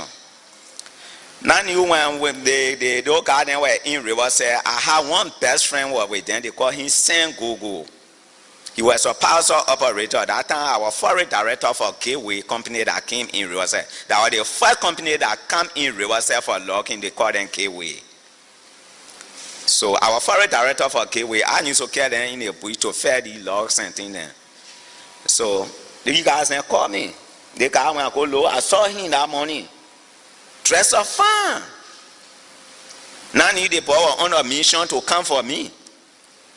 So he started asking, they show him the era that I was living. So a young man came there. I saw him, I said, oh, Sam. He said, but I know where all my children and they are all, I don't know where they're going, but the people want to kill me. Last night they missed me. So that was, they say you in the army, that was I can't do it for. I said, but my man can't. If that's the case, you will not die. Right now I will give you uniform, you show your man too. That will all hold it on. So he came, I carry him inside. I take one common fly, I put it on him. I gave him 1 N16. He was probably got behind me. We went on the road, we go to drink. While we were drinking, lecturing, he had started telling him that he must not be afraid. When I would call me over radio, I go into a mansion, yeah, he must not be afraid, he must just be with me. He said, but I will not be afraid. Now I knew that man happening way that a real man that can real fight for Prince Johnson, and he was on a mission in the town. So we went somewhere to drink. The money were not correct. We want to add a soil man to say we're not paying the people. So the car called me in the bathroom. He said, Paul, I went there. He said, you know what happens there? He said, you don't do those things there. The man hauled off $550 note. We start looking at him. Now I knew the money that was on our part, more than $10,000 US. We start looking at him. He said, you are going to change it. We change it when we paid it more. We drank some more liquor. He and myself went home. The cook we ate. After eating, they stay. Then he said, they walk me. He and myself won the beer right. We sat down. Then he said, Kofi, you brave? I said, what do you mean you brave? I'm a soya man. He said, when I say something, you wait to where? He said, yeah. He said, I'm a rebel. Oh, when that boy tell me, say I'm a rebel, man, whole fisher gone from me. I said, what?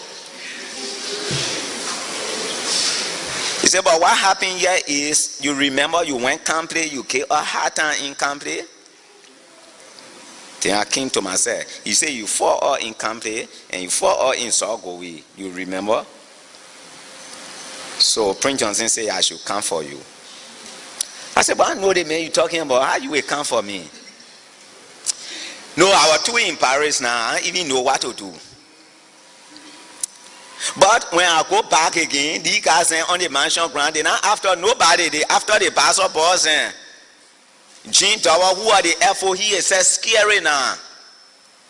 So I went to work. I said, no, man. He said, what we do? Pen has seen you. You can find a me for her to cross the bridge. I said, oh, where? He said, that could call way junction. I said, but I think it's common for me. Right away, I pick up the radio. I call Tomokwa. I said, Tomokwa. I said, yeah. I said, call today that I'm going because I want to know the people location. I want to go call way to find out how far the rebels are. He said, yes, that's true. You're supposed to find out how many men you carry. I said, well, my bodyguard and they are all right for me. And if we have true influence, so if I get to Freeport Junction, I will collect some men then to join me. He said, okay. So I got to the junction. When I got to Freeport Junction, I crossed the bridge, I got to Freeport Junction. Anybody asked me the couple, they start walking with me on the other side. I said, my man, I don't want to start walking. So I called. He said, you just go and find their location. Then what we do, we use the 40-barrel missile to blast that place. I said, okay. When I got to Freeport Junction, today then we're in a fence. Nobody was to that junction, Cananville Junction. I passed. Before we could get to Callaway Junction, now I knew that so saw the rubble then were in. They very worried, tie rare cloth here. Some of them with 4 hair, some of them with that kind of about 4 feet. They hugged the tactical jeep. Myself was scary. When they hugged the jeep, Saint Gogo answer. Commando, they say brave, strong, intelligent. Everybody come to the car, yes sir, chief. Yes sir, chief. You say my mission I accomplished. We pick a car, we roll. At that time, Prince Johnson then were in Fena, but then they are already in Kasao here coming to Callaway. So when we got to Callaway, we crossed Taton Creek. When we got to Callaway, Railway, Apollo, they did Samuel Fanny and Prince Johnson. They were sitting down in front of some kind of shop and drinking. And he called Saint Gogo, he said, that's the man you bringing? He said, yeah. He said, bring him here. Tell me, Pippi charming straight. I said, chief, I want Pippi. He said, you scary. I'm not going to kill you, come. I said, but let me Pippi here first. All the children that are with me, they start crying now. When you say you want to cry, you say, why you want to? You know, say, we won't kill you. And you take the uniform from them, you carry them on pace. Today, you know, AFL, we need you. The hard on MPFL. So our way Prince Johnson now. Our way Prince Johnson, we went, we came, cash out or Douala, we move.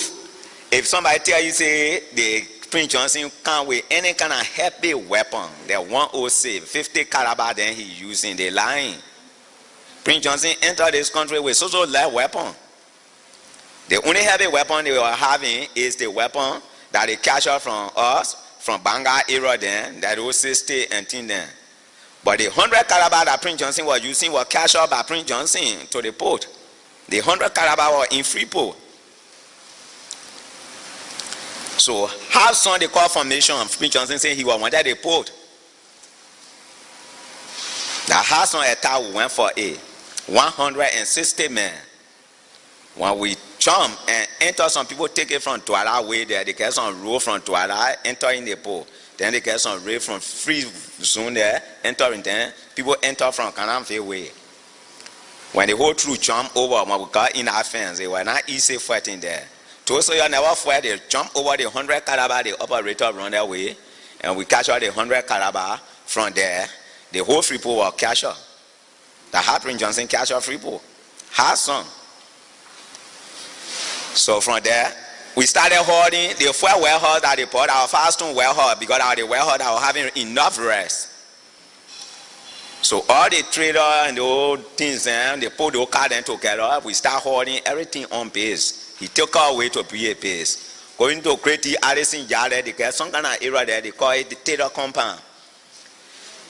Yes, that where we hold our Prince Johnson house he was living in. We hold all the things, that whole causeway there. All the horses are there. That warehouse number 1, warehouse number 2, all the things there we stole everything from there. We carry it to causeway, we put it there. Motor car and trader and whatsoever. But the law of the people, that if you don't come with them from all the way Butuo, they don't have respect for you. So in the evening they will finish sharing before they saw you that surrounded before they gave your food. But luckily I was having one mayor with them who is saying go. So everything for me it were easy. A young one says calling from the police barrier. That guy they call one say they call him Papi. I they want to put him in the army. He was with Prince Johnson also. That's how we took over Corway. We start fighting. Larry Burton and Prince Johnson get together.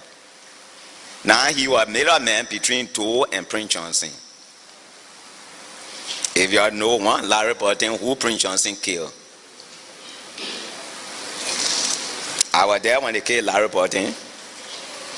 Larry Burton used to, because Prince Johnson loved him so much, so they gave him the freedom. But why he used to doing Tankana, he never can know so again. He just used to take her whatsoever to send for to the mansion. Larry Burton would just lower his car and carry it.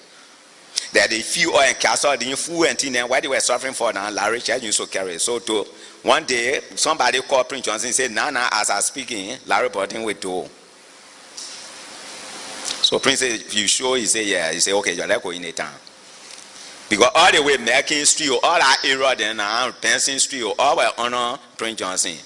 While we were going with Porter with Larry Burton, right before Staunton Creek, before he came to Corway preach there. He said, where you coming from? Before the man could talk, he just busted the man, he right there. He fall down. From there, we moved to Hotel Africa. They say one flat play there can communicate with Prince Johnson with Toll. He said, you go for a flat play. We went for Fred G. Blade. One papi with B. When we went, the papi was having 2 sets. I think he was Minister of Commerce, something like that. 2 sets. While we reached that, I think he just got through talking with Toll. Right away, we paused the told you were in the radio were in your hand. I had a grabbing. They brought him. They didn't even let the man to talk, they killed him. So that was about Prince Johnson. So I'm setting down here the history of the war that TRC want to know. I started a war and I ended. There's a general then that started a war, they never ended. They will not give you the whole detail. It was good for you to send for me, but the only fearful thing that they say you were taking me to court. So most of my family now wanted for me to come. So, but I want to come to let you all to know that the war I started from 1990 and I ended. That what make me to come. So from there, they down now. One else, it was very hard. They say Joseph Mobon. That time he was the president for Sierra Leone. He called Prince Johnson that he won 150 men from Prince Johnson. So Prince Johnson went to work and pulled the 150 men together that he would train them and send them to Sierra Leone to go here and Mobon. So while they were training, when he had strike full, Prince Johnson, he had strike full on his base. I was one on the strike full. But to go on that training was not something easy. We were 150, but because we could finish with the training, we were 90 left. Because to put back or sand on your back, then you cross Simple, it was not something easy. And then they'll dig a 4-hole, they put you in a 4-hole, and then Prince Johnson will open the grenade and put it there. So catch the grenade and shove it somewhere in that 4-hole for it to not blast. That was one of the things that carry most of the men. Then to run from the jet bomber, when the bomber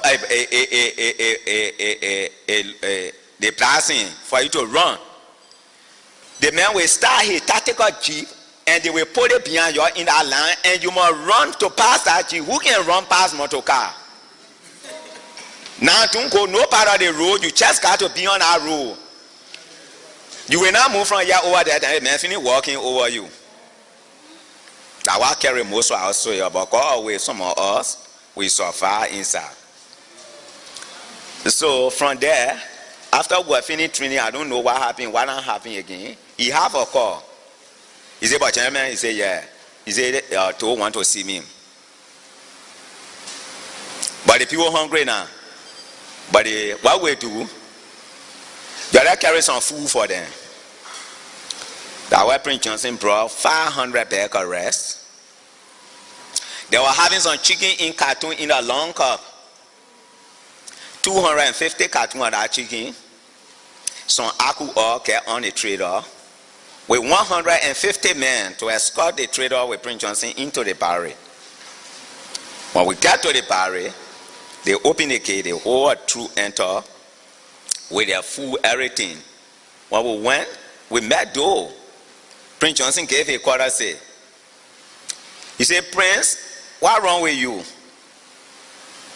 If I know that you are fighting me, ever since you not come to me. But I don't think you must fight me again. That you and myself put together and catch Taylor.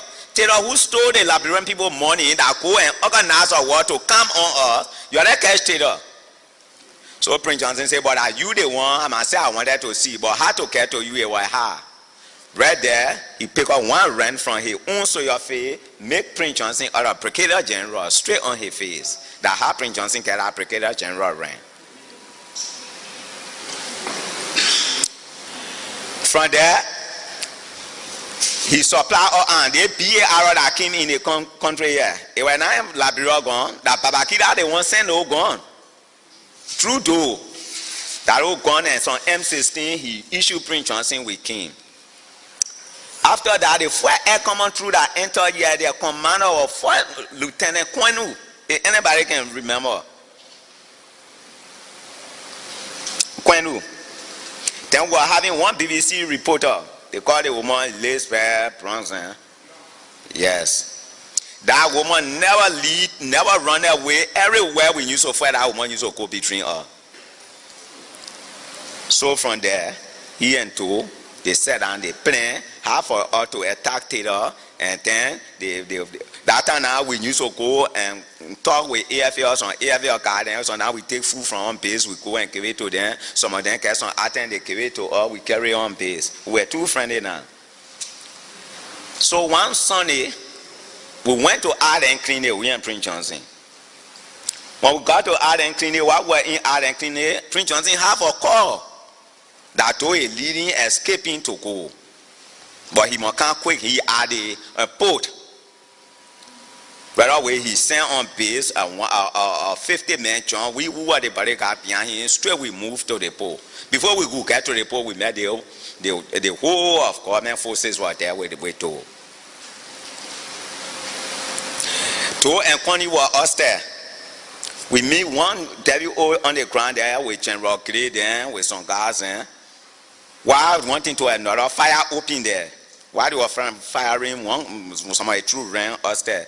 Before we could go there, and we got there now, when we have left to in the room, and soon as we got there, he take his finger that day. That's how we busted to when we enter where to over air. Nobody couldn't see to over under the table. That Prince Johnson fired to. When they saw that one boy who fired to, when we went, we met a big crib on the table. So everybody were after that crib. He started fighting over the crib. The house so that one went, left for the table, he saw to, he said, come on. He said, yeah, man, yeah. Before to one say, you're not keeping the boy, just fire him. They say to one having gone through, but that AK they won't break to there. He sat down straight. The hard Prince Johnson then came. Then he said, where you are running away for? Where you going? You finish telling me that you and myself are John together, then you running their way. He said, "Two, but I wonder, two can speak you more than crown." He and Prince Johnson start rinking a Q. They start rinking it. They start rinking it. They start rinking it. From there, if somebody tell you that Prince Johnson the one called to here, well, it was Peter John Yomi, who was the police director, called to here. Prince Johnson was just asking him, where is the Liberia people money? Even when he's scraping naked, they found one horn with one sharp nerve in his body.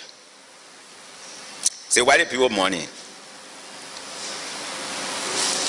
From there, they waste some water on his head to couldn't talk anything again because he was bleeding too much. From there, they say, you are put him in the bathroom. Prince Johnson locking up in the bathroom. From there, we all went back on assignment. From the assignment, before in the morning we would come that tow body we saw. They took tow body to Allen Clinic. It was there for 2 weeks. in art and clean it. Now, when chatted up men and yeah, that they are key to, but the body were in art and clean, they want to attack from Pommy Hill way to go and carry the body up. The Harper Johnson sent his troop to go and carry the body from there. When they brought his body, they buried him right beyond call with right beyond the market there, that where they buried to. So never carry no casket. So from there, the aircraft troop that enter Liberia now, they start deploying in all the various areas where the fighting forces now were at. They start deploying there. So we all now they start deploying. Everybody, nobody couldn't go to the war front again. We were just in call with base now. Now he pick up all the soldiers that you assign to warehouse number 2, warehouse number 3, warehouse number 4, until we have warehouse number 15. All our own thing now we still now you check out to buy. So we who are the commander then that assigned to the warehouse then now.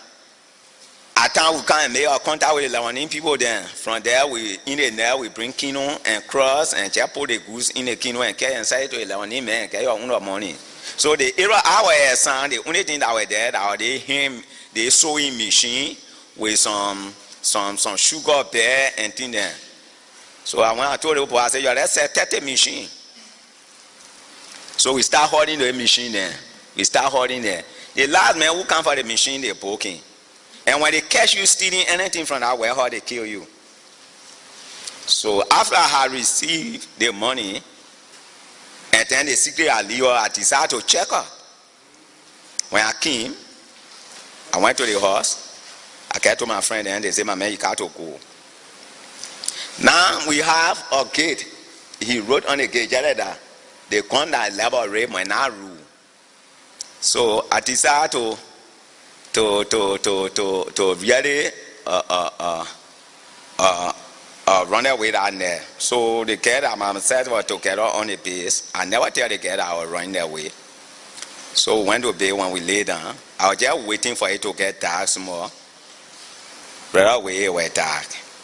When it was dark, she was sleeping. Then we have a car, they call it Tesla car. When it come in the area, you know the sound. So I started hearing the car sound. So myself, I couldn't sleep. I just wake up. I said, but then what happened here is, I just got to go. I don't call the guy again. I just wake up and close the door on her. I went behind the pantry. I stood up. They went around the house. Then 2 men, they went and knocked the door. A cute girl in the house too. She came and opened the door. They said, where coffee? He said, coffee in your room. They went and knocked the door. They can't wake up. They said, where coffee? He said, oh, what coffee was here? He started looking for me. They looked for me all around there. They had some force over there. They took the girl to the headquarters.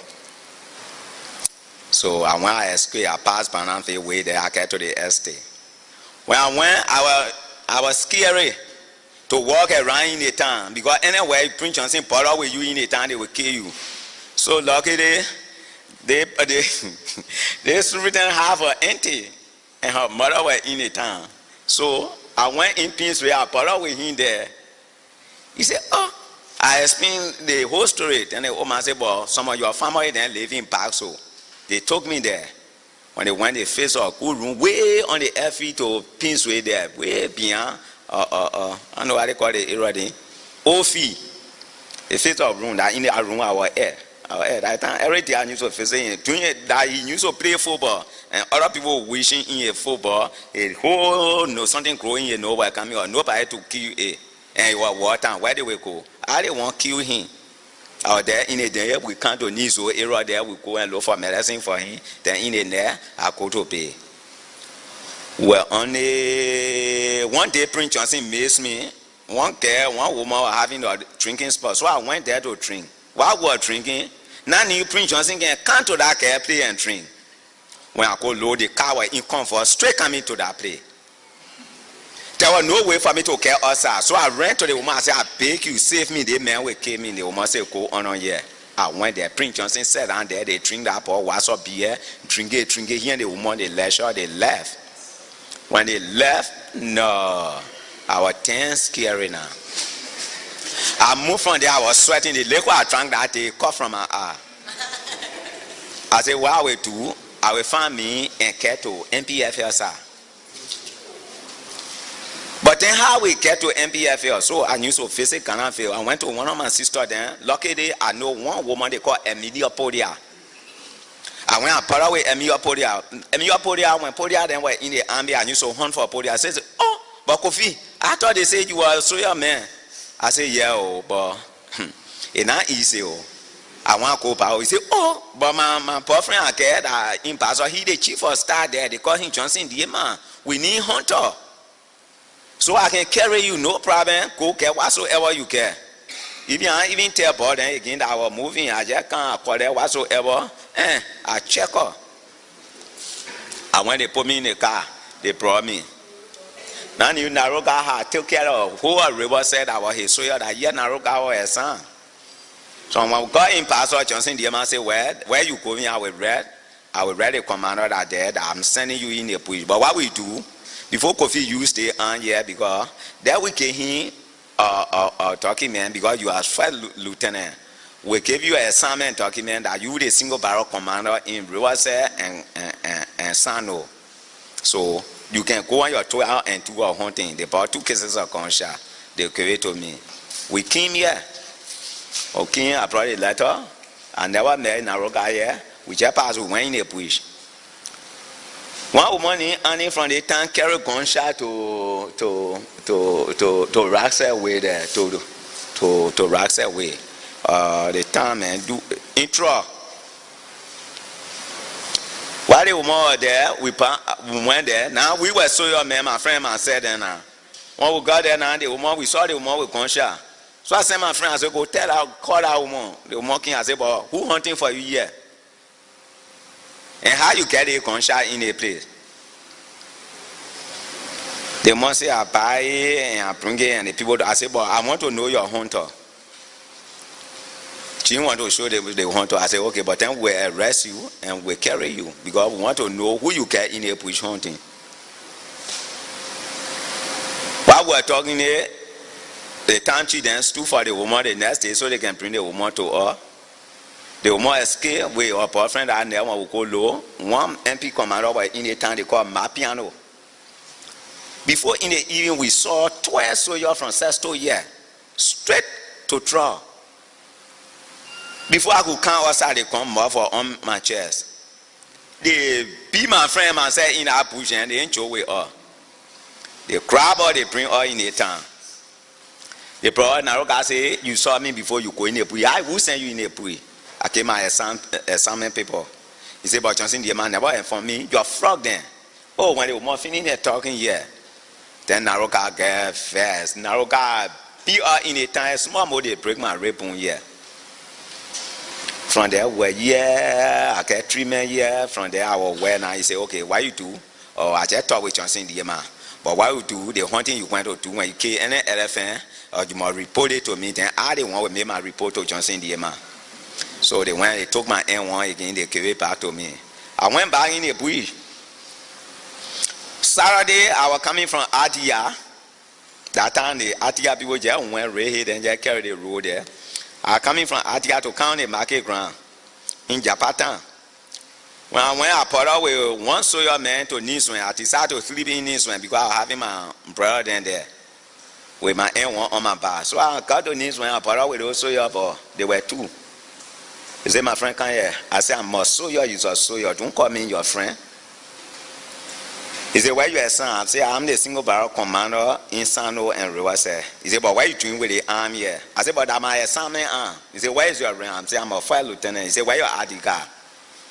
I took my assignment paper. He said, but these are assignment people telling you are lieutenant, but you don't get ID card.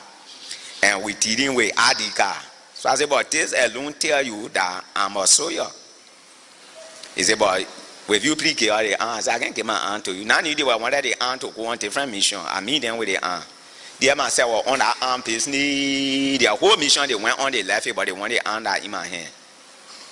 Until the people said in the town they thought they get tired, they went to bed. I said, I'm not giving you my aunt. I went to bed, he busted to the count that they want the aunt. Otherwise, I'm going to report myself into the river. In fact, they get new commander who is Charles Kudo. I know Charles Kudo that Naroka they want, they are not change Naroka. So I say, okay, if you say Moko River say around 3 o'clock now, you say Moko River say, that go attire, there go. Why the man say, oh, coming on the road now, he decided to check the arm from me for them to. Now you ain't one hypocrite inside already. When he decided to check the arm, when he checked the arm, I say, I hold the arm, boy. He hold the arm also. 2 of us we start fighting over the arm. Now his hand went in the trigger. When his hand went in the trigger, he won't fire the arm against me. So when I twist the arm on the side, he tore past me.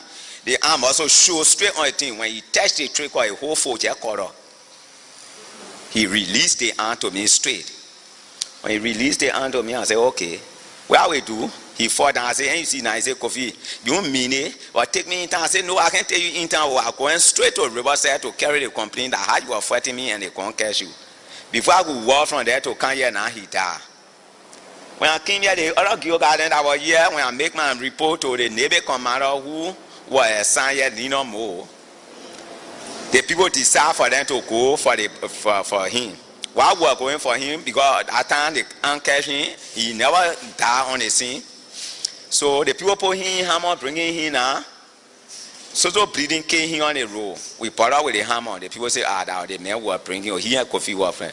Oh, when look at them, yeah, that Kofi fire won't kill man. It was not easy. They brought me in the town here, naked way they frog me. From there they chain me. They went, they set up a co-martial pool here. They myself, 2 days they were on our case. From there they bury him. From there they chain me. I was in a jail. Now you they were coming. I was in a jail for long, almost 1 month. One day, Nelson Taylor, we told you they came. I was in a jail. That time they just put me outside, got through beating me, and they put me outside. So when Nelson Taylor then entered, they say, why is Kofi? They say in a jail. Then they did pay him more. They did pen Joshua pen. Joshua Ben say, but the man in jail and they beating him. Nelson Taylor say the man who commit a crime that they never investigate him, yet they beating him. I say, who are these soldiers that beat him? They kneel them, they lay them down here, they frog them good. From there, they put me back, they bring me. They say, okay, what we do? You send Kofi in Basel. When the man left, they were wanted to kill me that day. So when call on your side, the Mapiano man say, well, I'm an MP commander. If there anything, they have some person who are some with them from Kubaro, even from the town there, or the Brian children there. The children then call me one time on Brian. They call me and they say, Tonel will take you from that jail, will carry you for you to sleep, because Tonel they will come for you. When they come for you and we not there, they will kill you. So they took me from in the jail, they carried me somewhere, they had me. Luckily they came, the whole jail was empty. They never saw me. They pursuing the money, they brought me back. Luckily, they called straight Amoko. They put me on car, they carry me in Basel. When they carried me in Basel, it didn't stay too long. They compo. We went through the investigation. They say, people say, but who sent for Kofi right before they go to arrest Kofi? They say that Chokura said, no, I never sent you guys in. You guys then came to me, they said they were going Banga, and I gave them pass to go Banga. So Nelson Taylor said, if you were going Banga, where carry you to Nizwen to go Para with Kofi? And where were they charge your poor on Kofi that you went to arresting? And where were he arresting people? They couldn't. So Nelson Taylor said, but I carry these people. That now they play the way Kofi. So Kofi, you free. That how they free me from in our other trouble. So from there they come po, then start launching. People start running their way. They who are they meet me so now they start taking la road. So somebody went to Daniel Chia. They told Daniel Chia about me hag and fire. So Daniel Chia called me. I said, but they walk and fire and the people they will not enter. After me they finish entering and you are running their way. But if I'm under county, they can't enter. But what happened here, then we got to go to my home for you to talk with my people then, because my people say I'm not for a war again. But how come we went? That was Daniel Chia, that was Kuku Tene, that was John T. Richardson, that was Chabra. They brought me here, appeal to the people. That had 24 so prepare me from this country to go and fight this war. That River said, I'm going to come, and if you see Kofi can now move from in River said, I careful. for my people in this country not to run away from behind them. They had to carry me in the soap and prepare 64 men for us to defend Riverside. The Lord they kill not to loot Riverside. If you loot Riverside, we must kill you. So we're in Riverside. When they finish looting all the country, then I can't allow them for them to come in Riverside and take in from them. And they allow to tell her they say Kofi Kona. The people sat down over there and formed LPC with the Nigerian people there, right in Paso, where Cray Fadi then formed LPC, and it was peace town. The first peace that they don't have, we're having a buffer zone that before you get to Picho town, because the whole Grand Paso County were honor me, cutting from Picho town to come all the way, it were honor me. The Ludo, part of the Ludo honor me. And what you call the other place there, passing to Lufo way there, all were honor me. So from there, I left the whole front line. After they said that peace, I came to Japatan here. I make my people open their market. If anybody can attest to it, I bought coffee today, they can wake up and talk this down. Our they cause today, they never looted Riverside. I said, I protect your news so ride your wheelbarrow in the net from here to go on the market ground. Check Bama upon me and open your market on the rubber breed where your news will sell your thing. Everybody can father I don't want today when so your take fufu from you. I will treat that so you for your business. The people were so jealous and they went to tell her, they say, but he's sitting down here. The people gave 135,000 US dollars to Kofi and he came Riverside all. Whereby I don't know how LPC was funded. When I go low, the children then that were on the front line, they start running. They say we saw a group cross to Little Coral Way, but they come in, they pass. Some people saw them. So I say, but where that group coming from? They say they're from Bangka. I say from Bangka, then they didn't call me that group of them, but I'm PDF. Lucky they one of my corner were on our side, they walking. I say, what happens? Say, chief, different people enter, but they not from Bangka. But where they enter, he say they finish crossing. They cross to go where now? Where they going? He say they going Riverside way. I say, but then if that's the case, you are not go Riverside. And you can remember that time some soil then were a sign here, but they were not too much. That was an NGO. Were coming here and they came to the gate. They were wanted for me to escort them. I don't know that any men were here. I just pick up my pistol with 4 bodyguards, jump in the people car to bring them here because they were wanted to see Riverside. I brought them. After none you do car then I come all the way. They now fool, more with someone he boss to Manon Beach. They not kill them, and I know. But the year that I was in the town for them to care here now, somebody from the town tell them that Kofi is in the town with his manpower. Now I knew that only 130 I was having and I was brought no iron in the people car. Now you do car then right in China here, and I know the car turn around and carry me back. When soon I move from here, they waste here straight. Grab all these citizens. Now as I'm talking, the men that are put here who are acting as superintendent, he stay with them in Crunchy there from Sunday they carry him. That where they carry rubber, then whosoever they grab all the other people in a place here. When we go low down, they say that different fashion. Man, people here now, instead of sending for me for to see how best to fall down, and they say you are for the man finish sending Riverside. The king, president call over the radio. I went to answer the man. He said, well, I'm sending a troop to come and join you. Those that cross into your area, so don't let them to reach RTR. So nowhere is coming for you and him to go beyond them. I said, okay, chief. I thought you got them coming for something for us to put together to fight enemy. Now you the got them coming to kill my people there, and then to either have the chance to kill me for them to kill me to take to lose. I say, I know.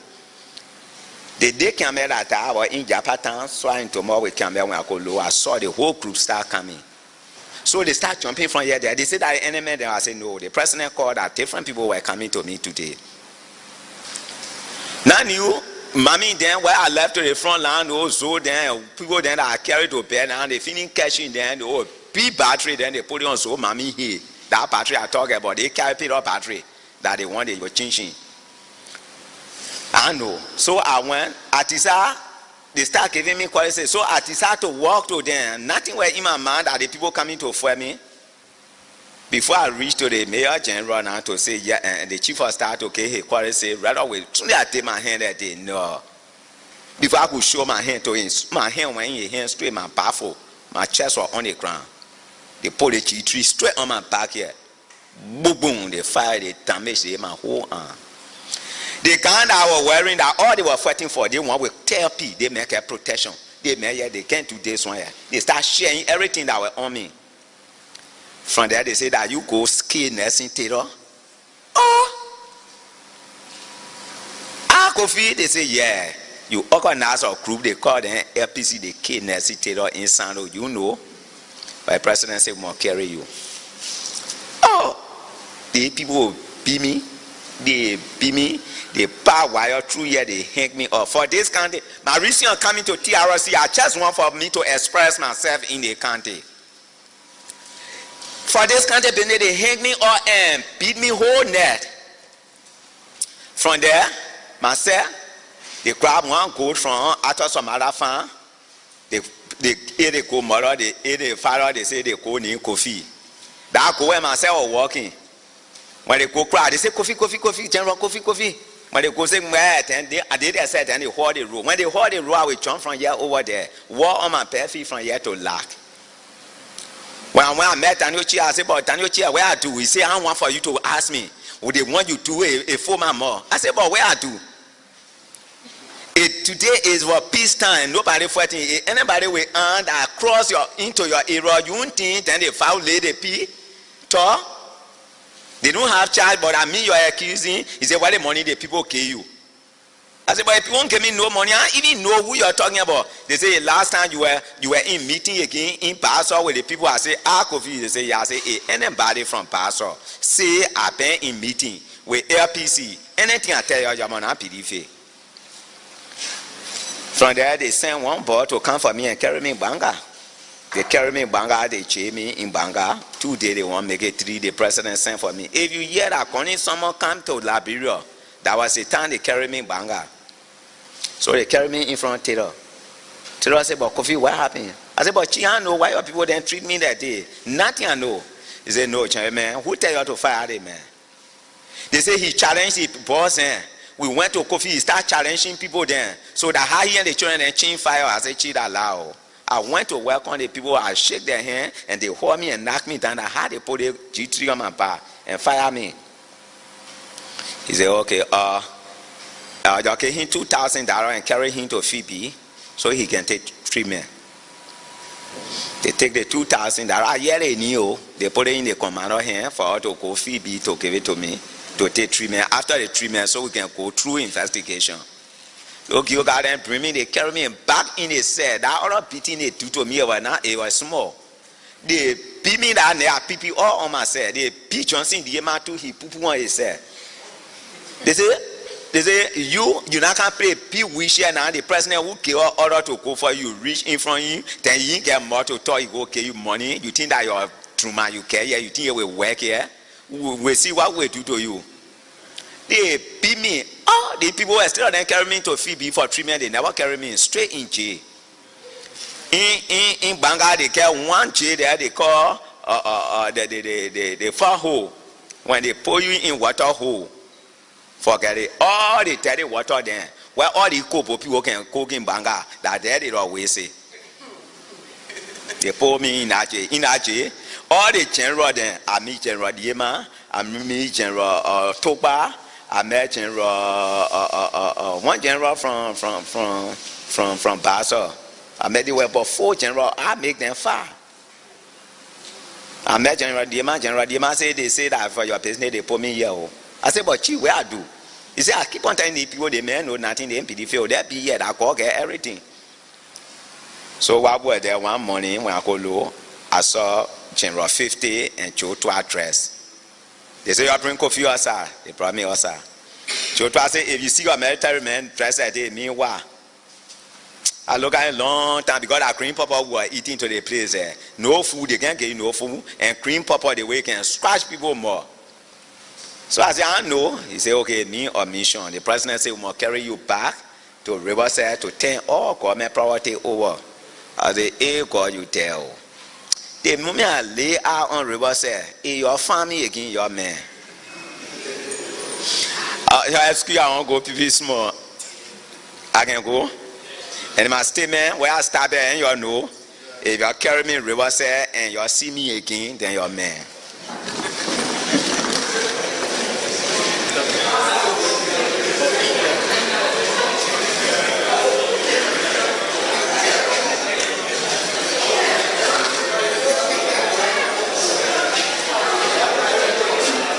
Thank you for responding to our call. Thank you. As you know, the Truth and Reconciliation Commission was inducted into office 2006, and we've been conducting hearings in all the 15 counties. Based on this hearing, some allegations were made against you, and we are happy that you are here today to address yourself to these concerns. And besides that, our period of investigation covered from 1979 to 2003, and the Commission wants to know the violation that occurred from 1979 to 2003 that will be able to help Liberia as a country to foster reconciliation and unity. Because in the absence of truth-telling, there can never be any genuine reconciliation. So based on that, we'd like to welcome you again and thank you for coming. But before you begin, we would like to introduce the commissioners here present. On my immediate right is Commissioner Sheikh Afuma Kone. On my left is Reverend Ambassador Jared Coleman, and I'm Commissioner Omusila. The other commissioners will be joining us soon. We are sorry for the delays because of the traffic that is in town now. Thank you very much for coming. Thank you. I had initially thought to speak to the Commission extemporaneously in the absence of a written communication to me. However, on the scheduled date of my presentation, February 5th, 2009 at 10:30, while sitting in the hall, I initially received a written invitation. The written invitation specifically dealt with two issues. One, my knowledge and connection with the GOL militia called Mountain Lion Brigade, and quoting the document, it states, and I quote, "The TRC investigation and witnesses' testimonies do allegations of gross human rights and international humanitarian law violations committed by you as a member of Government of Liberia Militia Mountain Lion Brigade in 2003 in Maryland County while serving as superintendent of the county." They continue, specifically testimonies and allegations also speak of your role and complicity in the Glara massacre, destruction of public property and arbitrary arrests, unquote. The GOL Militia Mountain Lion Brigade component caught me by surprise, for this was the first time I heard about this militia. The second was no surprise because this was the continuation of Dan Marais versus Anthony Dempster Brown et al. This time, the et al. Has a face, which started early February and March 2004. Before I address these two issues and many others, let me first state what I believe. And I quote, "The soil of this nation remains wet beneath our feet with irrevocable blood lost of innocent Liberians who shielded us from death, that today we are witnesses of yesterday. We are alive today because they are dead. We have to give meaning to the loss of blood if justice must be done to the past, so that we do not revisit these sad chapters of our history on the future of this nation. I have come to not to remain entrenched in a state of denial. Neither have I come to speculate or incriminate anybody. I've come to face my past with soberness and honesty, yet this comportment could be hijacked if respect isn't reciprocated. I'm from the school of thought that believes that what should be sought for in this TRC process is what went wrong and or what went right that have brought this nation to self-destruction.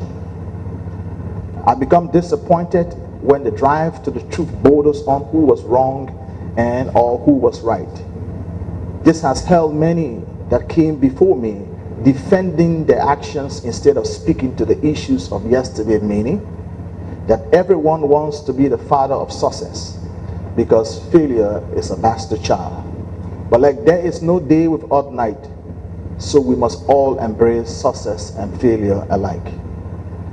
I have been invited to this public hearing not to relaunch myself and whatever career I may have. Neither do I want to dwell on the person demorized by those who don't like me, nor those that admire me. I want to deal with the issues that have singled me out amongst 3.5 million Liberians in this nation that have come to your attention. I'm sure it is clarity and the truth you seek. My distinguished chairman, commissioners, before I become yours for the asking, let me present certain facts. 1. I returned to Maryland County in 1992. 2. I was acting chairman of LAP in 1985 and as a result imprisoned for 40 days. 3. In 1993, the forces for LPC carried out a massacre eliminating a complete generation of the elderly. 4. In 1995, I was traditionally appointed Speaker of the Global National Council. 5th, on February 11, 1996, I revealed this to the world on Focus on Africa. 6th, in October 1996, I became chairman of the NPP chapter in Maryland. 7, in late 1999, I became superintendent of Maryland County. In 2003, I became Minister of Internal Affairs. In 2006, I was named Ambassador Large and Special Envoy. In 2008, I became subject of this accusation at the TRC hearings. A. Mr. Maximilian Jar, an amputee, accused me of driving people from the port of Harbour to allow ship to dock. B. Mr. Solotier and Madam Martha Watkins accused me of a link to a massacre in River G, specifically in Glaro. And C. Commissioner John Stewart, in one of his famous style of cross-examination, indicted me of breaking a breach in River G. I would like to address the Mountain Lion Brigade. As I was to address the commissioner on the 5th at 10:30, when I finally received my written invitation, I asked Chairman Verdier for an excuse to visit the TRC website. Indeed, again, it was my faceless accusers Solotier. At the end of my presentation, you will understand why I say faceless. The first time I've ever been asked, confronted, or heard anything about Mountain Lion Brigade was when the TRC invitation asked me to comment on. There was no GOL militia operating in Maryland County style and named Mountain Lion Brigade that I know or heard about during my tenure as superintendent of Maryland County.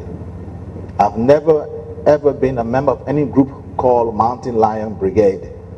Since I have been asked to comment on this organization as a member, it will be of interest to me to know who was its leader. I will have to rely on the TRC and my accuser to provide more information. What I read on the website of the TRC has provided nothing more than the brigade. The Glaro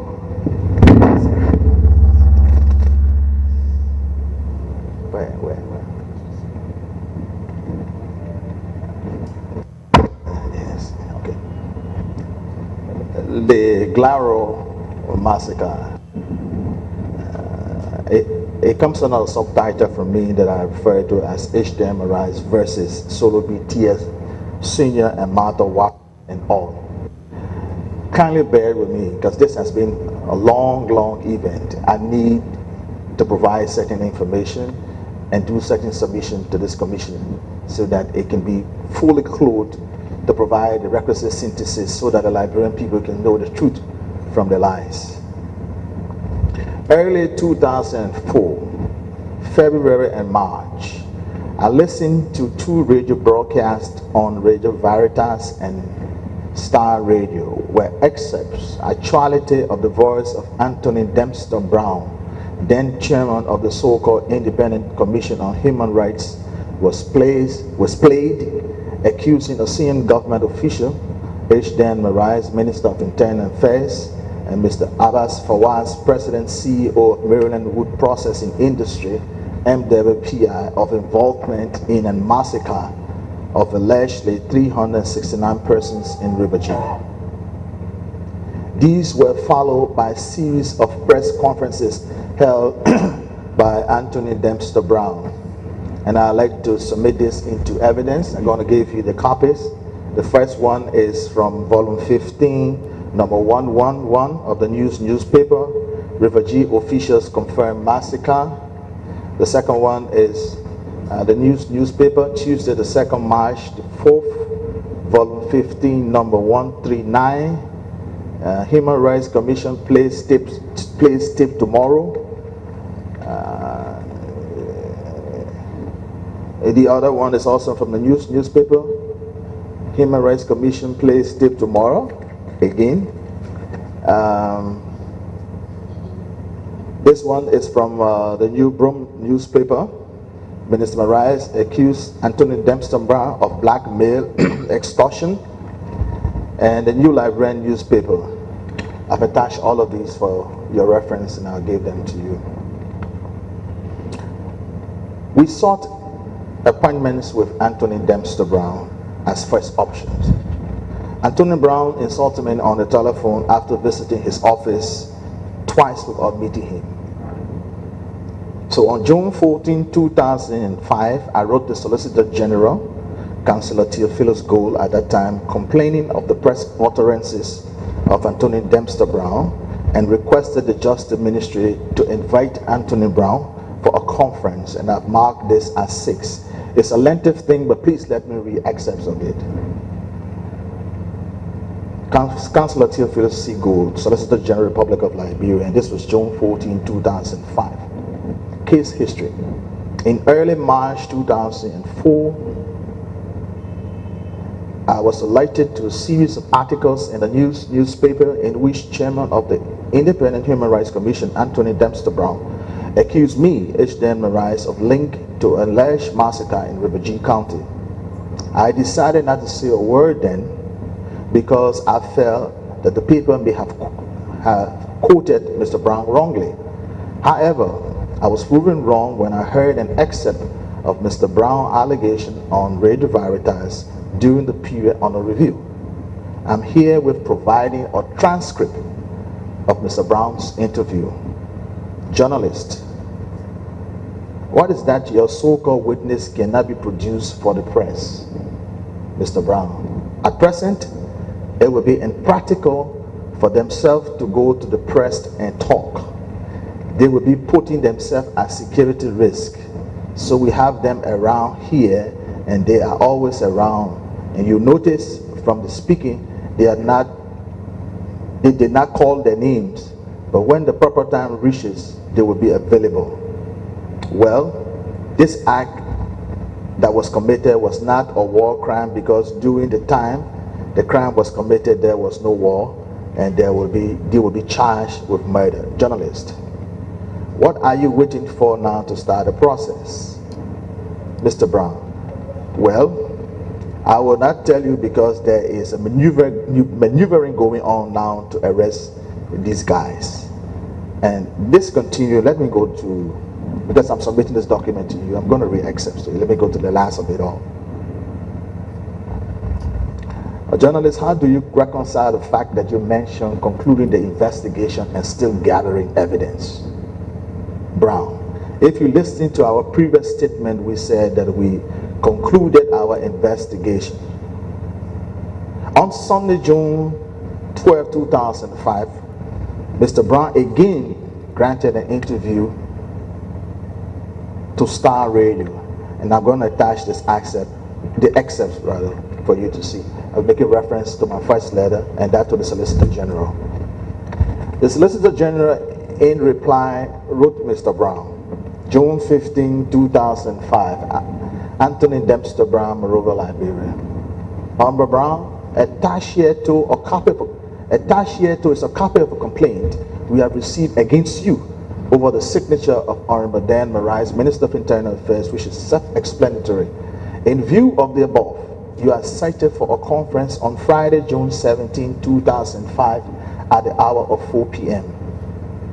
Your cooperation is anticipated. While awaiting the reply, I did not stop there. I wrote the caucus, the assemblyman from River G, because the information being spread, the information about was that Mr. Brown got his information from those who came from River G. So then I wanted a larger meeting of people. So on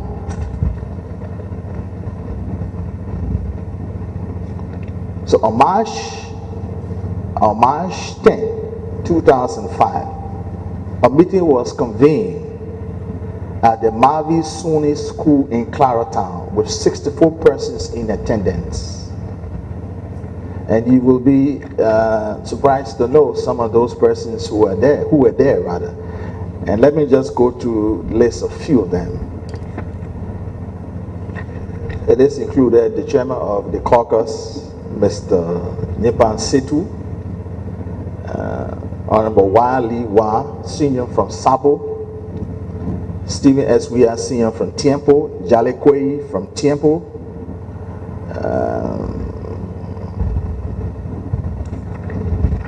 I'm trying to find names that you remember. Also at this meeting was Mr. Solo Brown, Solo T.S. Senior, Mr. Komine Wise, and we attended this meeting, and I'm going to submit to you, because this is lengthy, the findings and the report in the own writing of the individuals who attended this conference. I also didn't stop there. I wrote the Minister of Defense on June 20, 2005,